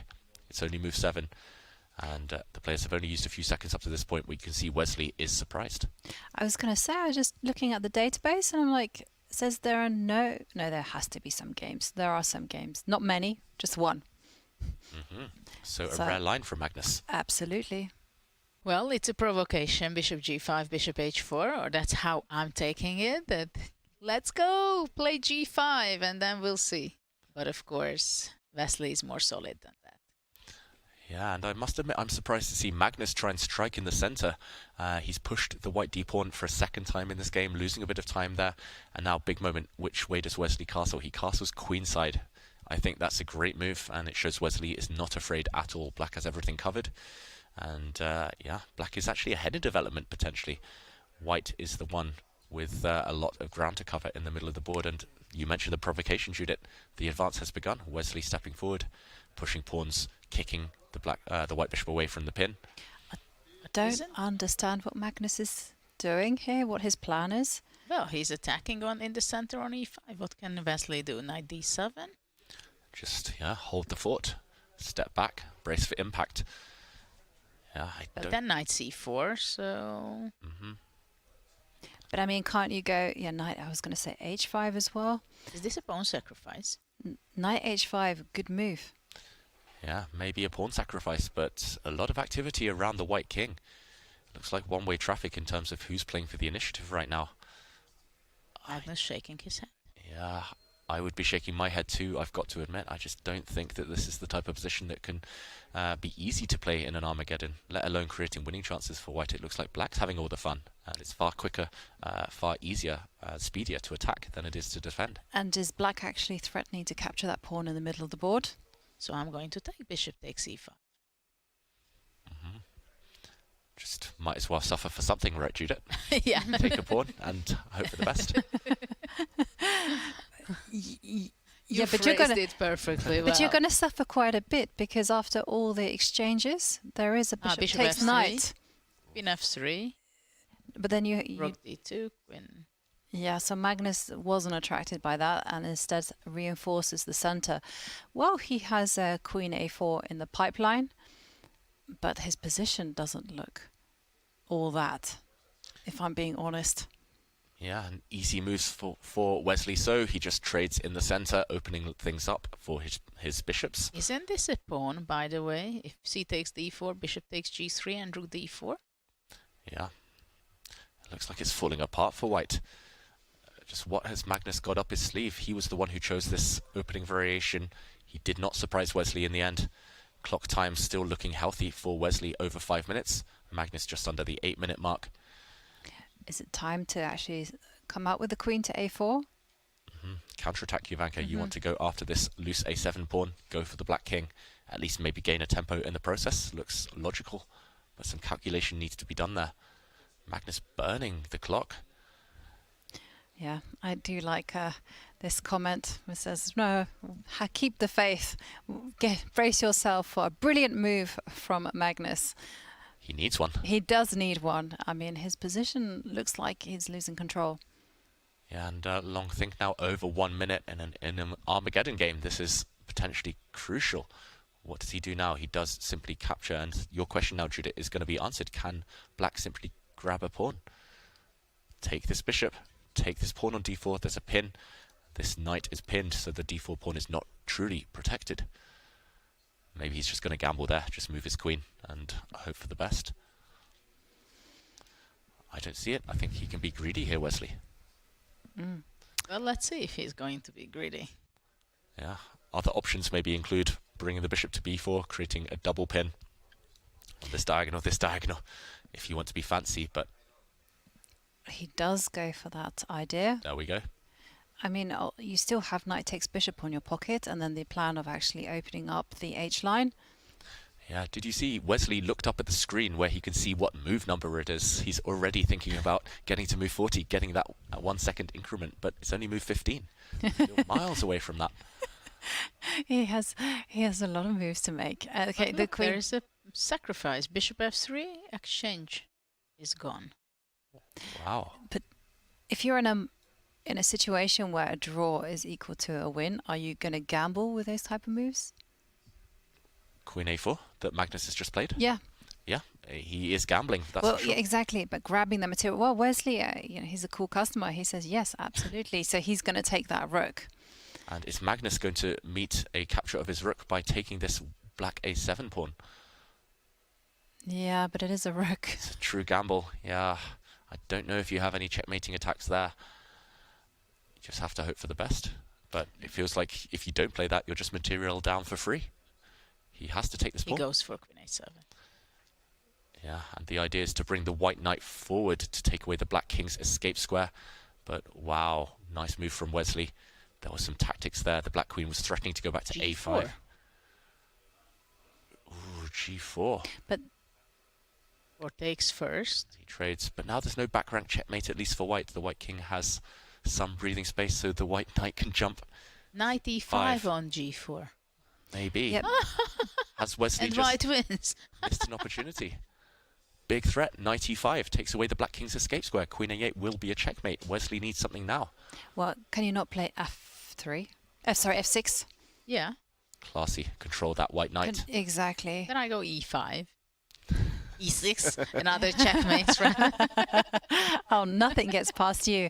Wow. I think knight g3. I'm not sure it was good. This was a great gamble. Suddenly, at least there's attacking chances, and he's forced Wesley to think. 3.5 minutes for Wesley, so he's not coming back. Only 1 second increment after move 40. White's got a decision to make now. No queen trade, surely. Maybe you can give a check to the black king. Check and come back to a4, right? There we go. He's going to play that. Queen back somewhere. And the black king is out in the open. Magnus is back in business. At least it's double-edged now. It's extremely complicated. He's got a knight and a pawn for the rook. And 3-minute time advantage. And could Wesley try to play it safe and actually step back with the king to c8 and say, you know what? I'm going to house my king on b8. And if you want the draw, you're welcome to it. I think that was the best move, actually. Yeah. Best decision. Because f5, d5... Wow, he took a leaf out of your book, Jovanka, just controlling that white knight with f6, Wesley So, but suddenly Magnus has the time to open things up. That black king, it might be in huge trouble. He goes back. And how does Magnus continue now? And Wesley, again, looking up. He's trying to check what move number it is. He's struggling now, under 3 minutes. But it's also the tension, I think, that he's just the nerves. Really tense. Now how to continue the e5, initiative. of course. Of course, e5. But in the flow now, Magnus. Push forward at any cost. But can the king not hide itself on b8? Safety first when you have this type of limited time? But then already you can go e takes f6, takes on d5, f7, knight d5, you protect. I mean...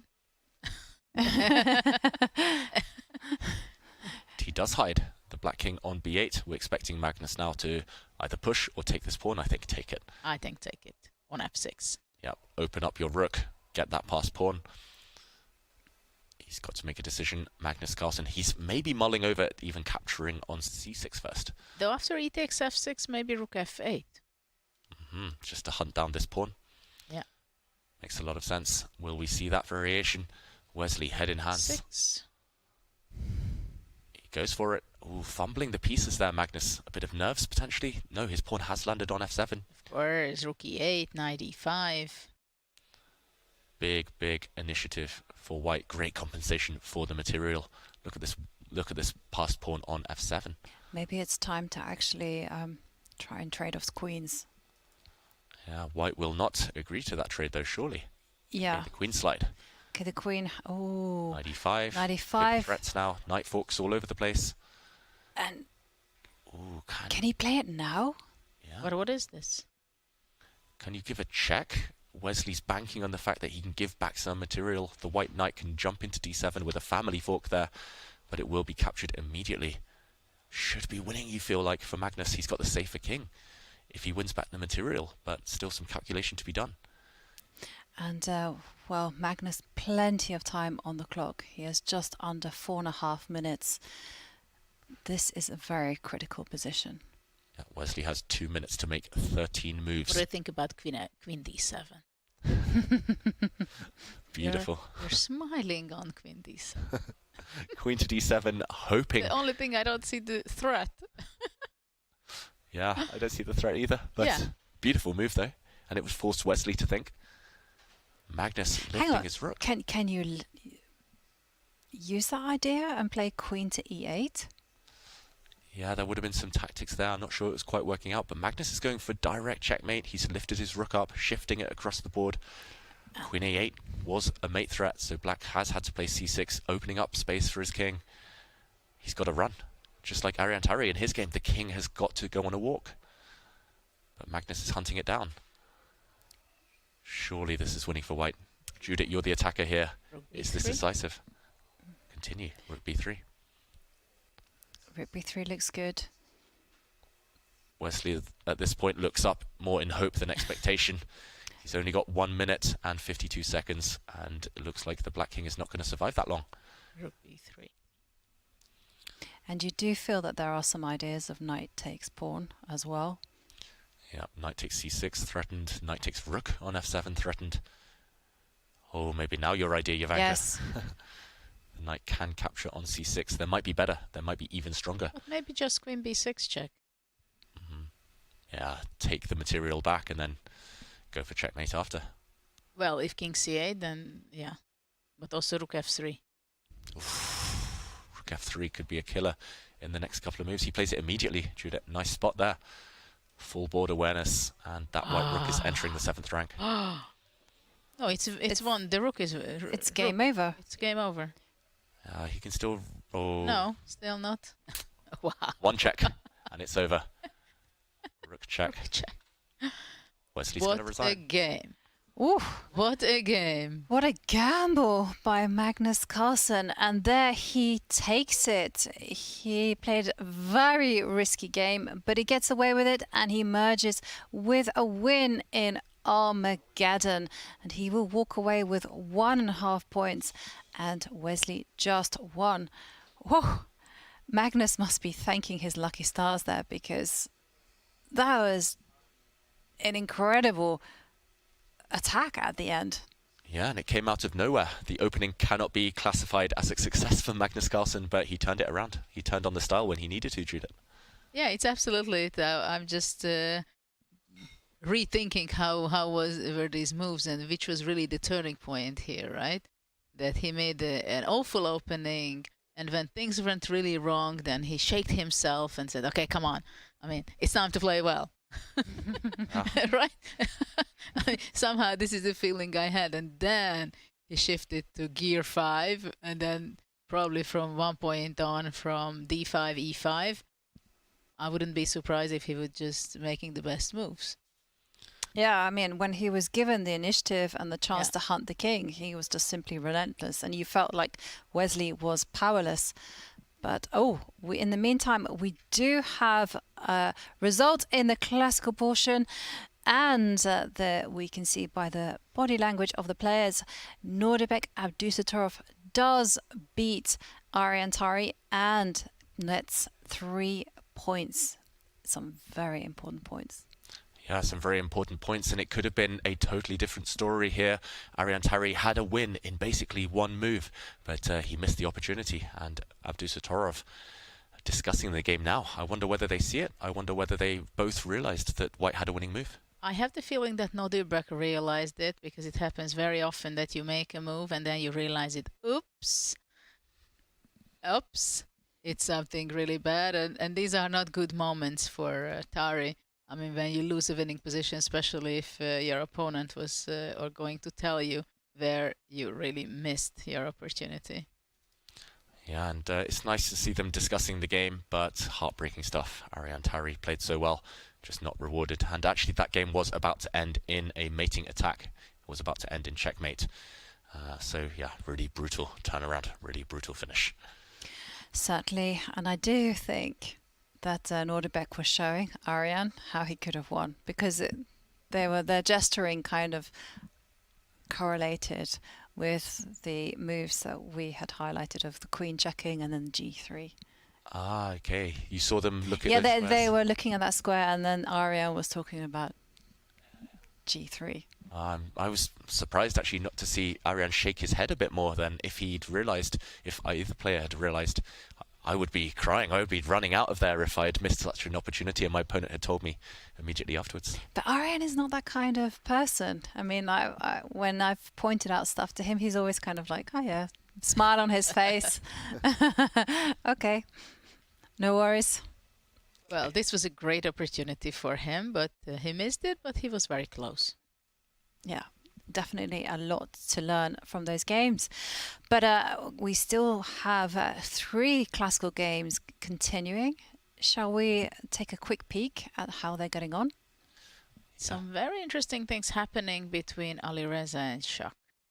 There are some strange things. Pawns are missing where you're supposed to see one on the board. Yeah, it just looks so random, the position now, and it looks like Mamedyarov has definitely lost control. It looks promising for black, but we see the evaluation bar up on white's side, so maybe a miscalculation from Mamedyarov. This one is going to be a scramble, 7.5 minutes against 8-minute 43, and this is the current position. It looks, on the face of things, Judith, like the white king is in so much trouble on this diagonal, but there's no knockout blow. At the same time, look at the bishop on d4. Before it was standing on f2 with very passive location for the bishop, and after somehow grabbing the pawn on c5 from d4, then it has a fantastic outpost on d4. And okay, we shouldn't forget that the b1 bishop is also extremely powerful. g3 queen stands very well. The only problem for white is that the g2 pawn is missing, and there is a back rank problem possibly. It's one or two things, one or two small details. Yeah, just small details. Wow, and maybe Mamedyarov got to this position instinctively. He thought, okay, there's going to be something on the diagonal bit here, but if there's no breakthrough, you could just be lost. I don't see a move here for black. Simply this rook is attacked, and you don't really want to start trading everything off here. I mean, you can't take this pawn because of checkmate. Whoops. On g7. Well, it's a question. Knight d1 would be something to look for, right? So what happens after knight d1? Yeah, let's jump in. Knight d1. Really tricky move there, Judith. Great practical try. Very tricky because you cannot capture on f6, right? Because of rook e1 checking, g2, knight e3, and then bishop c8, for example. Nice. And black is winning. So that's why white has to be extremely careful. Yeah, but there are some desperado checks in the air for white. So, for instance, you could go bishop h7. That was one move. That caught my... out the way and take the knight. And take the knight. That was but one. After that... I wasn't sure. Rook g6. I think black is having a fantastic position suddenly. So it's like really it can shift from one move to another. Yeah, knight d1. What is the solution there? Is it just a rook slide? Do I just threaten checkmate maybe? Yeah, maybe just rook g2 and everything is protected by white. I cover the E1 square now, so no checks. And it's easy to blunder that all these things just work out for white. Yeah, I mean, it could be turning out that this black knight is lost. This one, I see in the featured chat that Farouja will grind this out to a win. Maybe he'll win spectacularly. Looks like this one is going in either direction. Wow, it's on the board. Knight D1, Rook G2, and G5. Mamedyarov, with white, he plays G4. With black, he plays G5. But we talked about it. If you don't play G4 or G5 nowadays, you're out of fashion. That's why I'm such an unfashionable guy. Yeah, it's a force of habit by now. G5, and I mean, how do we unpick this chaos? I mean, it's just wild, isn't it? Okay, so in these type of positions, it's very much move by move. So we have to go for the checks, the captures, and the threats. And if they fail, then simply develop. And that would be the light squared bishop. So is there anything wrong with actually capturing the knight? Sorry, the rook? The rook is what I wanted. Yeah, I guess. You know, after bishop f6, queen f3 is killer. Whoa. I think. Let's jump in. 6-minute 50 for Farouja. We have to analyze this. Bishop takes. I mean, there are crazy lines, right? Bishop f6, queen f3. You cannot take queen f3 because rook d1 and bishop f3 mate. Oof. You've done your puzzle rush, Judith. Yeah. Well, it's just instincts at this point. Attacking and checkmating. Okay, so after queen f3, it's game over, right? Game over. Rook check is the threat. Well, and bishop queen. h7 will not help you, I guess. Because the pawn on g5, so king h7, queen c7, king g6. Oof, look at this. And you sneak out onto h4. King march, check, and no more checks, or no more good checks. You can take this, but it's not going to end in checkmate because I can drop back and block at the very end. What a long variation that is, like 10 moves, and it turns out black is fine with a king on h4. Yeah, because it goes on, takes on h5, takes on d1, but black is not taking on g2, but rook e2. Mm-hmm. Yeah. Pin and win at the very end. And after rook g1? I mean, literally. Yeah, or king h4. I wanted king h4 King myself, h4, king h3. That's more brutal. Instructive. Wait, h3? King h3, you have move. It's no stalemate. Yeah. Ah, it's my rook. Oh, wait. You have a rook on g1. It's almost stalemate. Oh, so close. I got excited there. Oh dear. So this is all forced. We were fast losing it for Firouzja. Yeah, but he just had a better position. Let's backtrack. In the current position, he cannot play the most obvious move on the position. He would lose on the spot. Bishop takes rook. But there are other moves that he can play, which are just attacking, which follow the rules of calculation, which is bishop e4. Mm-hmm. And the last one is bishop h7. And if those don't work, then okay, we simply improve. But bishop e4, this one looks good.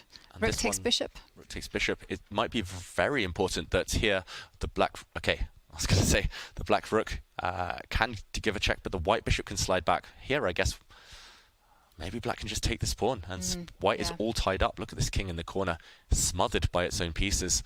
And bishop takes, rook takes e4. What, therefore, is the winning move for white? So you could now go bishop takes rook. Mm-hmm. Or you could also go rook takes knight. So suddenly everything is hanging for black. The rook, the knight, the house is falling. Yeah, and you have ideas of bishop takes g5 as Exactly. well. I think that's the key point, that after rook moves back to e6 or somewhere, then bishop g5. Yeah, and tactics, but either way, it looks complicated, but in white's favor. So right now... Or not. At least until bishop takes g5. I think maybe we can just take the knight in that case, but bishop e4 looks like a killer move. Or at least it looks like a good move. And this position, yeah, I think just here we mentioned just rook takes knight. And there'll be some nasty checks for white to give as well in some bishop positions. e4 is on the board. Yeah. Found it. Great move from Farouja. And talking about the clock situation, it's move 34. And of course, the players will get 10-second increment per move once they pass move 40. So Farouja not in any serious time trouble. Yeah, definition of serious. He's in time trouble, but not serious time trouble. He's had worse. Yesterday was far worse from Farouja. The clock handling there And look at the two bishops. What a beautiful place on the board, e4 and e4. Yeah, I was thinking of getting my first ever tattoo, and it would be two bishops. I'm not sure I'm brave enough, but the bishop pair, when they're working together in tandem like this, it's beautiful. Bishop e4, yeah, looks like a killer move. And later we want to talk about the two bishops in the Nakamura game. He has the bishop pair there, and potentially an advantage as well. Yeah, bishops dominating knights. Look at that black knight. It's gone off the board in the next couple of moves. Yeah, and I'm just looking at, I was going to check the engine just to find out. Yeah, only one move to stay in the game somewhat, and that's you have to capture that bishop as we predicted. And now, bishop takes rook. Yeah, and I think that's the only move. It's immediately played by Farouja. Yeah, he's worked it all out. He paused for a minute or two, but a good investment on the clock. Still 5 moves to make before. But I have a question. What happens if queen f6? Wow. Okay, let's jump back in. Queen takes f6. There's 2 tempting moves there for black. Either we give a check on b8. Yes, and then I go king g7. Okay. After taking the bishop, I want to go rook e7. Aha. Do I take the bishop? Maybe I've messed it up already. Rook e7, No, you've blocked. You're fine. Yeah, you've blocked and you've got some counter-attack ideas. You've got rook g1, yeah. Yeah, so in this position after queen takes f6, do I just recapture the knight instead, maybe? But what was wrong with that position for white? Oh, sorry. Let's go back there. Sorry, Back at this yeah. final position. Oh, this one is also good. What did you want to make here? Just drop the queen back to maybe to d5. Squares. Then knight e3. Yeah. Ah. Or you go queen a8. Yes. And it's all gone wrong. Queen a8. It feels like a loss of control either way. But then, yeah, I mean, c3 is also hanging, kind of, right? Even if black takes here and starts motoring these pawns. Wild. Unclear. So let's go back to the position. Queen takes f6. I think it's a good practical try, Judith. You mentioned it. But maybe just rook takes knight. Yeah, and then I wanted to go rook f4. Nice. Block my queen I mean, out. somehow trying to survive, right? But now I can check and win your bishop. Oh, because it's a pin. No, but there's a No, queen wait, to sorry. d1 at the end of it. No. I'm blind. This would be a check, and black is the one winning. Yeah. Wait. Bishop takes f6, queen takes f6. This is still so crazy. I think Shakriyar should just take this piece and hope for the best. Well, probably he does not have too many other options, right? Yeah, just take this bishop right now. Oh, but wait 1 second. If you take the bishop, how is the double, the endgame with 2 rooks versus a queen? Oh. Queen to b8 check. Okay, king move, take, and you want to give up your queen here? Yes. Yeah, this one, if this white pawn survived one more move, I think maybe, but here queen takes pawn. Queen takes pawn and, yeah. Yeah, the white rook's not coordinated. But look at that. We are going to have some fire because Mamedyarov is going down to 2 minutes.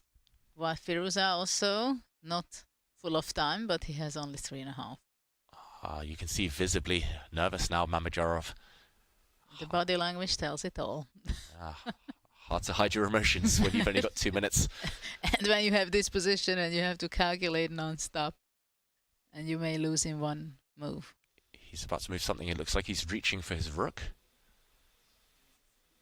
Rook to e3, something we didn't consider, but immediately a question mark pops up on the screen. This looks natural to me, but what has he missed?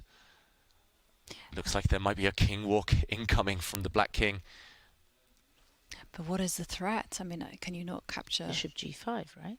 Yes, there's that. This one, there's 2 moves, 2 main moves to consider. Rook takes knight or bishop takes pawn. No, bishop takes pawn. He wants to go rook f3. Mm-hmm. That's what he wants to do. Rook takes f3 and counterattack. And if queen b8 check, just rook f8, and everything is pinned and everything is hanging.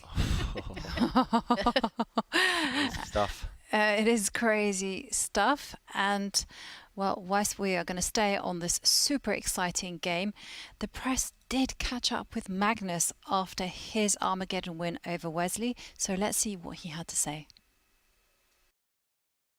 Magnus, you end up with a win today. How important is that for the confidence in this tournament? I'm not sure about the confidence. Like, the game that I won was pretty poor, but I mean, at least Getting to attack him was fun. Did you feel you had any chances in the classical game today?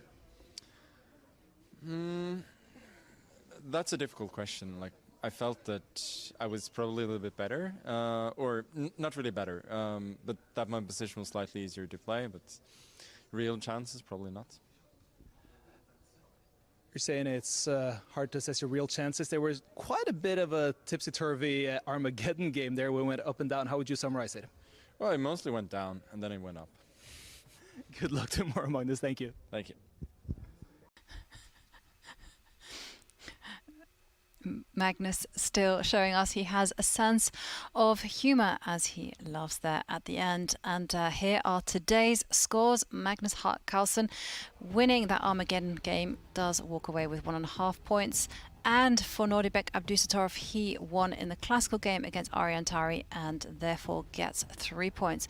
With the other games, everything is still yet to play for. And we are going to rejoin that super exciting action here in the game between Alireza Firouzja with the white pieces against Shakhriyar Mamedyarov. And the clock is ticking down and the position is completely mad. Anything can happen.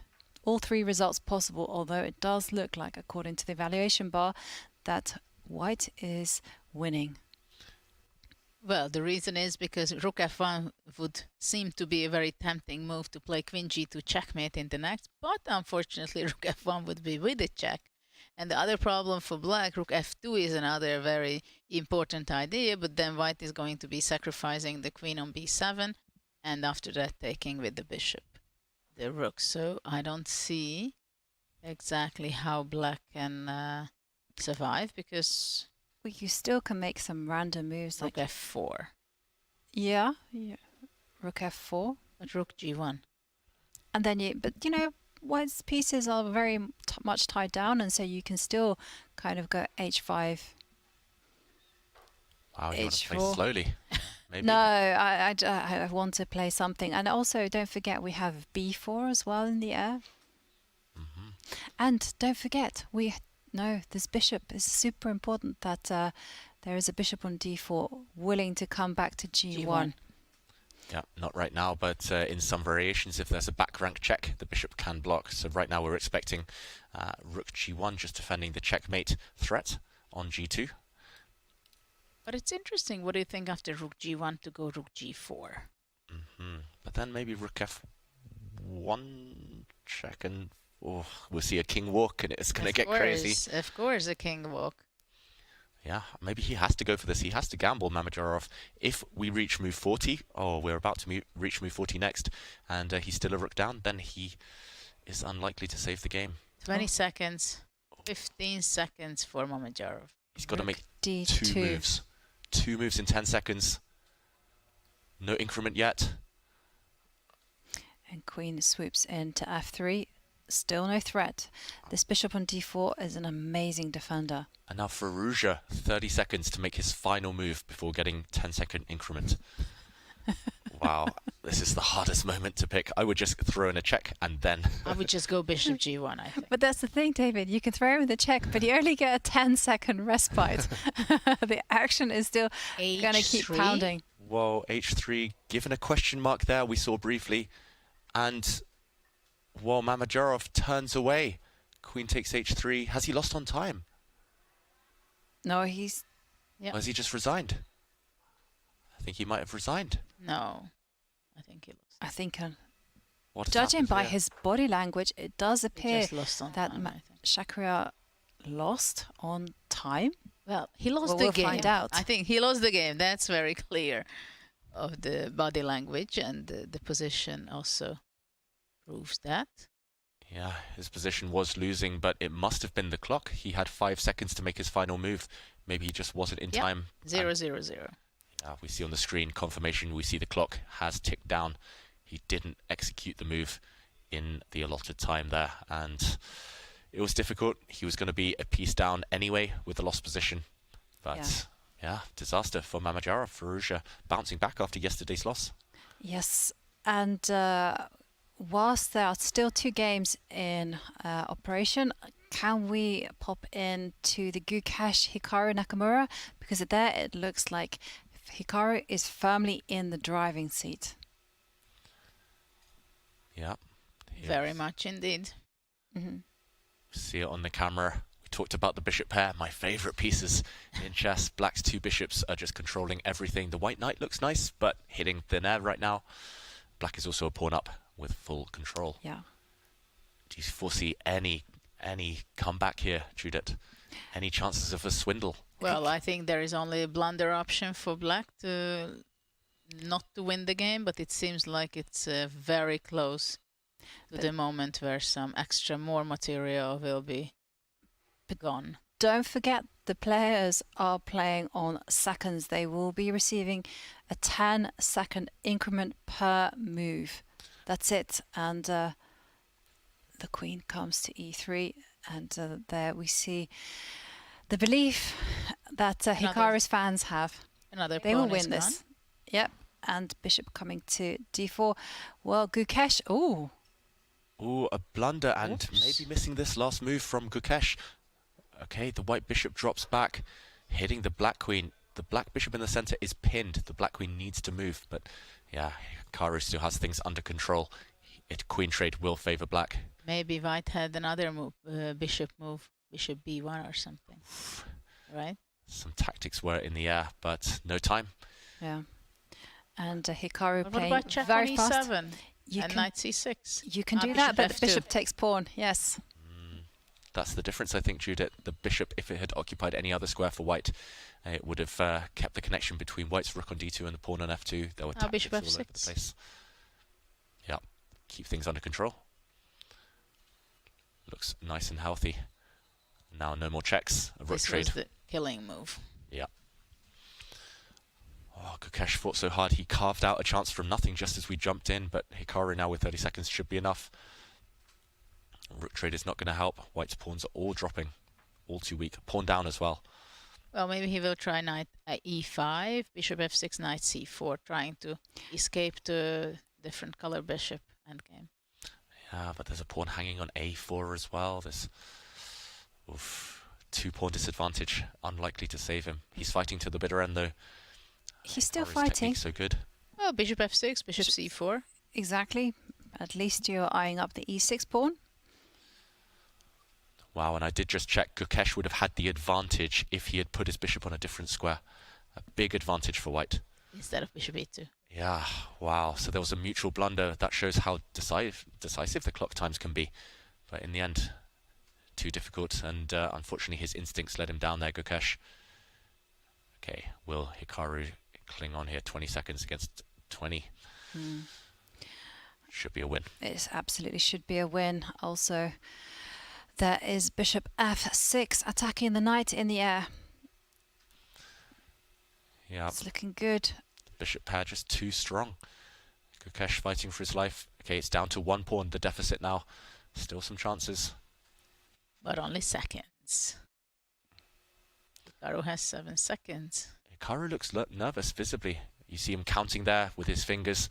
Bishop f6. He's allowing a simplification down to an opposite color bishop ending, but he will be down. He will be ahead. 2 pawns. And okay, a check. The black king has to move. b3. Yeah, he's fighting for his life, Gukesh. Definitely he does. Fighting admirably. And the black bishop will move out the way. Black will create a pawn, pass pawn on the queen side. Is that enough?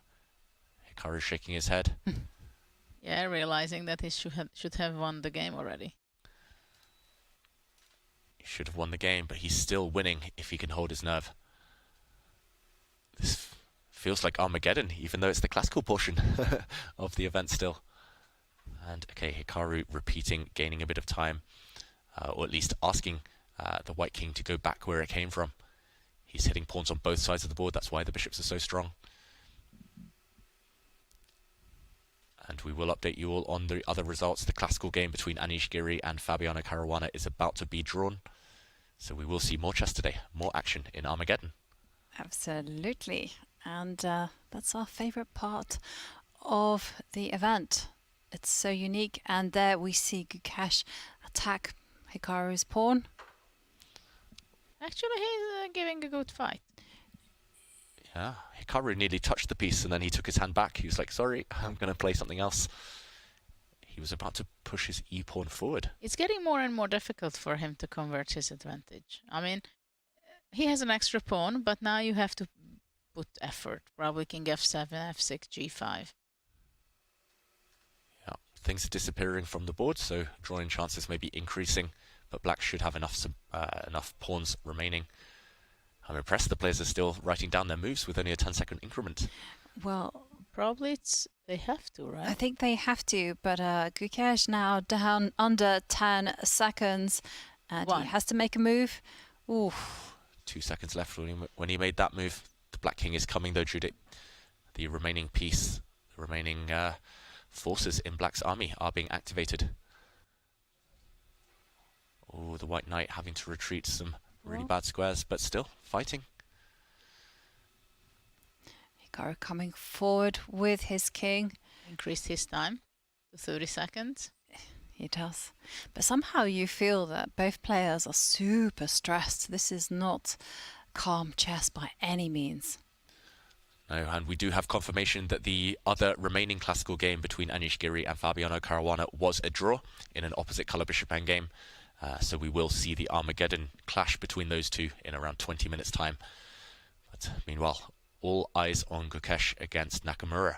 Now bishop g4 is in sight. Oh, 5 seconds for the youngster.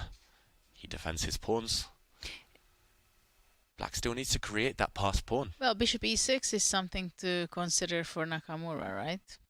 Yeah. Is he going to be simplifying? Is it the best way to win? Yeah.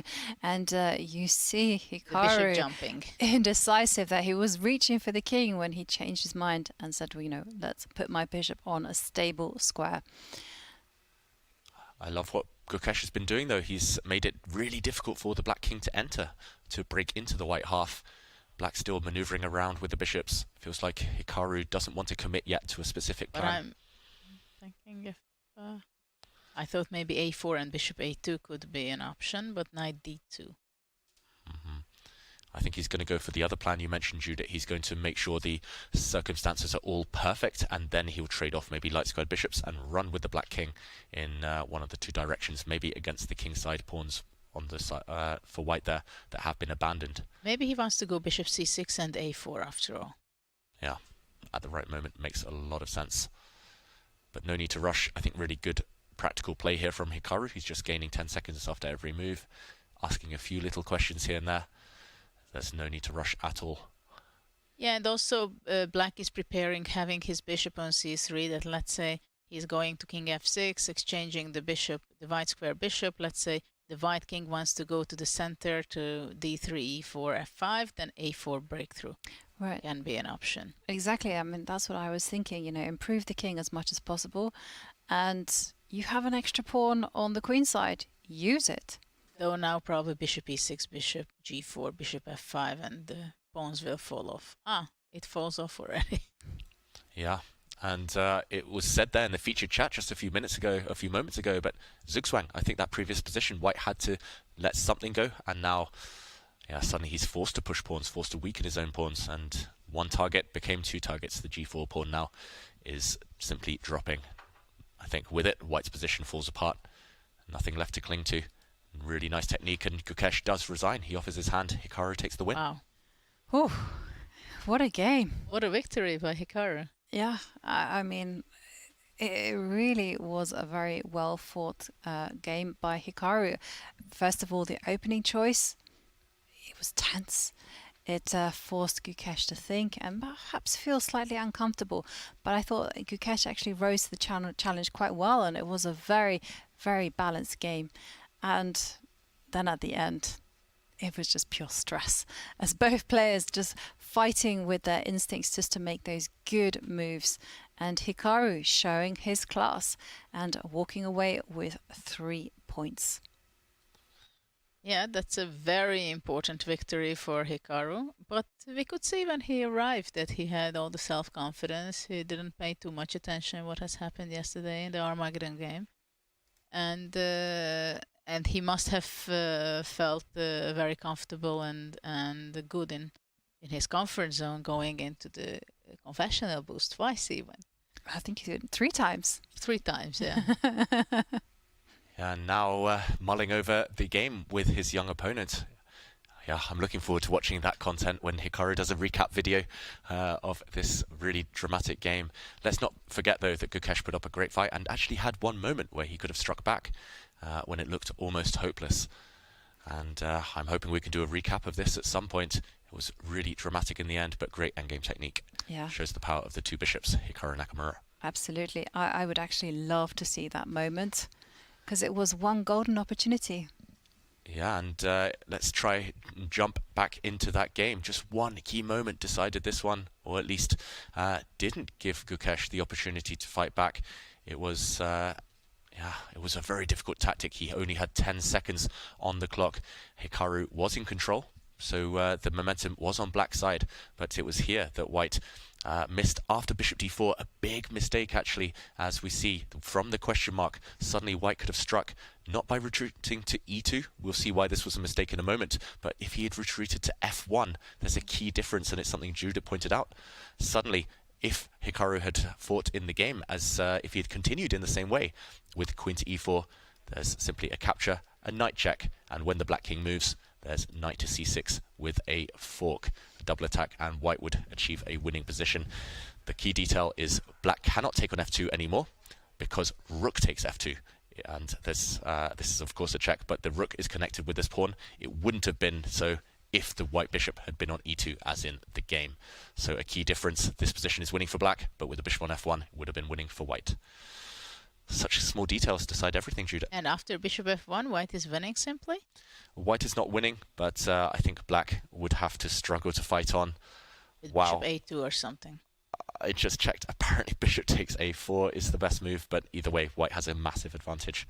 Wow. Well, we have to point out that bishop f1 is possible to... There is this checkmate pattern, right? Of course, bishop e2 is the same idea, what was played by Gukesh, but it was also...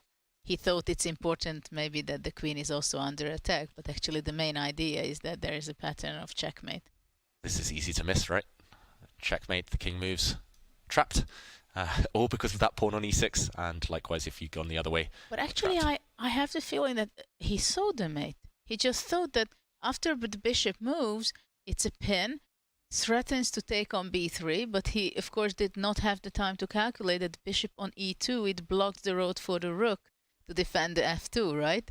And just a little nuance, and this is something that maybe he had already the intuition that there should be something suddenly, but this is full calculation after all, that you go all the way the calculation and then you realize that, I can't have my bishop on e2, I have to have it anywhere else. Right, but you also need time as well to figure out these things out. And we must remember Gukesh here was playing with seconds on his clock. So it was a great find by Gukesh. It was just unfortunate that he put his bishop on the one bad square. And we shouldn't forget that basically Nakamura outplayed him. He played a good game. He did. But, you know, opportunity is lurking at every corner. Actually, yes.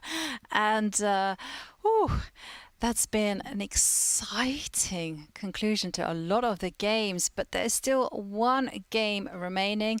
There will be an Armageddon game to decide who wins between Anish Giri and Fabiano Caruana. And meanwhile, the players are actually deep in thoughts, deep in analysis between Gukesh and Hikaru Nakamura. But for us, we will be taking a quick breather as we catch our breaths, and we will see you in time to catch the game between Fabiano Caruana and Anish Giri. See you on the other side.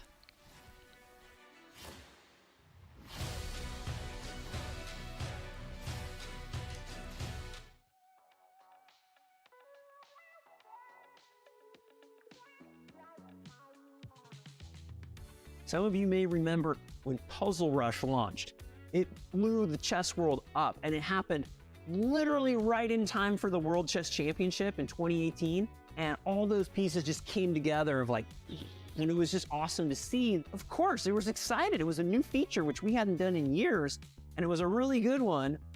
And we're like, we like grew chess. We're done. Like, how cool is that? I remember the word saying, like, guys, like after it came down early 2019, like, we all need to reset. Let's think about how we're going to add more features. What could maybe be something close to Puzzle Rush again, because we are never going to see growth like that for chess again.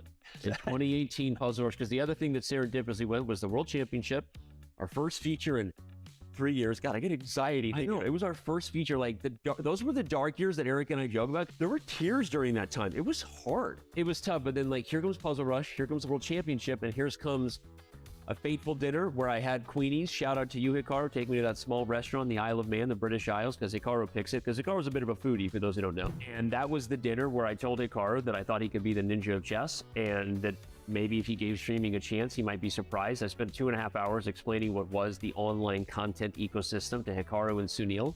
And Hikaru embraces streaming partly because Puzzle Rush was such a fun feature to stream. Sort of not the, I don't want to say the tipping point, because there were so many incredible streamers who were committing to what would become the future of what we now know is like this incredible ecosystem online. The chess bras were like the OGs of committing to it, you know, at least as far as having a fully focused Twitch brand, right? And there were so many others, but we all knew, and Eric Hansen and I had talked a lot at the time, like we knew like the category needed a Hikaru, and we knew that it was going to be something that was going to take us to the next level. But I think partly the reason Hikaru committed is because it was so easy and fun because of Puzzle Rush. Like, that was it. And then the World Championship viewers, we were rating the chess bras and Hikaru every single day with peak viewership for the chess category. And it was like, the chess world peaked. Yeah. It peaked the end of 2018. That was what you asked about, right? We're talking, if that's all we're talking. That was it. That was the high point of chess. That was it. But I do remember the first time Magnus played on our site. I remember that feeling. And I remember the goosebumps going on my arms of like, oh my goodness. That's like, yeah, okay. I mean, there's no better chess player in the world who's gonna ever play, well, maybe in the future one day, but that was like the thing. I remember the moment where I was like, oh my gosh, we have a grandmaster on our site. He's like kicking everyone's ass. He's just winning all of his games. What super strong grandmaster is this? It was not a secret. It was not. Twist ending. It was somebody cheating.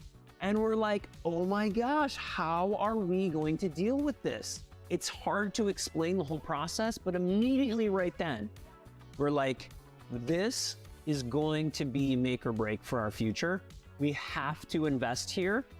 And immediately started hiring like statistician, built an amazing team around this, and we've invested so much time, money, and resources just to protect this game that we love. We immediately knew how dangerous this could be, and remember that very first cheater was such a painful experience to see. So it's been at the core of what we've done, and it's challenging because it's not preventable.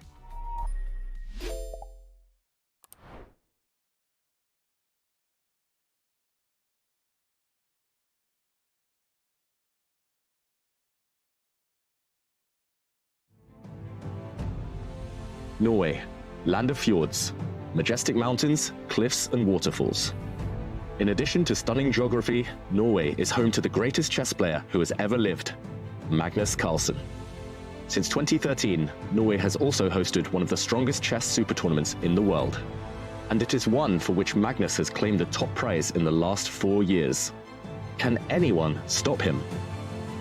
This time, he'll meet one of his toughest challengers ever at his home tournament, with 9 rivals all hungry to beat the best. From Carlsen's fiercest online rival today, in their first classical over-the-board battle in nearly 4 years, Hikaru Nakamura, to the young star Carlsen once handpicked as his most worthy championship opponent, Alireza Firouzja. 2 more young stars are trying to follow in his footsteps, Nodibek Abdusattorov and Gukesh Domaraju.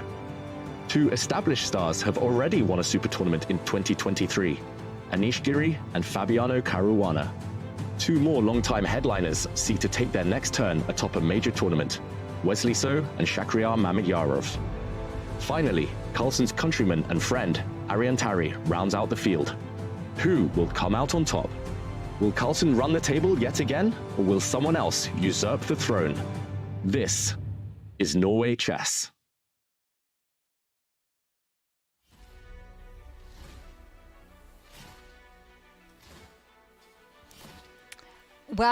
Welcome back, and I hope you're refreshed and ready for the final Armageddon game of the day. It's between Anish Giri and Fabiano Caruana, and it's happening in a roughly 6 minutes. And for those people who just joined us, I'm International Master Ivanka Hauska, and it is a great pleasure to be calling all the action alongside Grandmaster Judith Polgar and Grandmaster David Howell. It's been a pleasure so far. Yeah, it's been a lot of fun, just non-stop action. We've been really spoilt here in the studio, Judith. Oh, absolutely. I also feel that we are really spoiled, and I'm not sure they are going to be spoiling us more tomorrow. But today it was just amazing thing, starting from the opening until the very end, and it's not the end yet. It's certainly not the end, because we have one Armageddon game left. And of course, we should remind ourselves of the Armageddon format. It's something that's very special and very unique to Norway Chess. Now, the players will be keeping the same colors. White will have 10 minutes, black will have 7 minutes. There will be a 1 second increment added after move 40. It's not much, but it's a little, and it's be 1.5 points for the win and 1 point for a loss. And the most important thing is that black will win if the result is a draw. Whew. This one is going to be exciting. It's going to be tense. It's going to be everything. And we've had a lot of action so far in this day, I have to say. And one of the games that really stands out as being very wild was the match between Alireza Firouzja and Hikaru Nakamura. And let's go to Alireza Firouzja, who told Sverre exactly what he felt during that game. It was a crazy day. I didn't expect to win. I was probably lost most of the times, but okay, he was very nervous and used that factor. It seems like on every board there was crazy games going on today. Is that typical for a second day of a tournament when people are trying to push a little more like this? No, it's not typical. It was crazy day, I think, so it's not typical. Thank you so much, Alireza. We look forward to tomorrow. Thank you.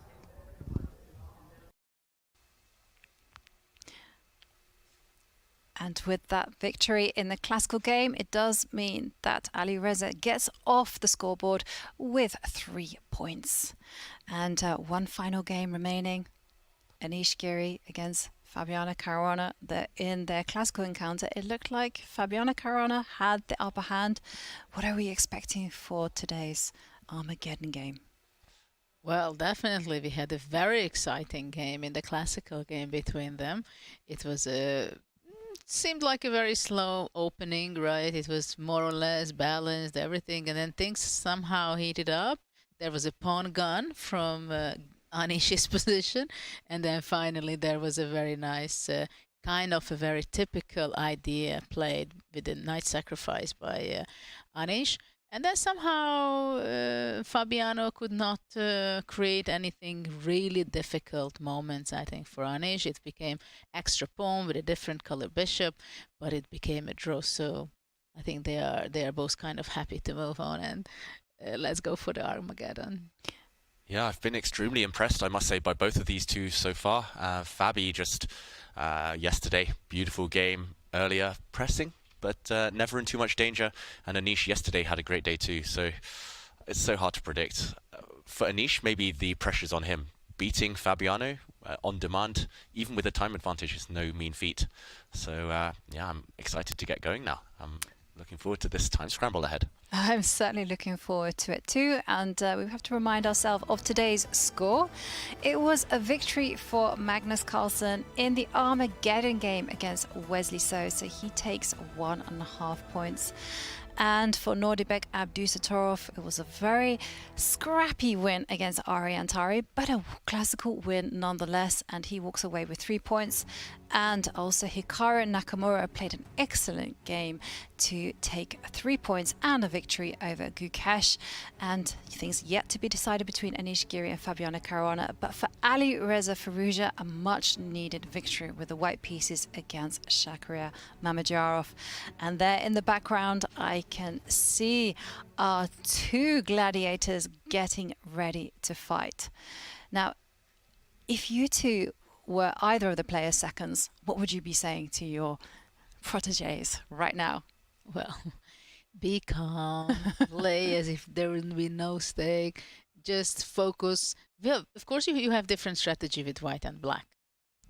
Because with black, you have to go for stability and make fast moves.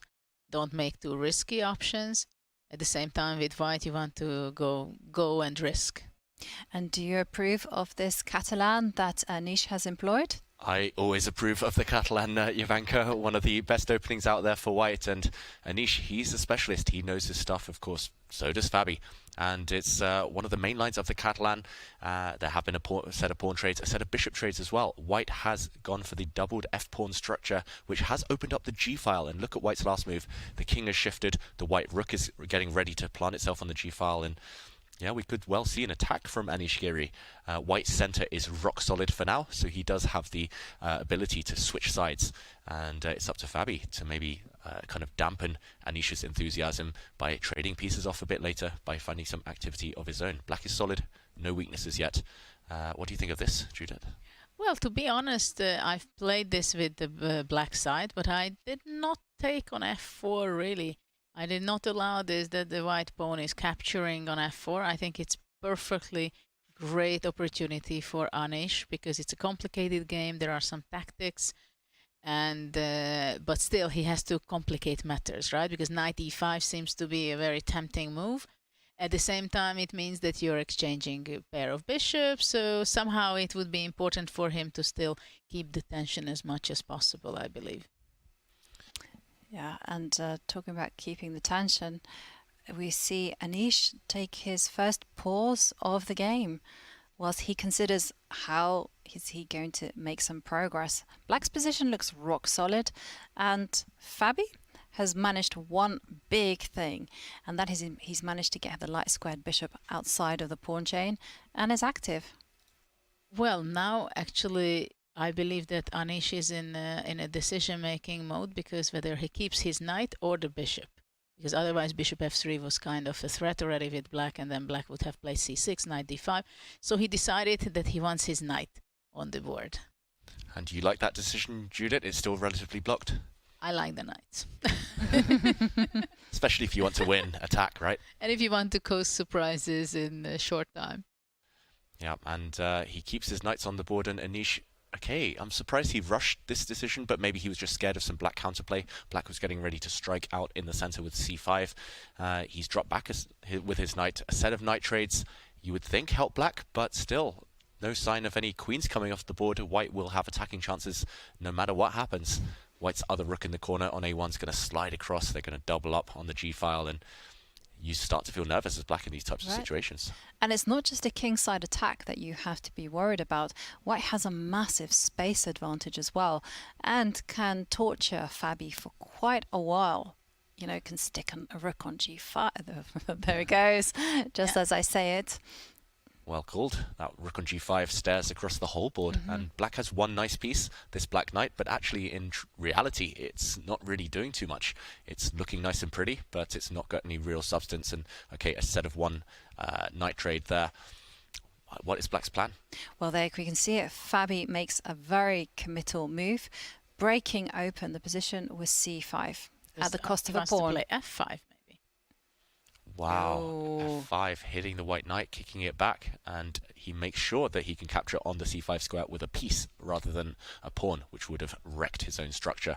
Now this white rook looks like it's a bit offside, caught on the wrong side of that last break.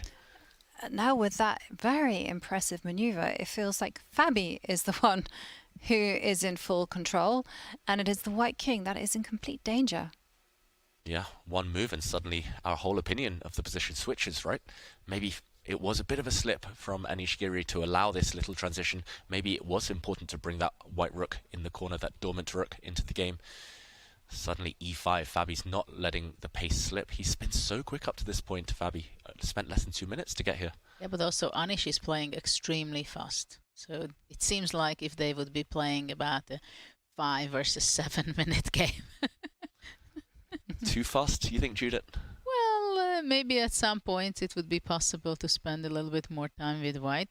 But of course, it's very difficult to adjust yourself after such a classical game and switch to a moderate, fast play, right?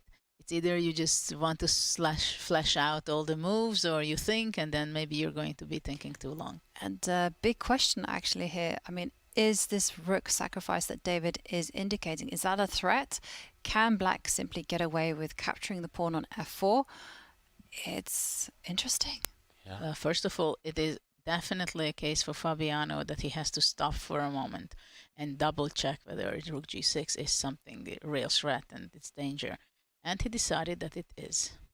Yeah, really nice move there. I agree with the feature chat. Very impressive from Fabi, just getting out of the way of that sacrifice. If he had taken this pawn, he was either winning or losing pretty much.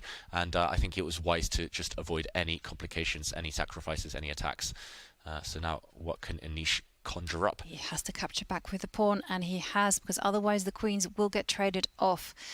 And Anish desperately pinning his hopes on a potential king side attack. Remember, Anish is in a must-win situation. He's not hiding, I think, his plan very clear cut that h4, h5 is something that he can hang on to. And there is not too much other options for white, I believe. Yeah, it's a bit tricky here for both sides. I think equally offside, these two knights right now. They would both love to have knights on the king side, but at least Fabi's creating some way in for his knight there on the d3 square. Ooh. White has some weak pawns. He's got to go for it. h4 on the board, and now the big question is, can you do tricky moves like h6? Or no, he actually plays his rook to attack the queen, and now he's going to keep on attacking. Yeah, we see the first hint that Fabiano can bully Anish Giri here with the threat of a repetition, the threat of a draw. He's happy to repeat. The white queen needs to find a safe square where she cannot get harassed by that black rook. So I'm expecting her to drop back, maybe to the g2 square. There we go. Well, rook e1 was kind of something to consider, but probably that's too optimistic. Queen g5. Yes, and here we see a question mark attached to white's move. It looks very natural. I think in a must-win situation, this was the only way to play for Anish, but the problem is the white queen. The f4 pawn is vulnerable. Yeah, she doesn't protect her pawns. The black knight has come in with gain of time, gain of tempo.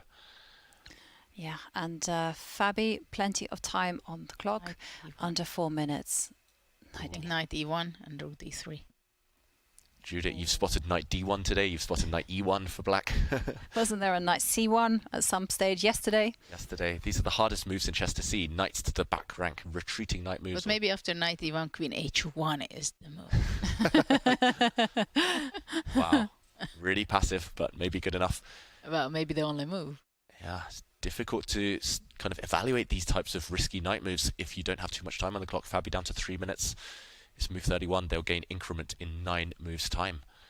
Well, there are a lot of temptation for black. Rook c4, queen d6. Really put extra pressure on the f4 pawn. And he does go for rook c4.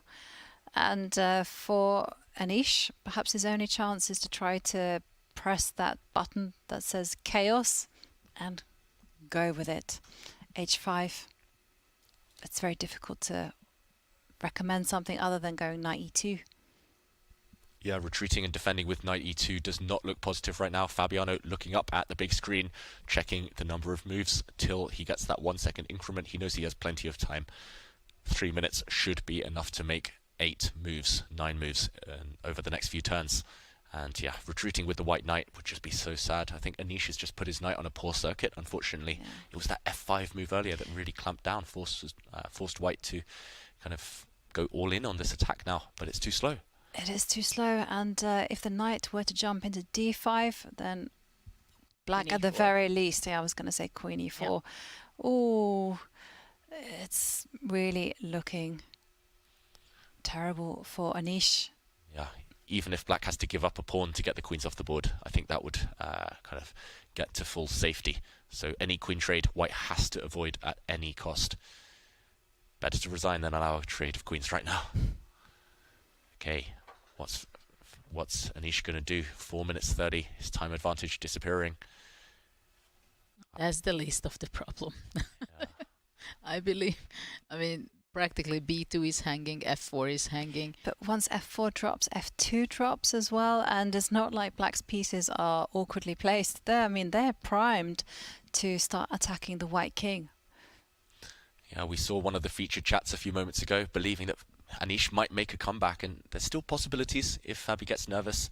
One slip, and White's pieces will flood towards the black king, but no way through.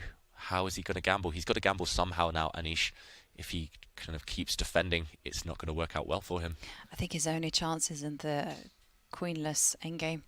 Trade off queens and play. Sad necessity. Or maybe pray.